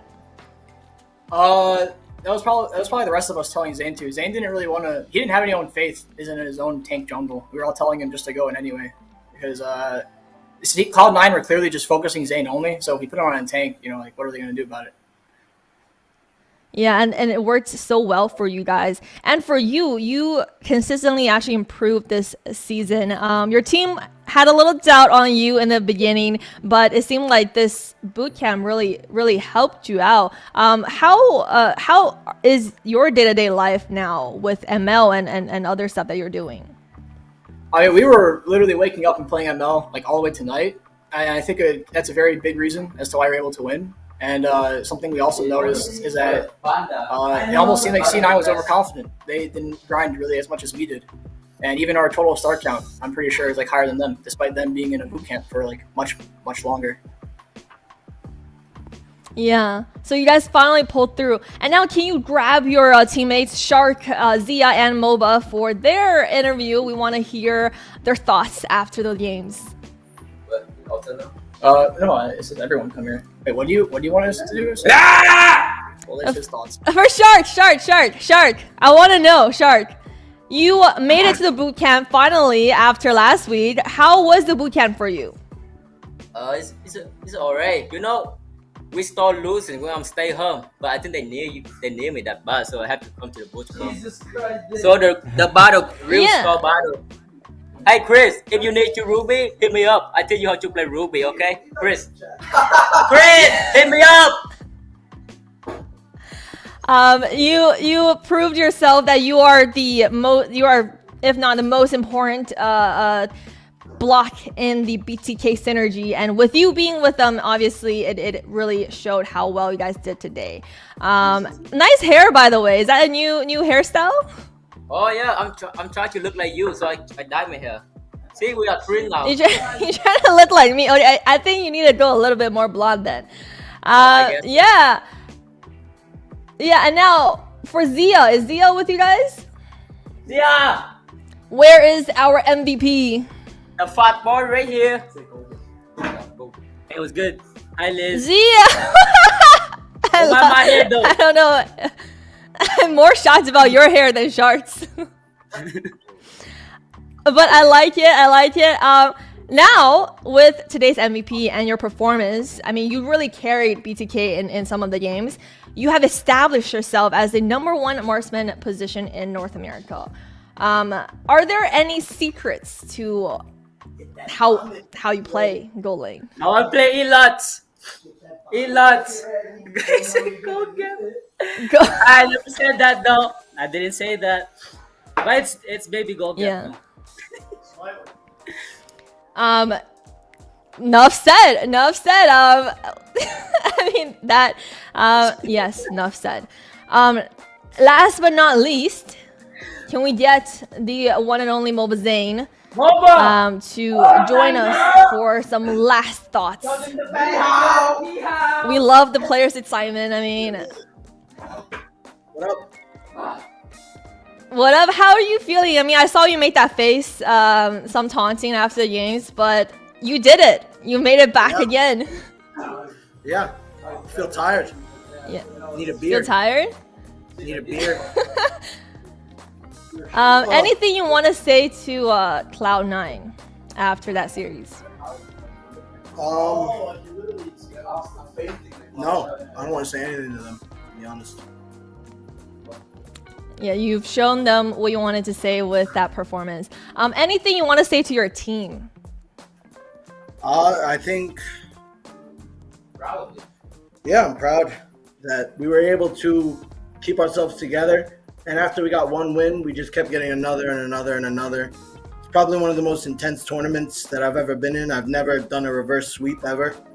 So it's a pretty big accomplishment. And yeah, I'm really proud of the team for sticking, even though it was a 3-0 at one point. And you really did it. Like, I don't know how, but you always manage to pull your team together for the grand finals. Can you share to us, like, what is it that you do that helps your team get together? I don't know. I was just having everybody making sure everybody was playing ranked and practicing and thinking about what they need to think about when this day comes. And at first it wasn't really working out, but you know, we persisted. Yeah, and last but not least, a lot of fans have supported you this whole way through. Anything you want to say to your M6 fans who will be supporting you, or some people who might be hating on BTK? I'm really sorry for North America's MSC performance, but hopefully in M6, BTK, the first time since M3 that it's back to international stage, I really hope that we can make it up to the fans that expected much more from North America these past few tournaments. And that's what we want to see. Congratulations to you guys for that victory. You lost your voice again. I'm sure it's from shouting and communicating with your teams. So great job to everyone on the team. I hope you guys enjoy the last bits of your boot camp, or just staying around with you guys. Have some fun tonight. I don't know what fun there is to have in Oklahoma, but hopefully you guys find your way through. Yeah. We won't keep you guys up anymore. Congratulations. That's our champions for this season of NACT 2024 Fall, who will be heading their way to Malaysia to M6.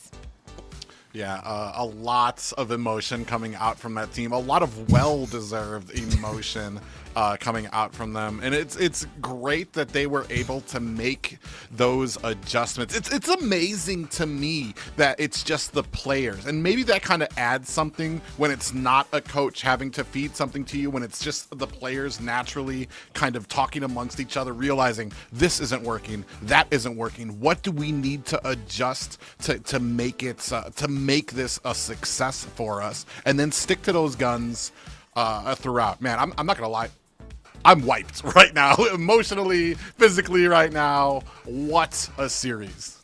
Yeah, I just gotta say, I mean, even Mobazane's statement out there to the fans, to the haters, you know, he addressed it in a very mature way, right? We've seen Zane go through the villain arc, we've seen him go through his success arcs as well, and now I feel like it's going to be the ultimate package for them to be able to step into M6. So definitely give them credit where it's due. And also, I'm like, if I wanted to just point out that interview in every single segment, there's just so much going on that it's hard to focus on a single point, but nonetheless. And they said no M word, so I don't know how to describe that series.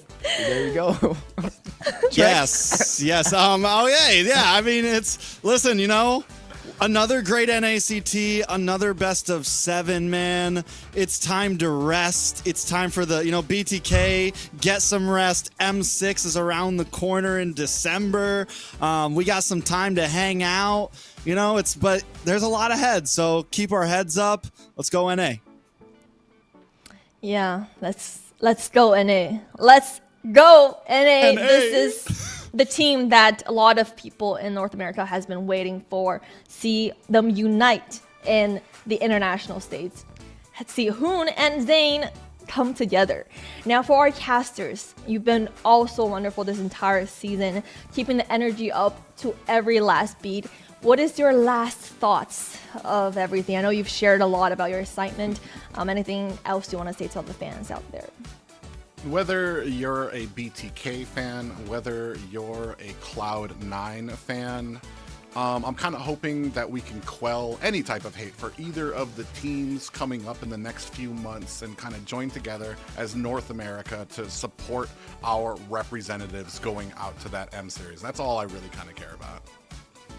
Yeah, definitely. When I woke up today and started casting, I didn't think it was going to go to a Game 7. I mean, not after how we saw week 2, not after how we saw the upper bracket finals. But honestly, I always say it, and I'll always continue to say it, to be able to see something go the distance, it says a lot. And to be able to see a team go from 3-0 to a reverse sweep says even more. So I'm proud. I'm happy to be able to be a part of this. Definitely glad to be able to cast alongside you guys as well. And North America, it looks like we're in for some good hands. All you BTK fans out there, definitely support them on the road. But all you Cloud9 fans, still support BTK because they're representing North America and in turn will benefit all of us. So thank you so much, guys, and just glad to be a part of another amazing series. Yeah, it's been a great season. Sadly, we won't get to cast NACT again until next year. You know, Cloud9 did a great job. I'm happy to be here, always happy to serve and just, you know, be a part of this esports scene. But in the end, you know, BTK won, so let's go BTK! They're about Let's to clip go the mess out of BTK! But for Cloud9 as well, I hope all the viewers out there know that with the rivalries going on, it's just poking fun at each other. The rivalries is what makes the competition exciting. It's not that the players actually hate each other. It's not like anyone has any bias towards any of the teams. Cloud9 shown how strong they are this season, how determined, how disciplined they are. And with that discipline, they can go anywhere. And they can go so much farther in the next season. So I hope everyone out there supports both teams, whether you're a fan of C9 or a fan of BTK. I hope you're a fan of North America and you will support us in our upcoming journey in the world stage. With that being said, it's been a great season casting alongside you guys. You guys have always been amazing, and it's just so much fun. And I cannot wait to see what happens at M6, and I cannot wait to see you guys again next year. So I hope everyone stays well, and yeah, that's the end of the season, guys. BTK for M6, and we are signing off. Love you guys. Good night.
They been on their ass, bitch, I'm on the rail. I wrap it, I bag it, I pack it for sale. Got feeling on speed out, hit me to chill. I give it a thrill, I put it on film. Niggas for facade, get applaud, that ain't real. Come to my section and flex, we can tell. I got a show where she dipping them nails. I'm flipping my L's, I know they could tell. I did it too major, they hit me for favors. Been him since the cable was cut in the crater. What's up, only right that I do it. Colossal until I'm a fossil, they want me to fail. Look, we prevail. Tell them to point out who said it, they run it. Bitch, I'm on your tail. Know that they talking, they telling them tales. Just know how to tell, that shit for the sale. Hey, they talk like they got it, but they need to stop it. I'm leading with logic, my heartbeat is frosted. I seen it, got optics I needed from Shawty. She mean with the top and it's obvious. They need him a target, I'm dodging it.